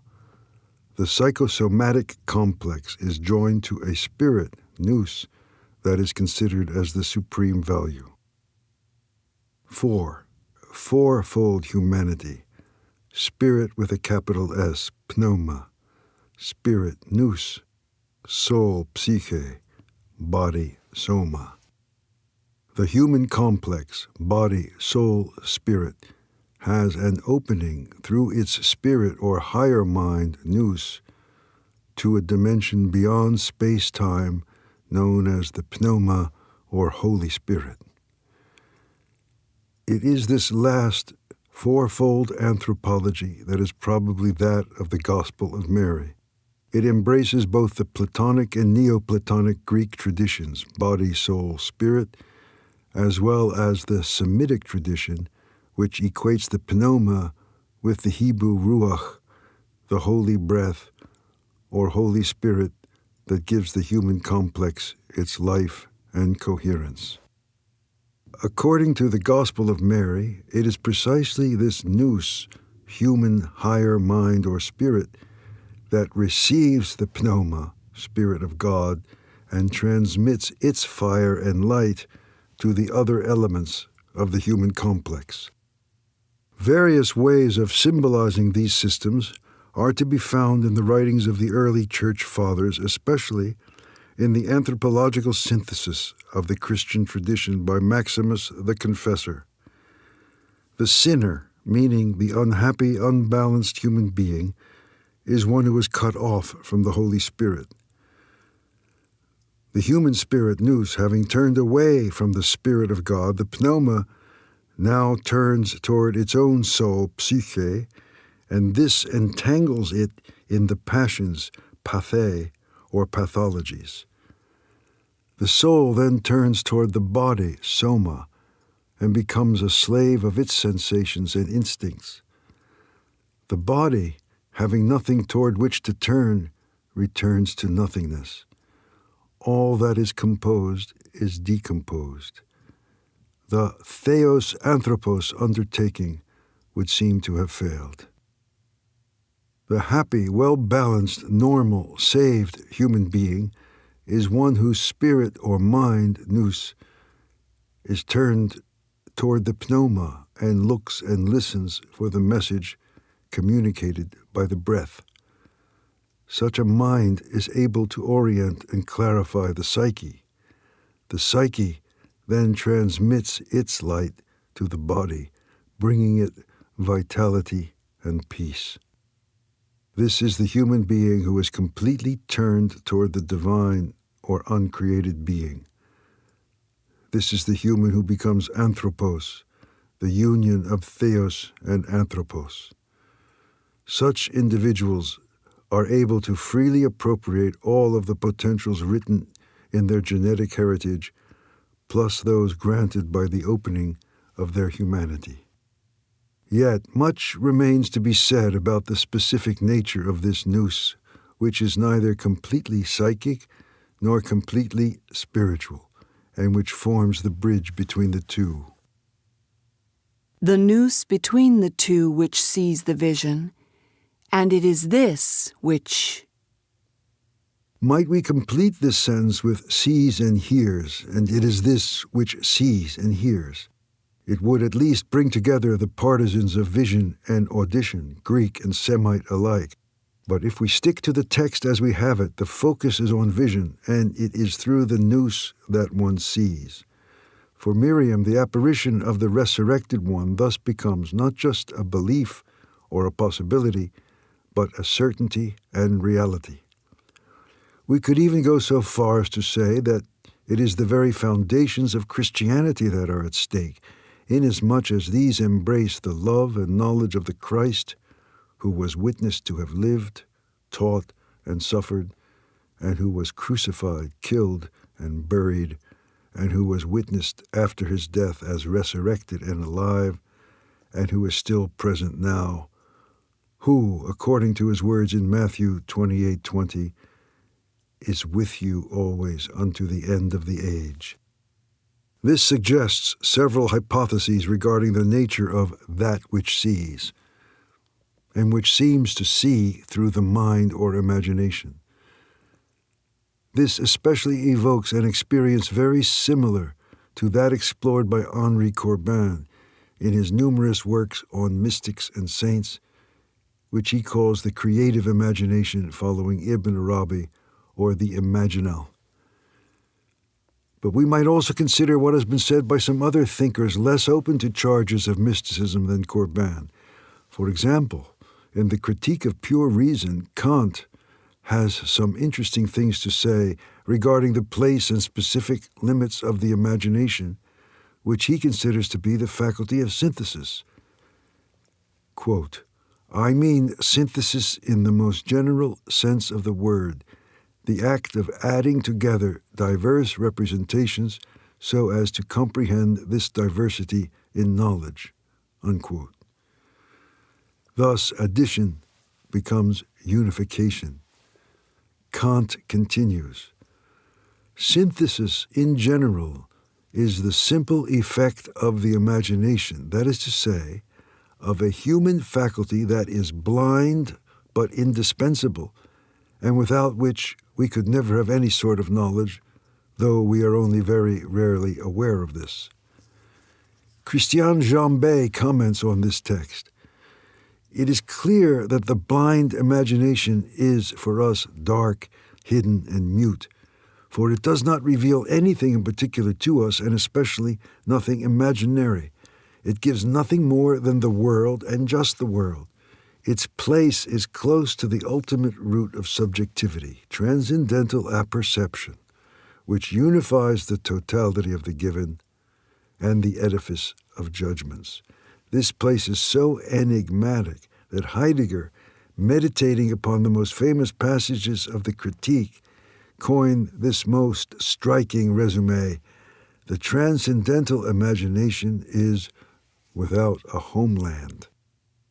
Returning to texts that are more akin to the Gospel of Mary, we might recall the words of Yeshua to the Pharisees, reminding them that it is those who claim that they see who are the most blind, and that I came into this world so that those who are blind might see. The nous, or creative imagination of Miriam, is in a sense blind, and this is paradoxically why she is able to see. As Heidegger said, her imagination is without a homeland. In other words, it is without a ground, without matter to be seen, without a body that can be touched, and yet she sees. She sees the one who animates and forms this body and this matter that she had previously been able to perceive only through the physical senses. She has passed into another mode of knowing, where Yeshua tells her in John 20:17 not to detain him through touch, that is, not to try to reduce him to sensible and conceptual categories of the known. The philosopher Berkeley, like Malebranche, maintained that ideas are not private phenomena pertaining to an individual, but independent, non-material entities quite distinct from the soul and its modifications. For Berkeley, as for the great Iranian mystics Shuravardi and Mullah Sadra Shirazi, there is the same paradox of sensation. Although the imaginal is a modification of the soul, it is presentational knowledge rather than a representational knowledge. It is a presentational knowledge where the reality is the image itself. The imaginal is not just an individual way of functioning, but an independent entity. Surely it is among such authors as these that we must search, reflect, and meditate if we are to come closer to the reality contemplated by Miriam of Magdala, a reality that is neither the fruit of her projections nor of some need to be filled with what remains of Yeshua in her memory. This reality is not objective in the same sense that the term is applied to ordinary reality, for this resurrection is not something that can be captured so as to weigh, measure, and explain it with the faculties of sensation and reason, those powers that have become so dear to us in the one-dimensional reality in which the teacher was previously perceived. There are anthropologies infinitely richer than that of one-dimensional humanity. It is the latter point of view that always reduces any phenomenon of resurrection to something unreal. Yet, there is no evidence that history itself is one-dimensional. The Gospel of Mary's purpose is to open up our vision of humanity and its history. The blinders that we wear are ultimately our own choice and responsibility. Yet, it is also true that we cannot be too careful about interpreting the ellipses in the text. It is neither through the soul nor the spirit, but the nous between the two which sees the vision, and it is this which... And craving said, I did not see you descend, but now I see you rising. Why do you lie, since you belong to me?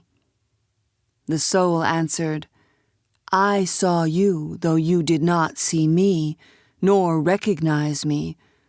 I was with you as with a garment, and you never felt me." Having said this, the soul left, rejoicing greatly. In the previous chapter, Miriam taught the disciples that we are able to see visions by grace of the nous. In this vision, the resurrection is not merely an event of the past, but the imaginal trans-historical symbol of all love that is linked with a body of flesh and blood and that is victorious over the space-time by which it was believed to have been limited. This resurrection abides and continues far beyond any date and time at which it was empirically witnessed. Its space must be both physical, otherwise it disappears from history, and spiritual, otherwise it disappears into history. It is the nous that perceives this zone between the purely physical and the purely spiritual worlds. If this dimension of humanness is denied or still dormant, there is an entire climate of reality that remains undiscovered. Yet, even beyond the nous, there is the pneuma, and beyond the pneuma, the silence. In the Gospel of Mary, the kingdom is also called repose and silence. Visionary experience is a necessary stage between words and the silence, but words, vision, and silence are only particular steps in this great voyage from matter toward light, which is also known as a human being. Or better yet, the human being is the memory and storytelling of this voyage. Undoubtedly, we would know more about the vicissitudes of this adventure if pages 11 to 14 of our text were not missing. Before attaining the repose of silence, Miriam's being must pass through 4 climates, the final and uppermost of which consists of 7 levels. At the opening of page 15, Miriam has already passed through the first climate. She has left behind the experience of nausea, so well described in our contemporary literature, that sense of disgust and absurdity at being too full of matter, trapped and stifled by the weight of our constituent elements. Of course, we must also live with love and appreciation for our passage through materiality, but when its weight usurps all our space, when we no longer feel in us even the faintest beating of the wings of levity, the experience of this materiality descends not only toward a subhuman stupor, but toward an experience of bad nothingness. Although the vehicle is empty, it still has no room. Here is a characterization of these 4 climates. First climate, darkness or absurdity, the sterile void, a nauseating climate where our identification with matter engenders the experience of our nothingness and meaninglessness. The second climate, craving, the desire to possess, a tense and stressful climate of complaints and demands. The third climate, refusal of knowledge, willful ignorance, refusal of awareness, a climate of stupor, closed-mindedness, complacency, and vanity. The fourth climate, 7-fold wrath, darkness, craving, ignorance, lethal jealousy, enslavement to the body, intoxicated wisdom, guileful wisdom. A climate that adds its violence to the other climates, bringing them to climaxes of jealousy, possessiveness, pride, and the madness of profane wisdom. The Gospel of Mary now recounts the soul's dialogue with craving, a symbol of the trial that every psyche must face in crossing this second climate. And craving said, "I did not see you descend, But now I see you rising. Why do you lie? Indeed, the soul does lie, inasmuch as it belongs to craving. If craving can make us rise, and toward what? It can all the more make us fall. This is a climate of possessiveness. We have all been warned against being possessed by our possessions. As long as craving drives us, we will never have peace. Craving can never say enough, only more. Why do you lie, since you belong to me? But craving cannot conceal its true identity as the very nature of the psyche alone, the nature of all psychic activity that has been cut off from the spirit. The soul in this condition can never be satisfied, and it is this ever-growing demand that is bound to become more vehement and culminate in wrath. Yet Miriam's soul is clear, for the light of the nous lives in it so that she is able to see and to answer. I saw you, though you did not see me, nor recognize me. The soul that is illumined by nous is turned toward spiritual reality and is open to the breath of pneuma. It sees the mechanisms and convolutions of psychic activity, but the soul, when left to itself, cannot see these. This highlights the problematic aspect of many so-called psychics who claim to be in contact with spiritual realities. An authentically spiritual person is capable of understanding a person driven by craving and possessiveness. But a person who is merely psychic or psychic cannot understand a spiritual person, one who is guided by non-attachment and is capable of free and unselfish acts. The psychic always has a tendency to reduce the acts of the spiritual person to its own limited categories. For example, labeling the behavior of the latter as hypocritical, incomprehensible, or deluded. I was with you as with a garment, and you never felt me. Craving, epithumia, is like a garment for the soul. It is a robe richly colored with bright and dark places, no doubt, but it is not an essential manifestation of the soul, nor even of its physical envelope, the body. The soul could instead put on a garment of generosity or kindness or of any of a number of other animate forms. The very nature of craving is inflation, pretending to be something it is not. In this case, it has taken itself for the envelope or skin of the soul, rather than as a mere costume.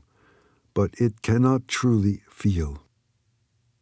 Having said this, the soul left, rejoicing greatly. Having affirmed its freedom from its clothing, its forms, the soul can leave in joy. Miriam's own psychic activity thus shows that it is not alienated through identification with its cravings.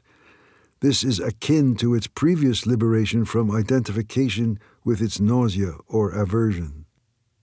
Is not the psyche that has passed through the climates of attraction and repulsion already on the path of nous and pneuma? Is it not already able to taste a fully spiritual joy, or, in other words, a joy that is not the mere result of success in avoiding pain or attaining pleasure, but a simple rejoicing in that which is, regardless of whether it is agreeable or disagreeable? This is the gift that is granted to the soul so that it may continue its ascent in the evolution of its consciousness. Then it entered into the third climate, known as ignorance. Ignorance inquired of the soul, "Where are you going? You are dominated by wicked inclinations. Indeed, you lack discrimination, and you are enslaved." The third climate is one of complacent or willful ignorance. We prefer not to know, for knowing would imply a conscience and responsibilities. We didn't know, or we were just obeying orders, have now become familiar excuses given by those judged for crimes against humanity. We would in fact prefer not to really know that our enemy is also a human being, and thus a brother or sister, in spite of apparent differences such as race or culture. This refusal of awareness, this lethargy that blocks certain incoming knowledge, is ultimately capable of making us accomplices in the most atrocious crimes. Yet this ignorance brings no peace to the soul, and those who have it are not as blissful as they might appear. A questioning must sooner or later come to shake them out of it. Where are you going? What is your path? And what is the meaning of your life? Awareness of our own ignorance can be our salvation.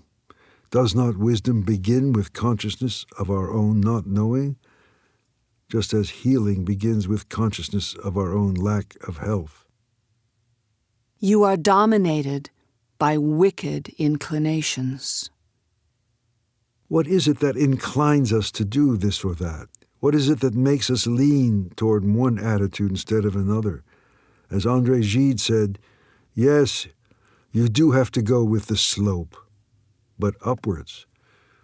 It is right and useful to explore and to know our own inclinations, all our attractions and repulsions, so as not to become reduced to being their unconscious slaves. Thus, the accusations would seem to apply to a soul that is unable to resist its inclinations. Indeed, you lack discrimination, and you are enslaved. What is lacking in such a soul is that diacrisis, discrimination or discernment, that enables it to resist identifying with its inclinations. We must not mistake our true nature for that which is defined by our inclinations. Of course we have desires, but we are not these desires. This confusion is another aspect of ignorance, a dreadful mixing up of our being as subject with the objects of its desire. Discrimination begins with separation, what I am from what I am not, and what I desire from what I do not desire. Of course, these things are not always so clear. Unfortunately, this human limitation often becomes used as an excuse to defend our ignorance. We can claim that we are all just mixtures, after all, especially of consciousness and unconsciousness. The climate of willful ignorance is strangely perpetuated by all sorts of pseudo-understandings like this. They offer us a cheap and clever escape from guilt, which only makes us behave more and more irresponsibly. We cannot truly become free of guilt if we try to escape the grain of consciousness implicit in it. It is precisely this consciousness that enables us to discern our bad inclinations. This does not mean judging or condemning them or feeling guilty about them. It means knowing them well enough so that we do not become easy prey for them. The passage from animal to human requires discrimination, the capacity to evaluate and judge one's acts favorably or unfavorably. Chimpanzees can create works of art with their agile hands, occasionally achieving quite remarkable paintings in color. But it is useless to look for even a hint of discrimination or evaluation on the part of the chimps. The anthropology of the Gospel of Mary reminds us that a multitude of talented monkeys cannot accomplish what one creature of discrimination can do. Is not the world of human society in reality a jungle, or rather a circus, where talented monkeys reign supreme? The willfully ignorant are wont to follow this inclination that leads back to the animal they were, but could no longer be, because it allows escape from the trials of self-knowledge and the demands of discrimination.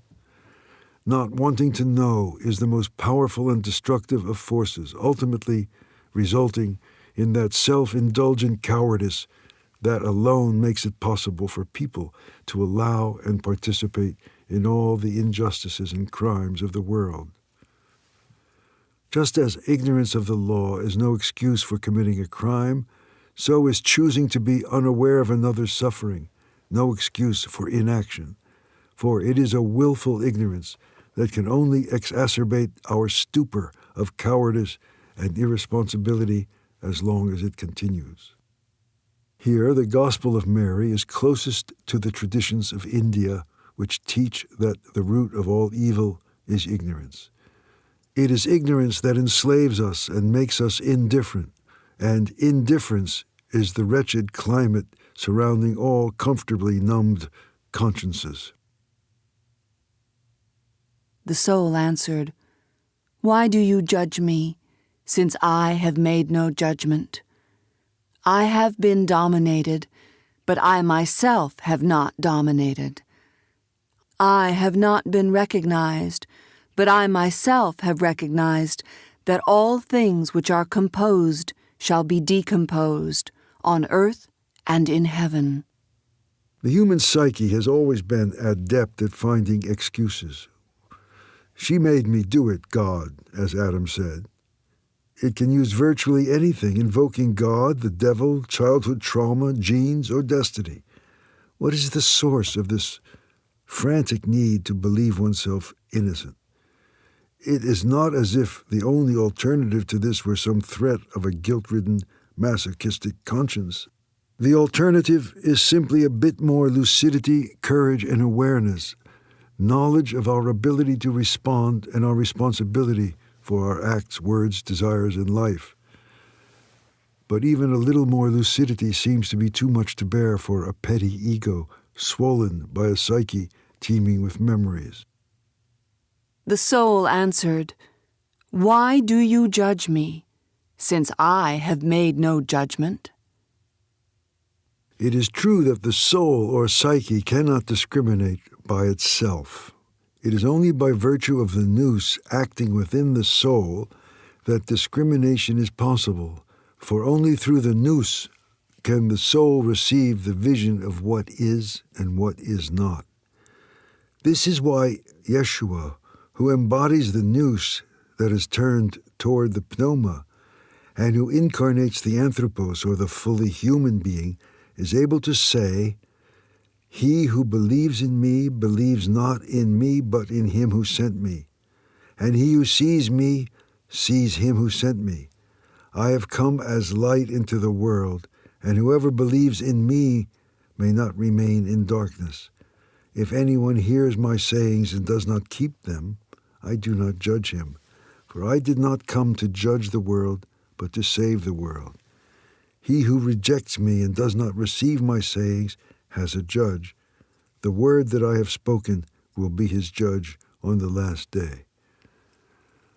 The unregenerate soul has forgotten that it has only to turn toward the light of the nous in order to have access to a different climate where innocence means, instead of ignorance, wholeness and harmony of actions and words and of knowledge and being, even though our knowledge is always partial and our realization of being is never perfect. I have been dominated, but I myself have not dominated. Here the psyche recognizes how it has been dominated by circumstances, events, environment, and conditioning.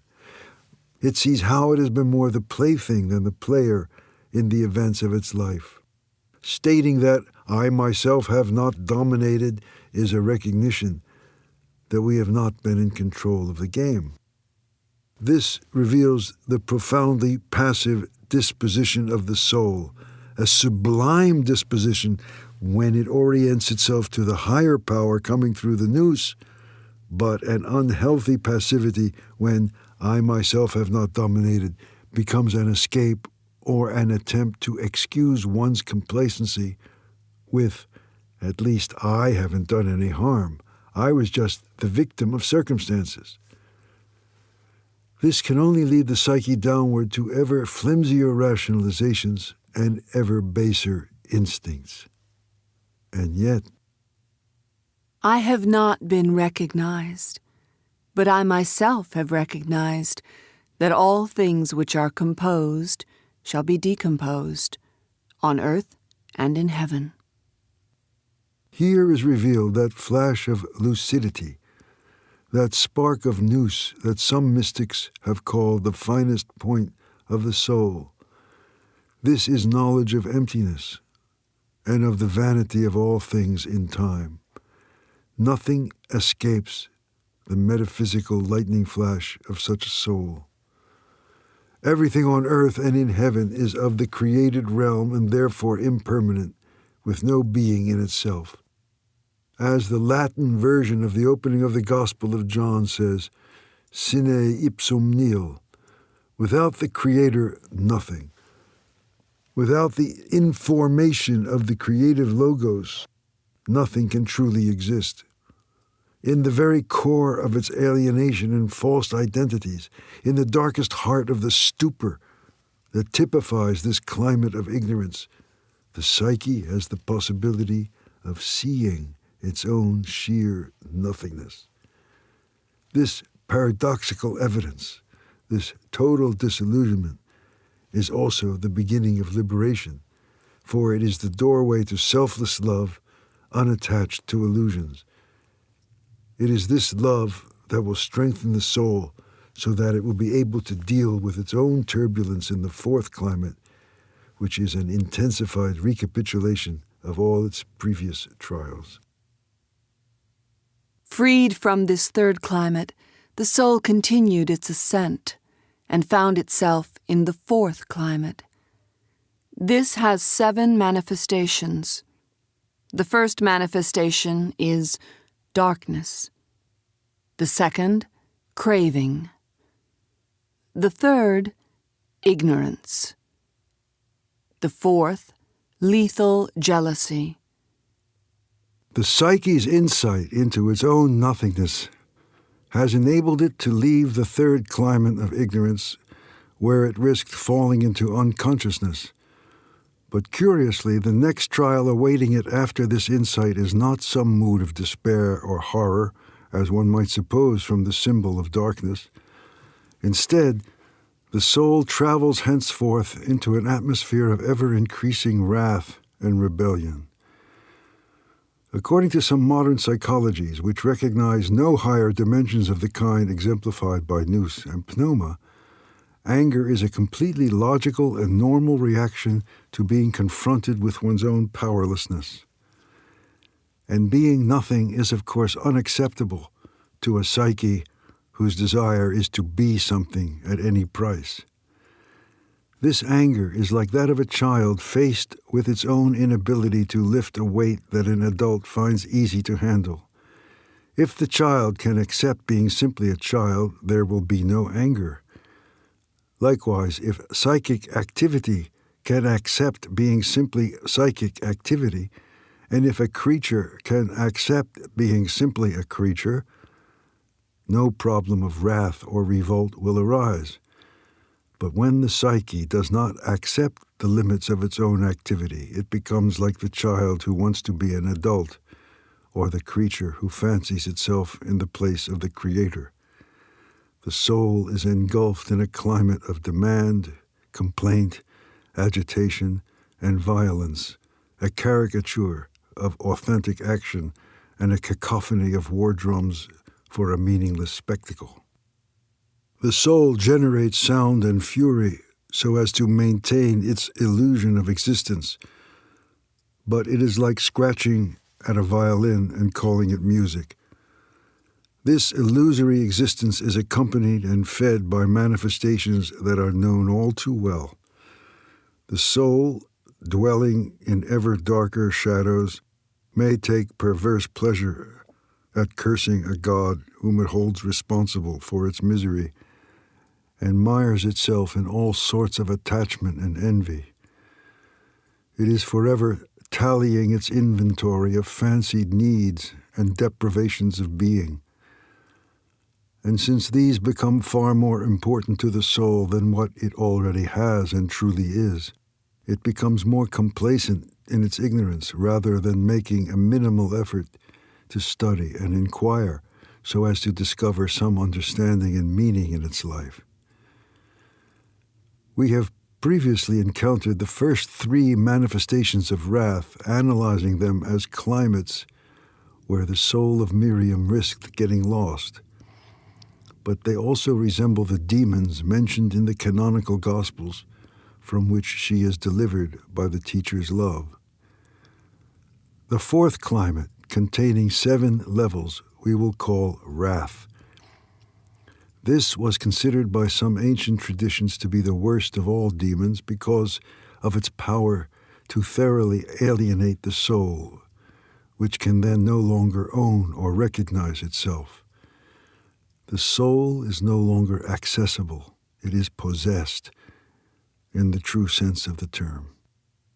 After someone experiences a fit of anger, we often hear him or her say things like, "I don't know what came over me. I didn't realize what I was doing. I wasn't myself," or "It was as if I were possessed." Possession is a word that applies especially well to the 4th level of this 4th climate, jealousy. The Gospel of Mary uses a term even more specific, lethal jealousy. But isn't all jealousy ultimately lethal? And what of that jealousy attributed to God himself? Indeed, it is connected with his wrath, as can be seen in this passage from Deuteronomy. "You shall not follow other gods, for your God Yahweh is a jealous God inside you. Beware lest the wrath of Yahweh your God be inflamed against you and exterminate you from the face of the earth." We may recall that the doctrines of certain Gnostic sects do not consider this wrathful Old Testament deity to be the true God, but rather a malevolent demiurge, the demonic creator of a corrupted world. He is the evil spirit of all the bad climates that excite emotions such as jealousy and anger. Is the God who speaks in Deuteronomy really the same God who tells Moses, "I am that I am"? Or is it really Satan, the obstruction to being, who is the jealous and wrathful one? It actually matters little for our purposes here. In either case, we are dealing with an outward projection of subjective psychic energies onto the cosmos and a certain tendency toward objectification and materialization. The projection of jealousy and wrath onto God can also be interpreted as a more advanced stage of psychic evolution than it might seem. In such projections, the soul is in some sense able to recognize the presence of being in those manifestations that it fears. It discerns light in the darkness, strength in anger, and love in jealousy.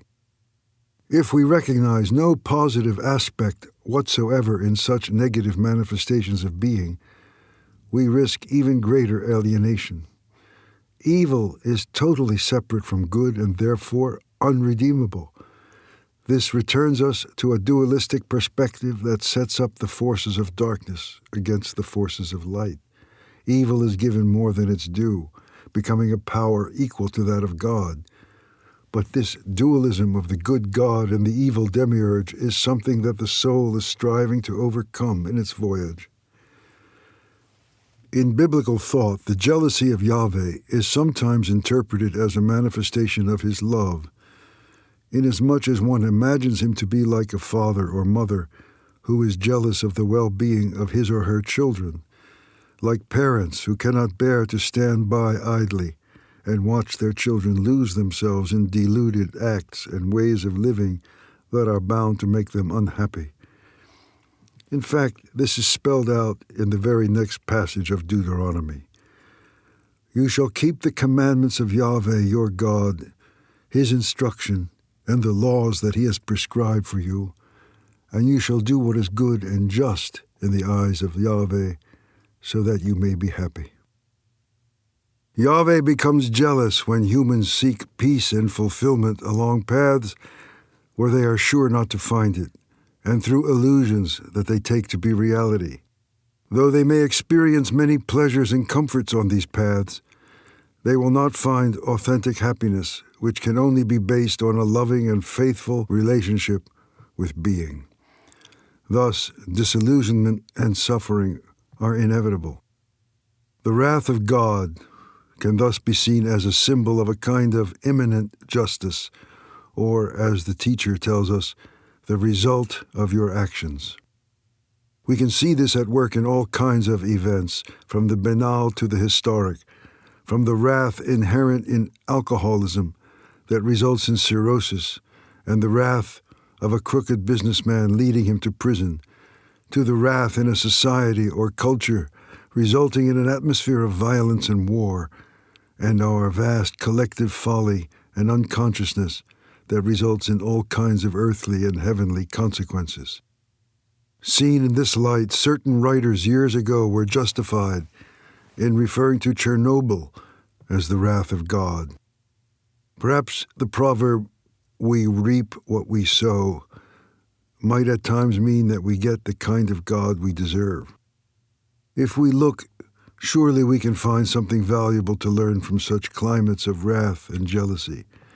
If, while we still have time, we are able to discern the pattern of causes and effects that have brought us into this climate, we can gain the insight that reveals actions toward our salvation, or at least our greater health and well-being. But the Gospel of Mary does not really address a cosmic jealousy or wrath resulting from the unrecognized goodness of being. Rather, it speaks of a psychic climate of lethal jealousy that consists of the desire for exclusive possession of that to which we are attached, whether it be a child, a lover, or a piece of property. We are attached to a reality that we fundamentally refuse to share, and if we are unlucky enough to have this reality escape from us, wrath is never far away. Sooner or later, it will compel us to lash out either at someone else or at ourselves.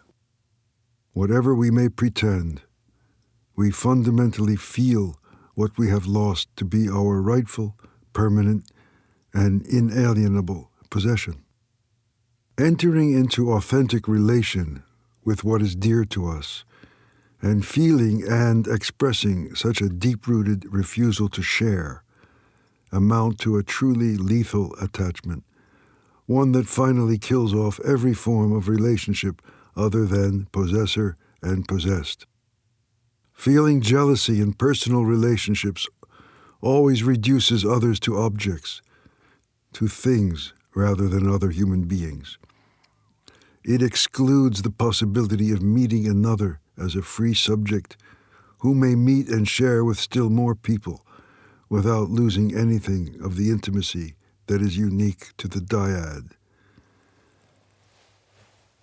The real meaning of a vow of fidelity is not intended to lead to dependence and/or alienation, but to affirm that one is capable of a fidelity that both allows and supports the complete fulfillment of another's freedom. During the ritual of marriage in the Orthodox Church, each person crowns the other. Each of the two participants never places any sort of cord around the other's neck, and the wedding ring is a symbol of alliance, never of bondage. There can be true alliance only between natures that are free and that recognize this freedom in each other through their life and behavior together. Such maturity and sovereignty are rare because they can be achieved only by those who have been liberated from the climate of lethal jealousy that, as the enemy of mutual trust, poisons all human relationships. When trust between two beings begins to erode, it is not only jealousy and wrath that begin to take its place, it is also death. Jealousy is fundamentally murderous in the sense that it is incapable of respect and recognition of the living anthropos in another. It ultimately reduces both others and ourselves to the level of mere matter, our lives to only a momentary volcanic eruption that leaves behind nothing but dead ashes and sadness. This being said, we must not forget that, as suggested by the symbol of the jealousy of Yahweh, there is another possible meaning for wrath. In certain exceptional contexts, human beings are capable of manifesting what is called righteous anger, as exemplified by the teacher driving the money changers out of the temple. You shall not make my Father's house into a marketplace. Yeshua is thus jealous of this space consecrated to peace and prayer. For those who use this temple have a responsibility to protect it from inner and outer influences that would debase it. His wrath is essentially directed against the calculating aspect of our mind that makes us restless and prevents us from savoring a moment of surrender, a moment of complete faith in what life has in store for us, in spite of all our doubts and trials, a moment that is like a sweet and refreshing oasis in the midst of the most hostile climate. For Miriam of Magdala, this oasis has both a name and a face. The memory of this logos and the evocation of its face gives a spring to her step even as she crosses the burning deserts of her soul. The fifth, enslavement to the body. The sixth, intoxicated wisdom. The seventh, guileful wisdom. These are the 7 manifestations of wrath, and they oppressed the soul with questions. Where do you come from, murderer? And where are you going, vagabond? This passage through the ordeals of different climates recalls the words of Paul to the Ephesians. We were one of those who live according to the cravings of the flesh, serving its impulses and guilty thoughts, so that our nature had become the slave of anger, just like the others. As with the canonical Gospels, we must avoid interpreting Paul's use of the word flesh as a synonym for the body, which is the temple of the Spirit. Instead, it refers to the psychonoetic human being who has become cut off from his or her spiritual roots and potential and is reduced to mere physicality. This produces a creature who rejects any sort of amenability to a creator and who may appear to be self-sufficient, yet is cut off from the source. To live within the confines of a humanity reduced to mere flesh is to live with a constant sense of powerlessness in the face of reality and death, and this again leads to the climate of wrath. Thus, the Gospel of Mary offers the same message as Paul's letter to the Ephesians. The 6th and 7th climates come still closer to texts attributed to Paul, especially a large section of the first letter to the Corinthians. Before encountering the true Sophia, the wisdom of Yahweh, the being that is what it is, we must also meet and unmask false wisdom. This is the wisdom called fleshly in the language of Paul, the wisdom whose powers are so highly esteemed in the eyes of the world. Since these powers include tremendous cunning and guile, they are able to gain widespread respect. But in reality, they are inflations, forms of vanity and intoxication, the very nature of which is to propel us into states of mind or climates where elements and powers come into play that are not our own. This is like the frog in La Fontaine's parable, who thinks it can become as large as a cow by swelling until it finally bursts. This is the intoxication of the worldly wise, who hide behind their brilliant facade of words the ruins of their ethics, the hollowness of their hearts, and the fraudulence of the very wisdom they claim to possess. For it is written in the first letter of Paul to the Corinthians, I will destroy the wisdom of the wise, and the cleverness of the clever I will thwart. Where is the wise man? Where is the scribe? Where is the debater of this age? Has not God made foolish the wisdom of the world? For since in the wisdom of God the world did not know God through wisdom, it pleased God through the folly of what we preach to save those who believe. For Jews demand signs and Greeks seek wisdom, but we preach Christ crucified, a stumbling block to Jews and folly to Gentiles, but to those who are called, both Jews and Greeks, Christ, the power of God and the wisdom of God.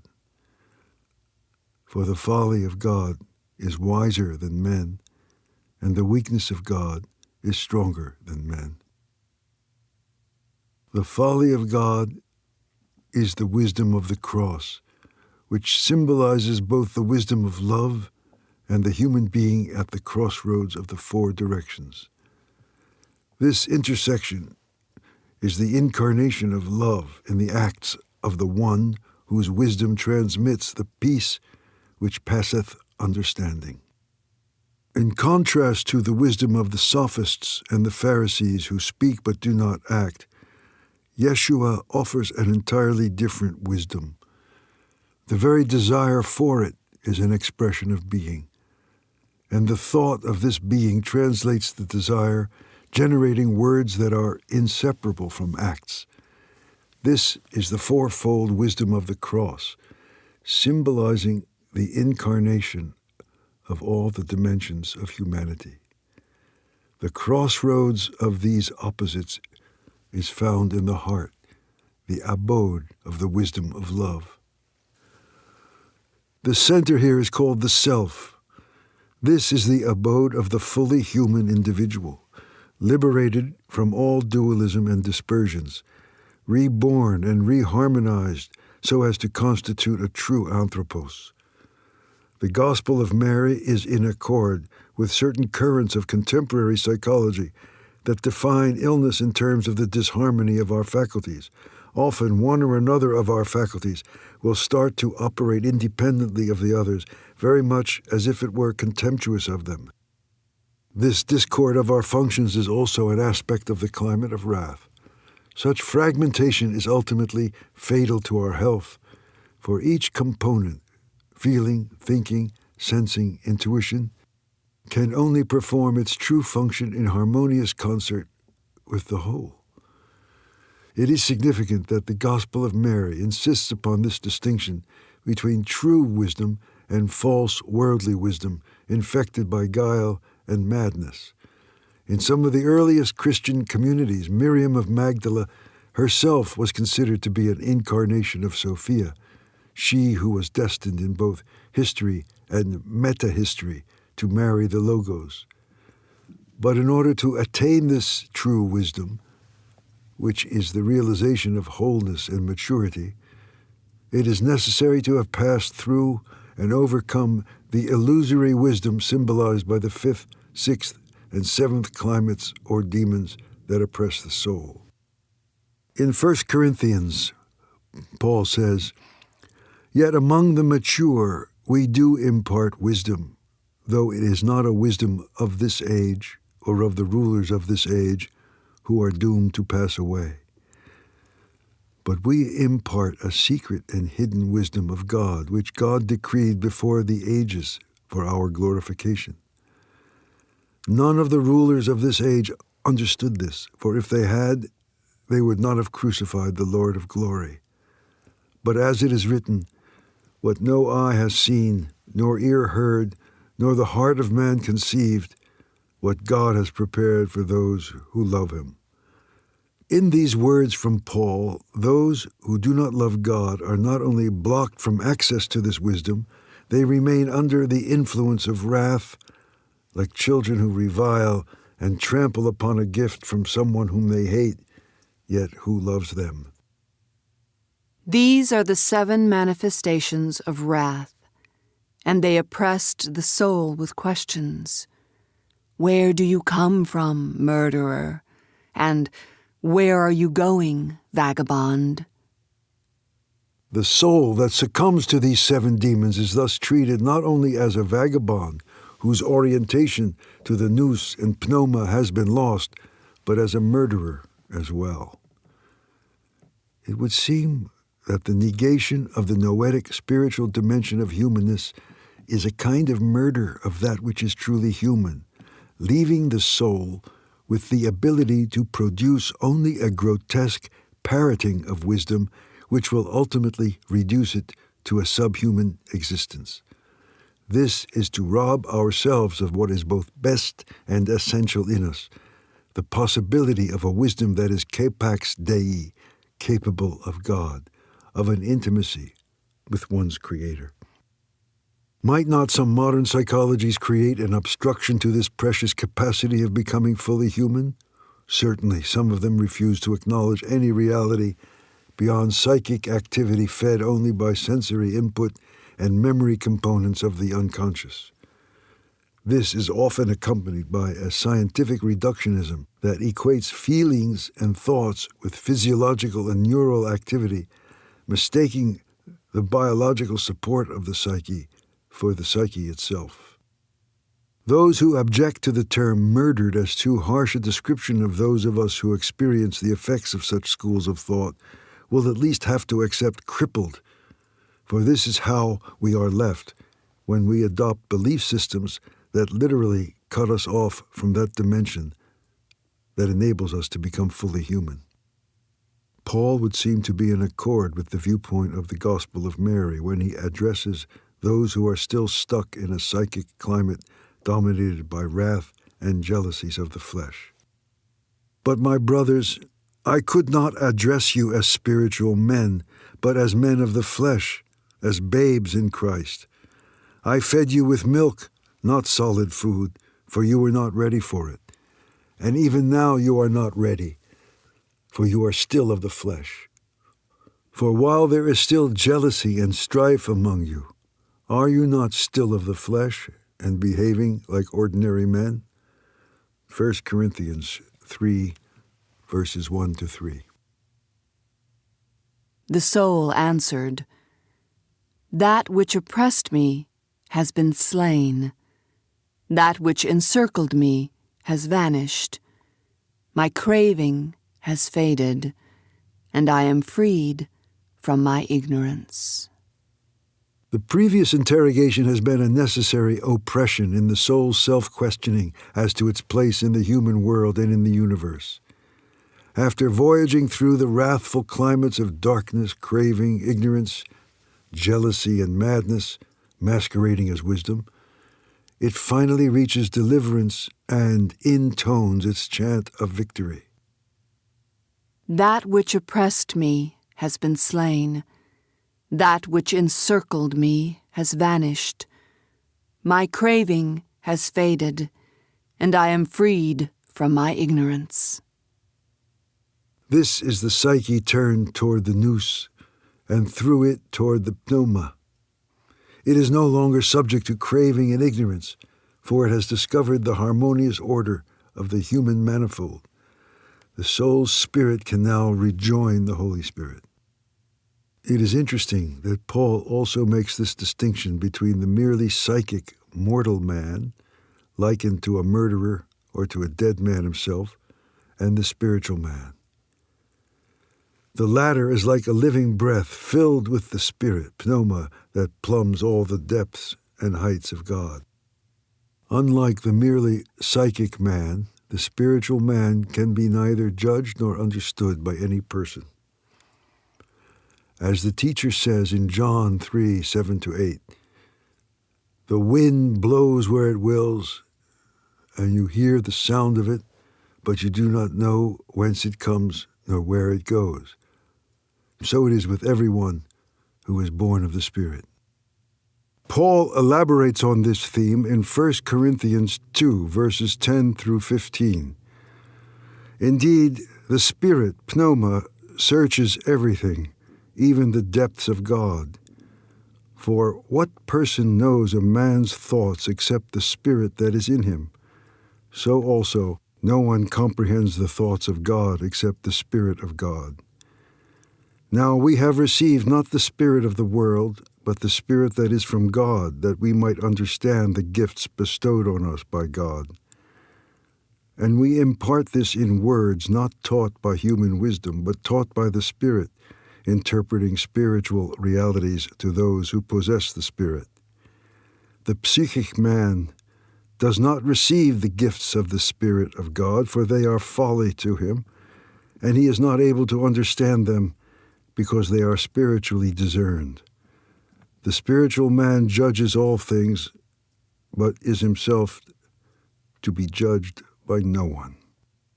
Having become spiritual, the soul of Miriam participates in this rediscovery of freedom, which is also sovereignty and detachment. When certain other apostles begin to judge her, they only show that they are still captives of the psychic and the fleshly, which ultimately lead only to mortification and mortality. We know that we have passed from death into life because we love one another. He that does not love abides in death. Whoever hates his brother is a murderer, and you know that no murderer has eternal life abiding in him. It is surprising to find in both these words attributed to John and the words in the Gospel of Mary this same theme expressed with the same language. Worldly wisdom is loveless wisdom, ruled by wrath and cunning. It is also murderous, for it is cut off from the breath of life in itself.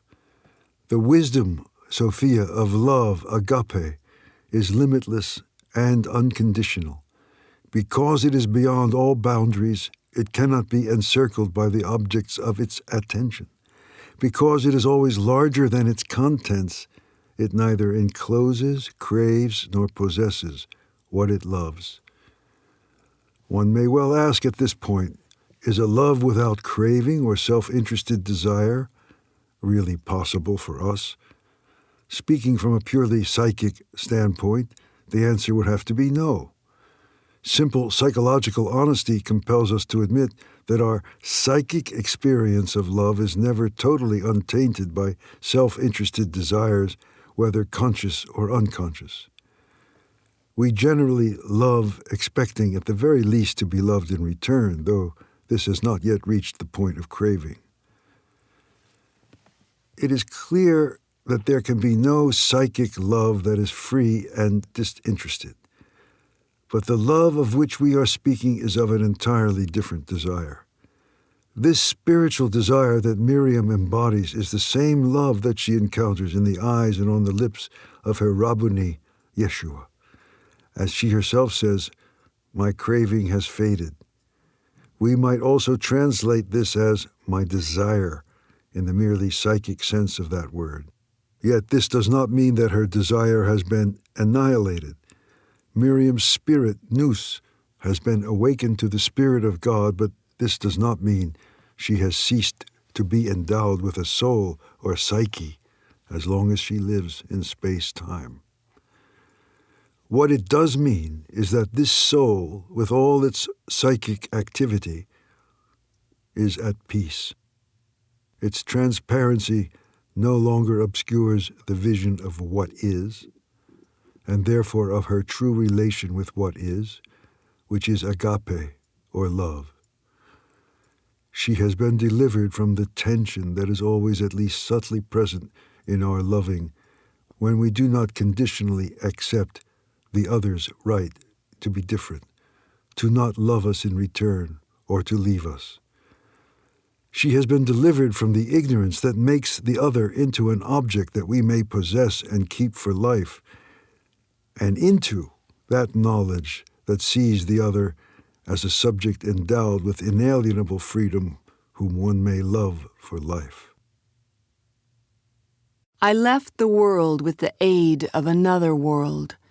A design was erased by virtue of a higher design.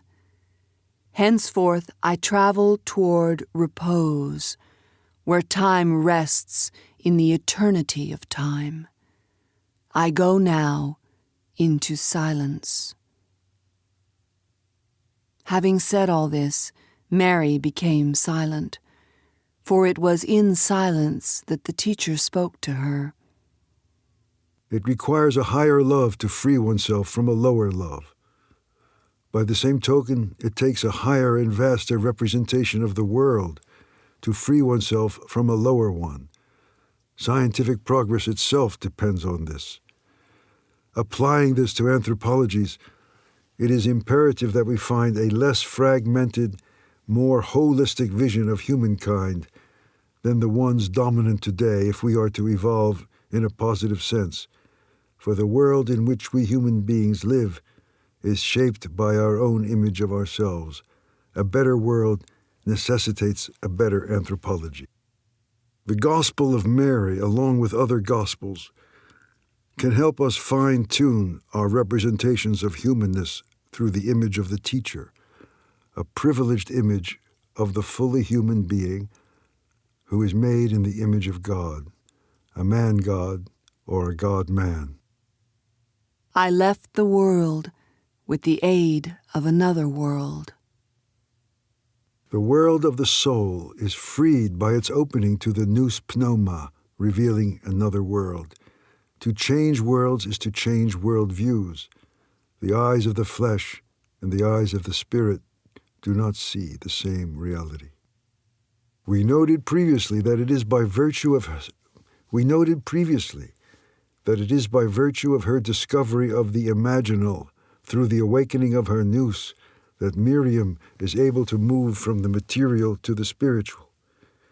The imaginal is that in-between zone where spirits become embodied and bodies become spiritualized.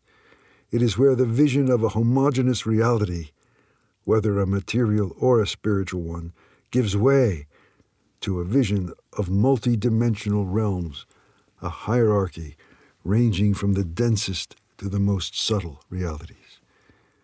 The different phases of Miriam's soul voyage have enabled us, if not to see, then at least to experience these climates, albeit with our baggage of reserve, enthusiasm, irony, or whatever constitutes our habitual patterns of thought. For sensory reality, as for historical reality, the distinction of real versus imaginary tends to boil down to true versus false. This is not the case for imaginal reality, however, for the imaginal is not merely something that is at best possible, as is the imaginary. Rather, it is of an ontological reality entirely superior to that of mere possibility.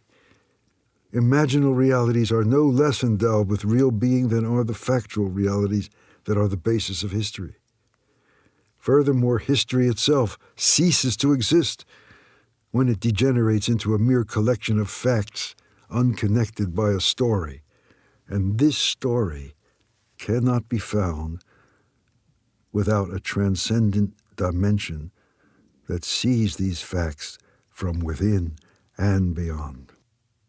Those who change history create a fracture in the deterministic story of their era. Like Yeshua, Miriam, and many other founders of great spiritual traditions, they are like flashes of lightning in the dark of our ordinary history.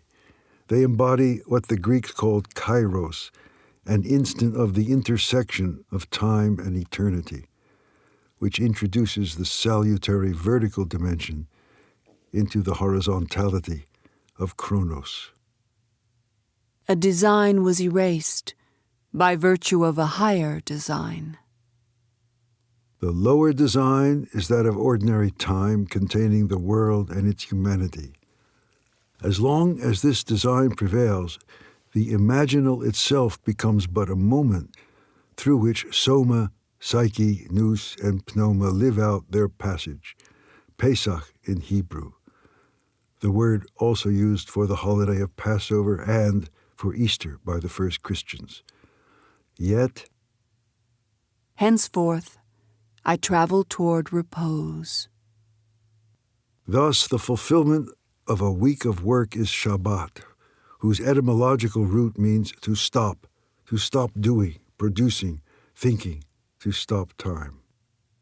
The anthropos created in the image of Yahweh knows true repose and how to savor individual being as being, free of all need to prove ourselves or justify our existence through any sort of accomplishment. The difficulty for the psyche is that this highest climate has no weather. It lacks all the sensations, emotions, thoughts, and even intuitions through which the psyche has become accustomed to feeling its own existence. Even love does not feel like love in this space. Yet here is precisely the test of the soul's authenticity, for this is the space of the very source of love. Is the soul still capable of love here, where it can no longer feel love? To the extent that we are attached to the feeling of being in love, we lack authenticity of soul, for in reality we love our own pleasurable emotions, that is, motion, that we experience through another. But when we truly love another unconditionally, the psyche basks in that climate of repose and has no need to be moved by this love. As Aristotle so eloquently said, contemplation is the purest human action. It brings us closest to the original act of the unmoved mover that sets all worlds into motion, yet is itself moved by nothing. Miriam's path now leads toward this purest act, her utterly gratuitous love, which is not other than being itself. It is here that time rests in the eternity of time. Eternity is the absence of time and is totally incompatible with conventional religious doctrines of eternal life. In these systems, time is still in fact going on forever, though perhaps at a slower pace, in the sense of continuing to flow without coming to an end. But we can all too easily imagine boredom in such an eternity, and this is precisely why it is bogus. In order for boredom to even be possible, we must first have a background of passing time. But there is no passing time in eternity. As creatures of passing time, the closest we can come to representing it is through those instants of greatest aliveness and intensity of presence. And of course, any representation of such an instant is bound to be a relative and fleeting image. The eternal Son of Man in us is also the Son of the instant, and it is here that Miriam comes in silence to experience her wedding with eternity. The repose to which she goes is also silence, as she says in the same breath. Yet this silence is also of the beyond. It cannot be reduced to the popular slogan, here and now, inasmuch as that implies dependence upon experience in passing time. In ancient traditions, silence was called the breast of the Father, the transcendence in the heart of immanence. Ignatius of Antioch explicitly states that the word, logos, comes from silence and returns to silence, symbolized by the Father. Between the silence of the source and that of the end, there is a time for word, logos, and breath, pneuma, when human beings are given the possibility, which is also their blessing, of participation and of understanding as much as they can. Even Clement of Alexandria had some rather strange and beautiful words to say on this. Silence, they say, is mother of all beings born of the abyss. Inasmuch as she has expressed the inexpressible, she has kept to silence. Inasmuch as she has understood, she has named it the incomprehensible. This is part of the great apophatic tradition of the early church fathers. According to it, Yahweh remains incomprehensible, inaccessible. We can only know his names, qualities, reflections. Gregory Palamas called them his energies. We can know the Son and the Holy Spirit, but not the inaccessible essence. We can only know the radiation of the sun, never its heart, where light is most dense and always hidden to us. Both physicists and mystics speak of the darkness at the core of light. Of course, these are only analogies, yet their message is that in the physical domain, as in the spiritual, the essential always eludes our minds. We only come close to it through silence and repose. Having said all this, Mary became silent. It is vanity to speak too much of the ineffable silence, even though it is through words that we arrive at it. Beyond a certain point, there is only wordless communion. For it was in silence that the teacher spoke to her. These meetings between Logos and Sophia reverberate in realms of both words and silences. Happy are those who have ears to hear the teacher's words. Happier still are those who have ears to hear his silence. Of course, there must have been a sharing of words, feelings, and sense experiences, as well as silences, between Yeshua and Miriam. But it was surely silence that began to fill them when they left the talkative company of the other disciples and walked together of a star-filled evening beside the softly lapping waters of the Sea of Chinnereth. Walking alone together in that silent communion, even the noetic image was left behind, for there was nothing left to see, only that living, overflowing nothing, which, the next morning, in the language of their time, they would refer to as the Father. Then Andrew began to speak and said to his brothers, "Tell me, what do you think of these things she has been telling us? As for me, I do not believe that the teacher would speak like this. These ideas are too different from those we have known." And Peter added, "How is it possible that the teacher talked in this manner with a woman about secrets of which we ourselves are ignorant? Must we change our customs and listen to this woman? Did he really choose her and prefer her to us?" Miriam has ceased speaking. Her silence annoys her critics as much as her words do, for it is a sign of the peace of the one who inhabits her. They cannot accept her story of the voyage of the soul through the different climates, for it seems like ordinary imagination to them.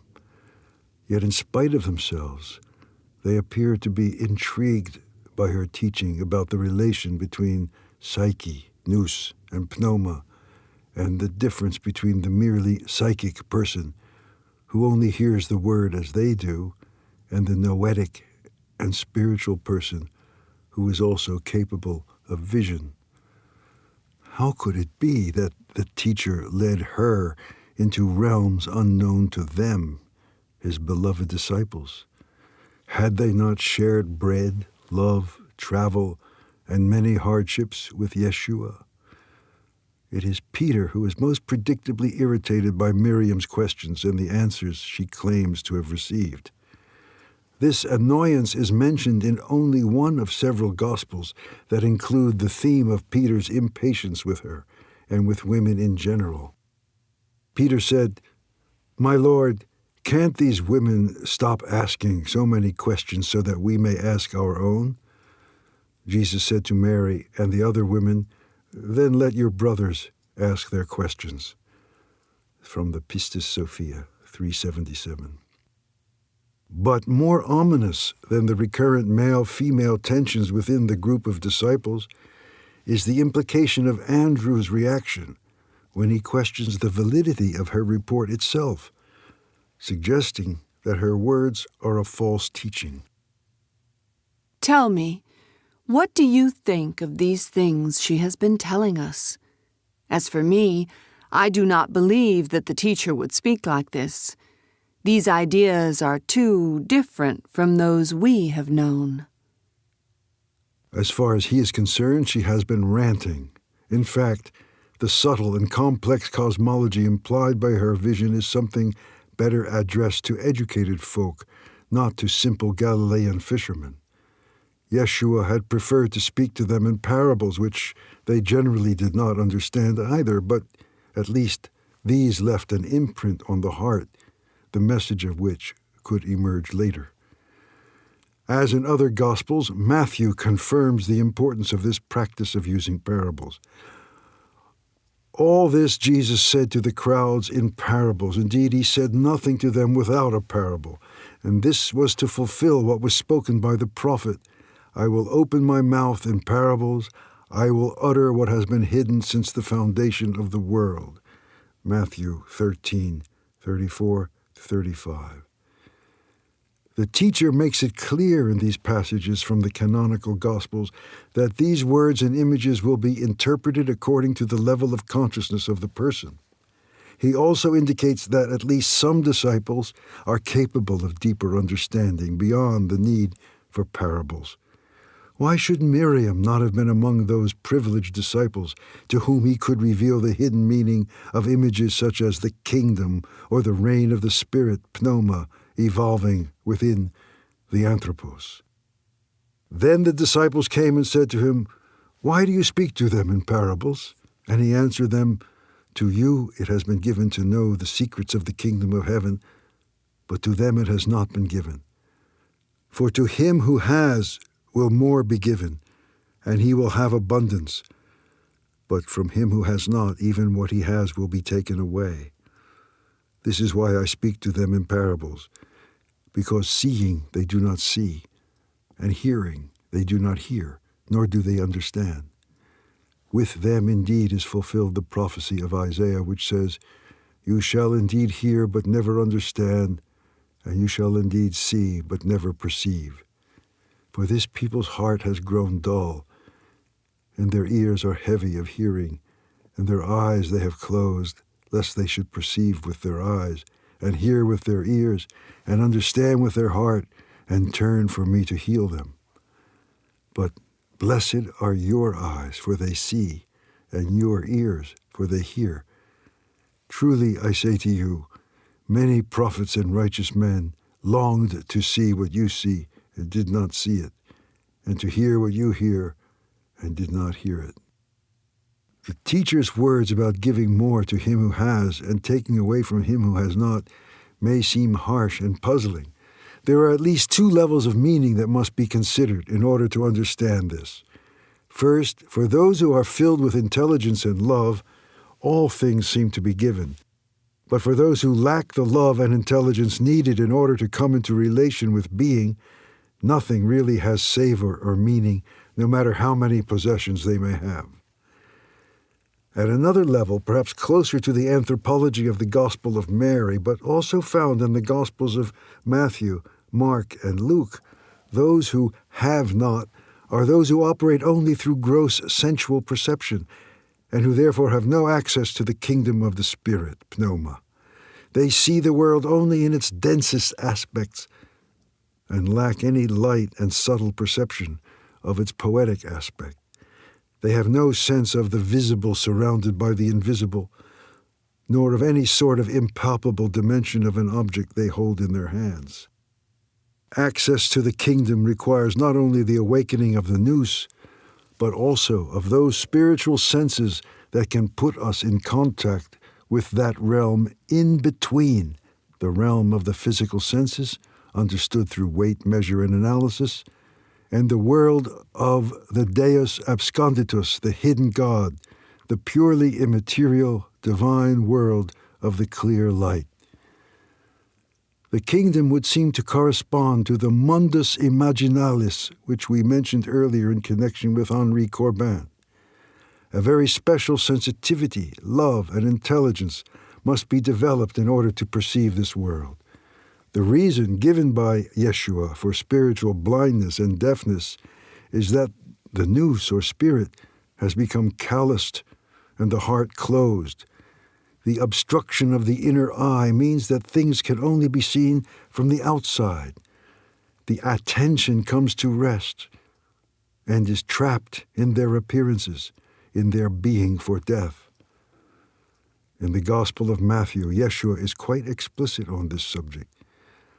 The eye is the lamp of the body, so if your eye is sound, your whole body will be full of light. But if your eye is not sound, your whole body will be full of darkness. If then the light in you is darkness, How great is that darkness! Could it be that the noose of some of the disciples has become closed? Might they not be prey to the climate of darkness evoked in Matthew as well as in the Gospel of Mary? We must bear in mind that our narrative takes place after the resurrection. The teacher has left the world of history, and anyone who longs to remain in relationship with him must learn to use unaccustomed organs of perception if they are to apprehend a new world. It is no longer through the flesh that we shall know the Christ, said Paul of Tarsus. The reaction of Andrew and Peter in the Gospel of Mary is an illustration of the climate in which the disciples found themselves after the resurrection. They experienced emotions of grief and fear and a refusal to really accept the good news, especially if it happened to come from women, and particularly from the one known as Miriam of Magdala. The Gospel of Mark. Now, when he arose from the tomb early on the first day of the week, he appeared first to Mary Magdalene, from whom he had cast out 7 demons. She went and told those who had been with him as they mourned and wept. But when they heard that he was alive and had been seen by her, they would not believe it.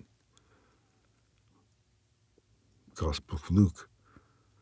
Now it was Mary Magdalene and Joanna and Mary the mother of James and the other women with them who told this to the apostles.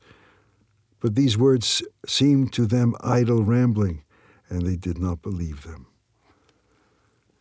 Mary's words are then the idle ramblings of a woman, and therefore of no interest or importance. Each of them could comfortably turn his attention elsewhere.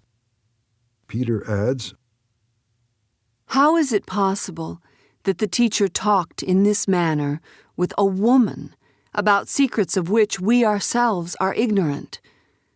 Must we change our customs and listen to this woman? Did he really choose her and prefer her to us? There can be no doubt that Peter is genuinely shocked that a woman could speak with such authority, revealing secrets that they, Yeshua's closest male disciples, did not know.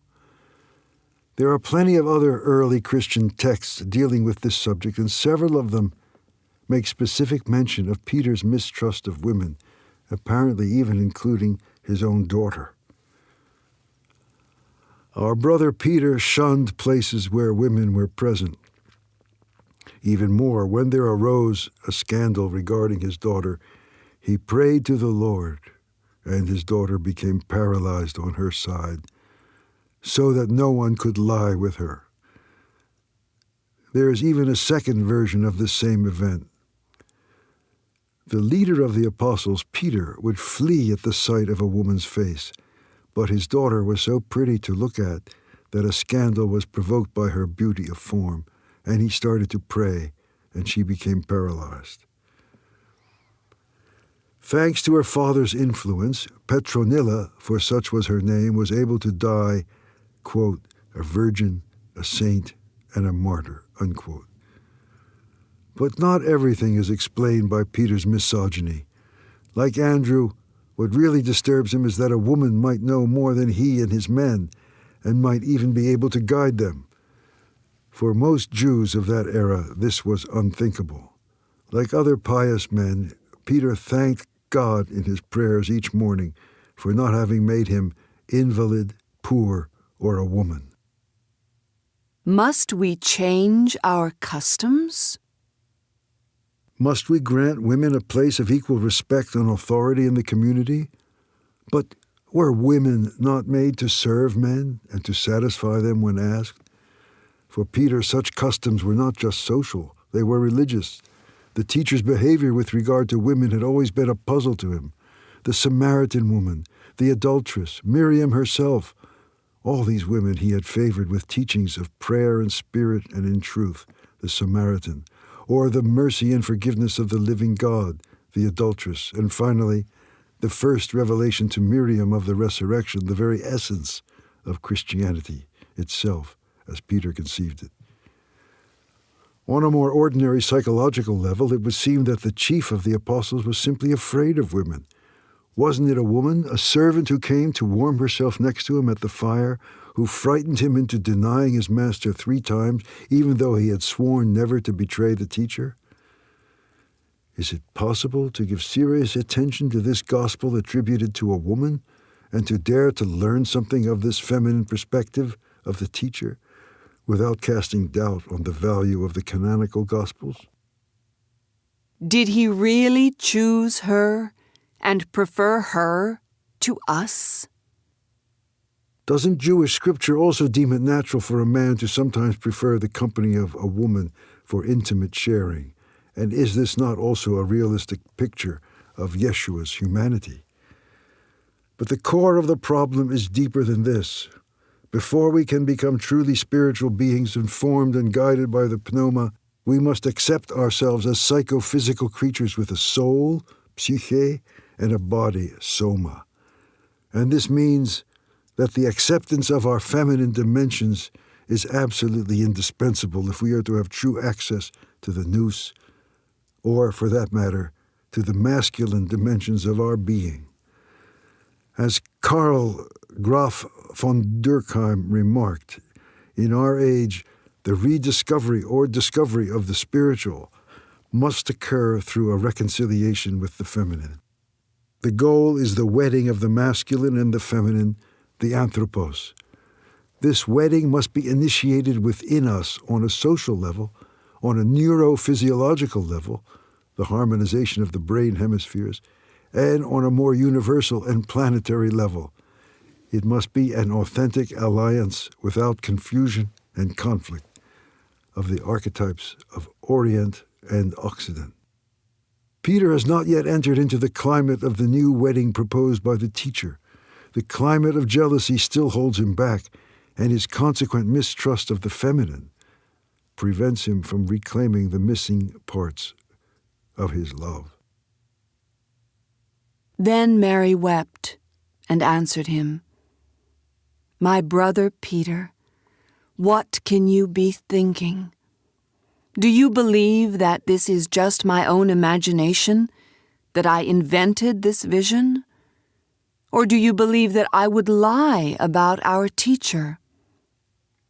Faced with Peter's incomprehension, Miriam's tears are not the ones she knows best, those of grief, love, or awe, but the tears of a child before an adult who refuses to believe her at the very moment when she has most opened her heart in truth. "My brother Peter, what can you be thinking?" It is significant that she first addresses him as a brother and friend. One of the practices that the teacher enjoined upon his disciples was to treat each other as brothers and sisters, with no institution of spiritual hierarchy among them. Indeed, it is this very atmosphere of fellowship in love that makes them recognizable as his disciples. Miriam is thus not addressing Peter as a superior, certainly not as some sort of bishop or pope, but as a brother who has wounded her through his misunderstanding. Clearly, Peter is in his head rather than in his heart, and the thoughts circulating there are those of doubt and suspicion rather than discrimination. And what is happening in his heart?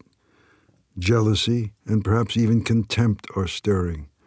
In any case, certainly not that willing suspension of disbelief that enables us to listen to words we may not always agree with, but that we at least can try to understand.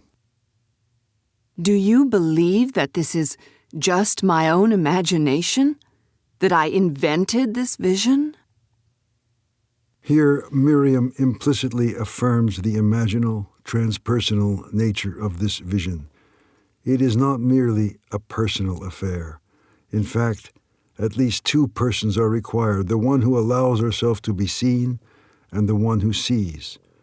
The personal imagination can, of course, produce all kinds of colorful representations, but these do not have the power and presence of that which is given through the awakened nous, the fine point of Miriam's soul. We do not invent this reality. We see it. Of course, we see it in forms accessible to us. Hence, it cannot be the totality of the real, and yet it is the real, just as a ray of the sun is not the entire sun, and yet it is the sun. For Andrew and Peter, the temptation is to label Miriam's account as mere personal storytelling, and they already know how to judge such stories using good sense and reason. But these are insufficient for understanding the meta-story, the epiphany of a world and awareness that is other, of an other-than being in the very core of her story. Beyond sense and reason, this requires an opening of the doors of perception, the awakening of nous, which can then allow the entrance of the pneuma, or Holy Spirit, also known in Christian discourse as the consoler, the consolus, meaning that which is with the one who is alone. Miriam is not simply alone with her personal imagination. She is visited by the living spirit of him who told his disciples in John 16 and in the last verse of Matthew that he would always be with them. This spirit reactivates the images in her psyche in such a way that they are no longer just memories. They are vehicles of the real presence of the teacher, the Anthropos, Son of Man and of God. One might say that the Holy Spirit brings about a kind of transubstantiation of the image of the teacher so that it becomes truly alive, resurrected within her. This may be accompanied by certain phenomena that mere memory or imagination cannot produce, such as manifestations of light and heat. But above all, it is accompanied by peace, patience, confidence, and love. It is worth noting that in the Orthodox Christian tradition, the epiklesis is a time when one prays that the Holy Spirit may descend upon us and upon these offerings of bread and wine, so that they may become transformed into the flesh and blood, which also means the action and contemplation of the living Christ in our midst. In a sense, Miriam has lived this epiklesis, for the Holy Spirit has informed her mind and heart, nous, cardia, in such a way that the teacher is now truly seen by her and continues to guide her. This world of the imaginal is just as real as visible reality and also just as real as invisible reality, yet as we have said, it is neither visible nor invisible. In the West, it is too easily associated with fantasy, in part because of the resemblance to the word imagination. Yet the imaginal is the opening of physical space-time into a different and vaster dimension of time and space. It is not the ultimate eternity of the uncreated, yet it leads us there, recalling Jacob's ladder as a symbol of different levels of being. The deepest hurt for Miriam is that Peter would think that she is lying. For a Semite, to lie is far worse than to be deluded. It is an act of ill will and an attack upon the real. As Meister Eckhart said at his trial in Avignon, "I may be wrong, but I cannot lie." But even worse for her is the implication that the resurrection itself could be seen as a lie. By indulging in his suspicions, Peter risks losing his own faith and trust in a love that transcends the grave.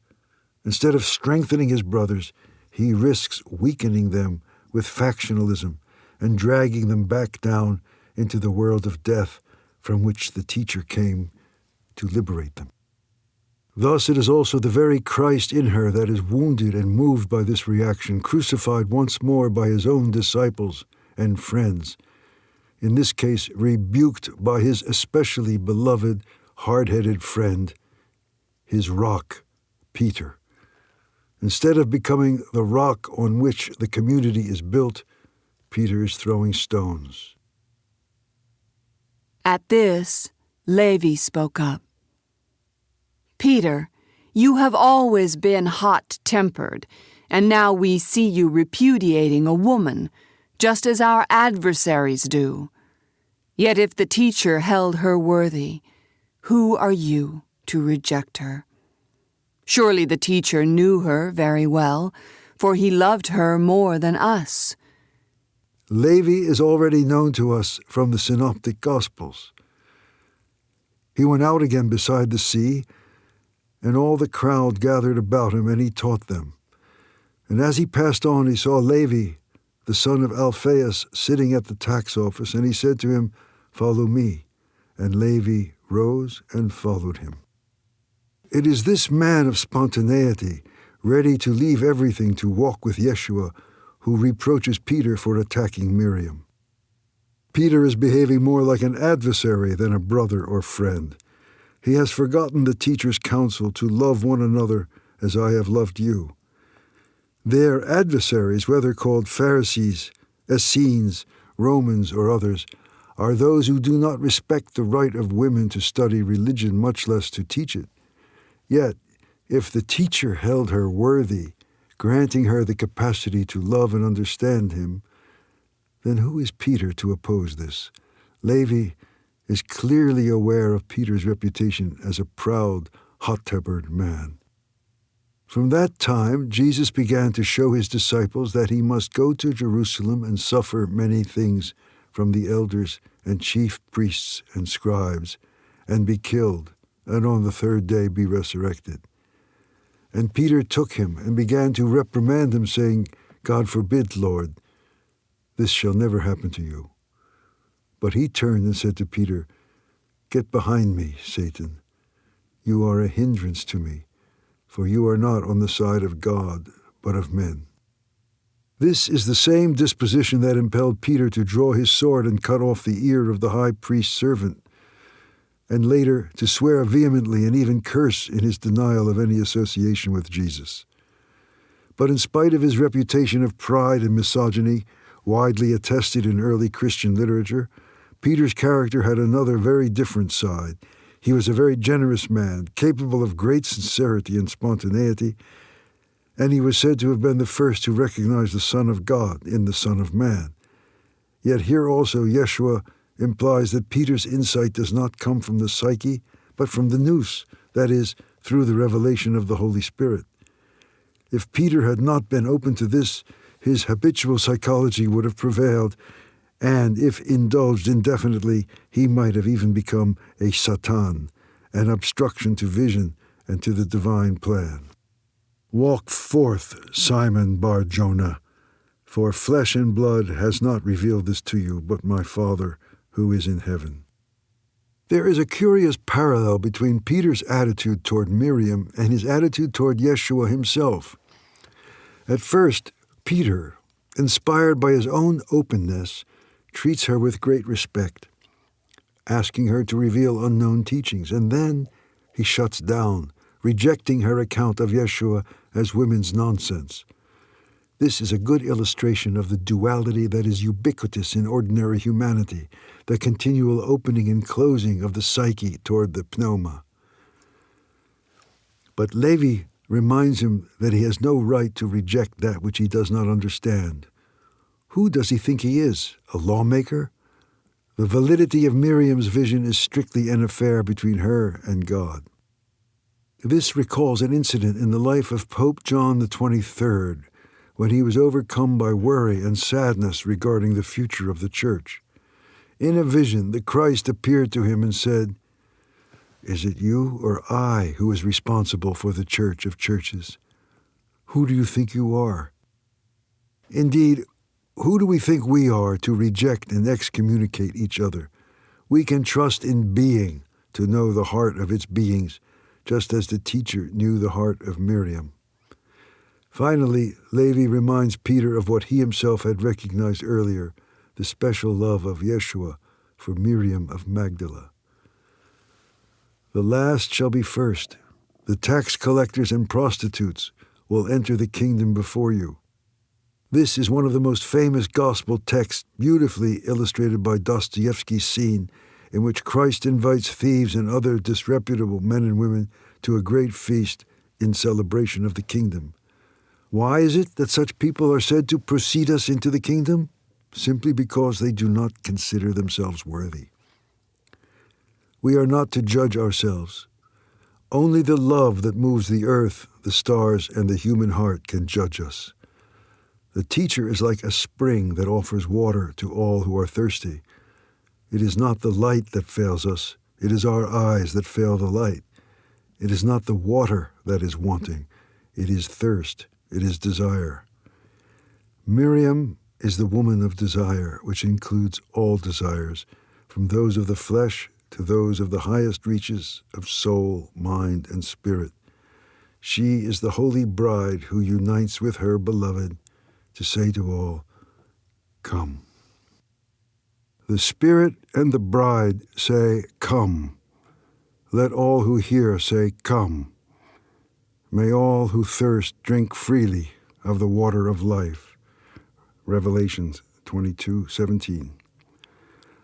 Our blankness shall give way to being, and our absurdity to grace gratuitously.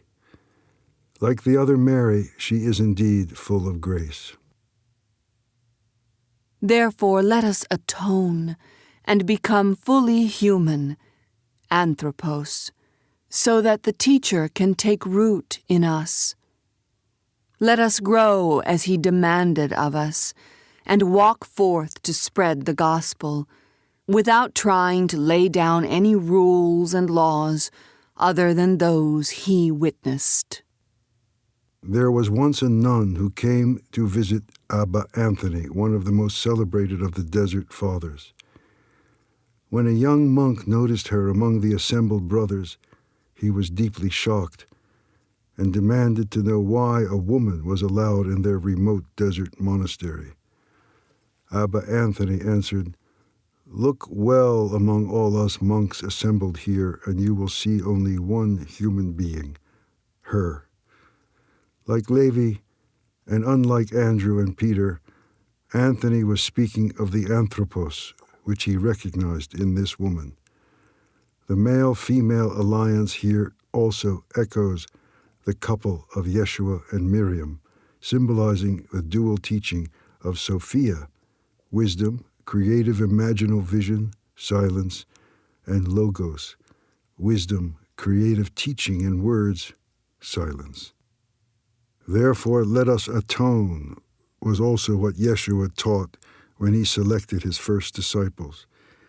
They were enjoined to convert or repent in the original sense of teshuvah, to return to ourselves, our true center.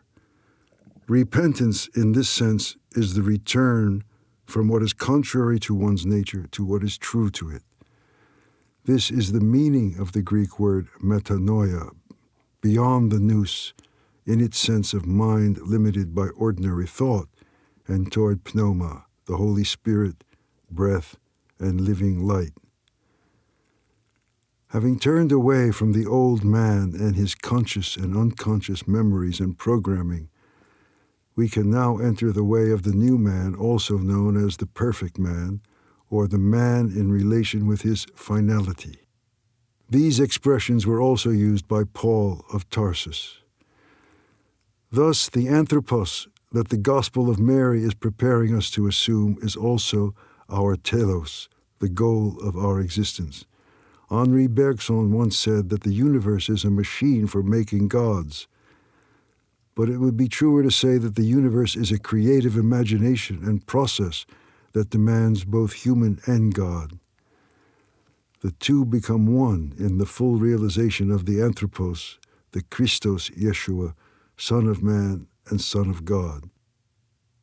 So that the teacher can take root in us. If we allow him to arise in the heart of our life, growing and taking root in us, we will be guided by his Spirit toward our wholeness and fulfillment. This is how we have always been dreamed, imagined, and created by being. Yet we are free to obstruct this process of becoming, for it is only in freedom that it can take place. There is no predestination in this growth of the teacher within us. Our tree of life must be free in order to grow toward its light. This dream is very real, and this creative imagination is very powerful.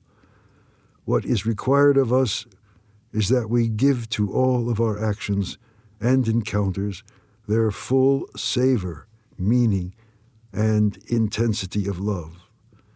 To allow the anthropos to take root and flourish within us is to continue unceasingly to introduce into all our actions, even the most banal and everyday, just a little more consciousness and love. We must imagine and believe that it is this that will at least make the world livable, if not save it. This is what the teacher has asked of us, to walk forth and share this good news.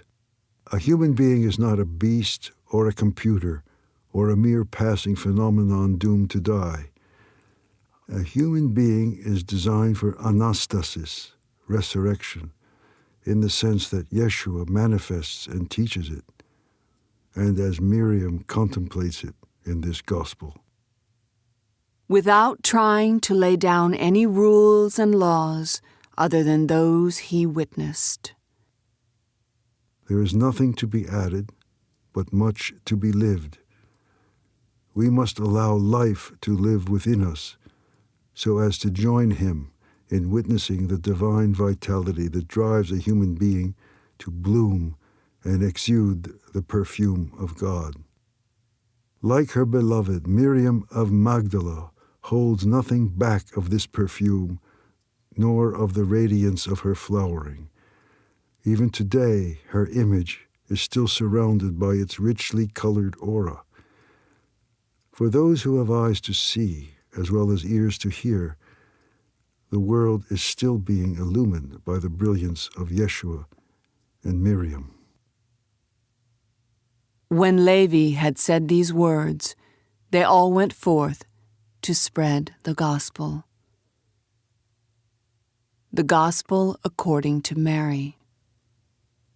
After this brief and cogent reminder by Levi, there is nothing more to discuss.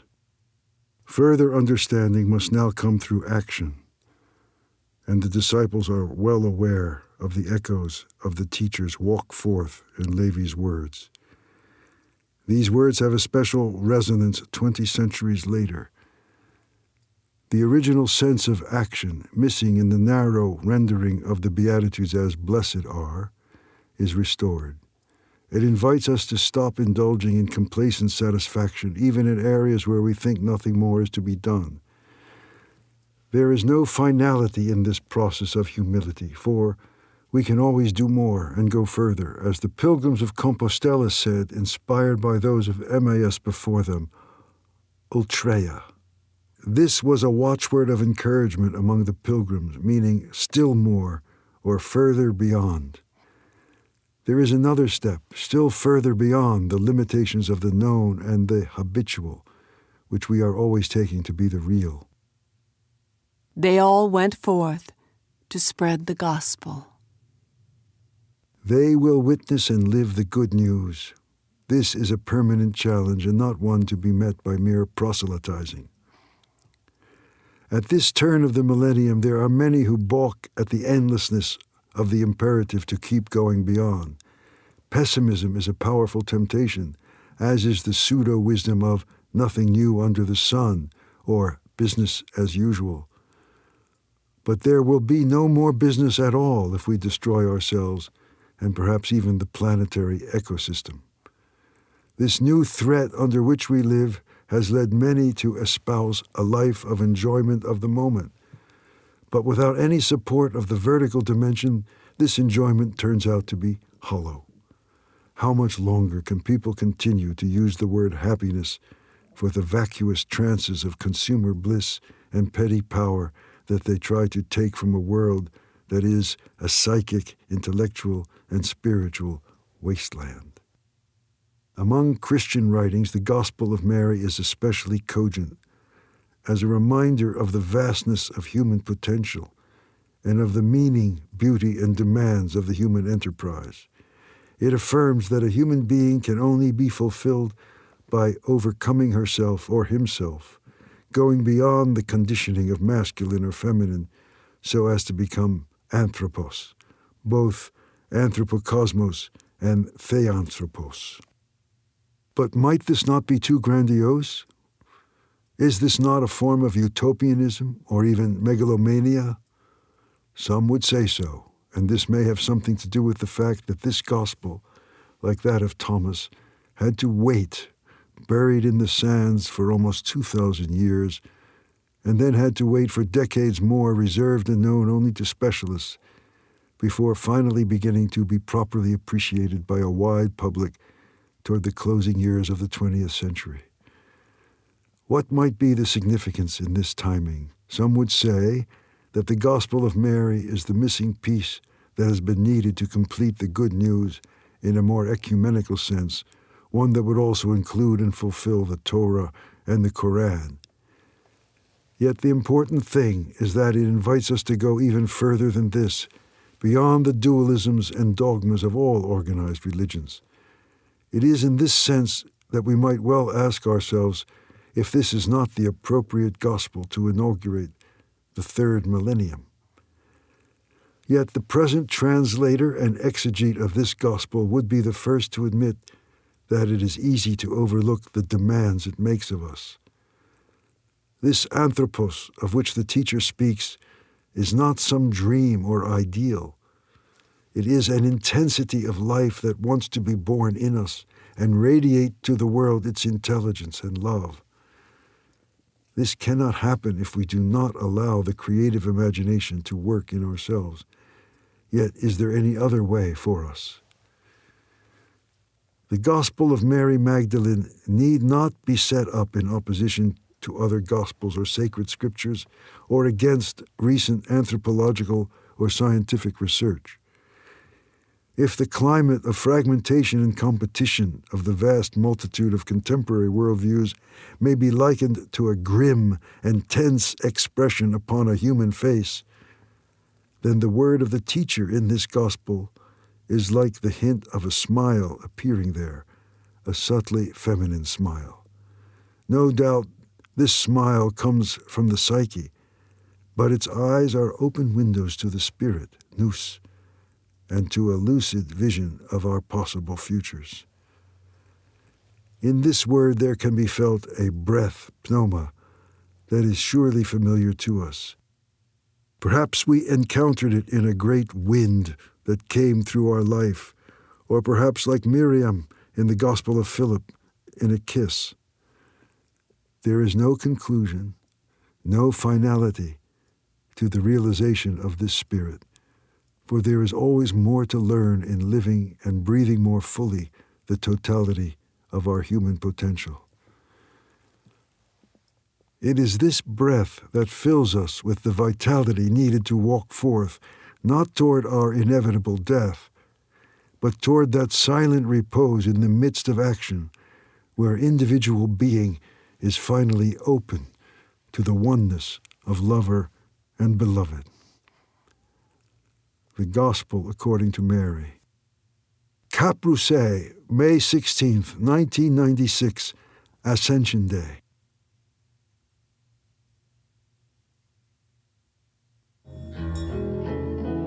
Copyright Phoenix Books 2010.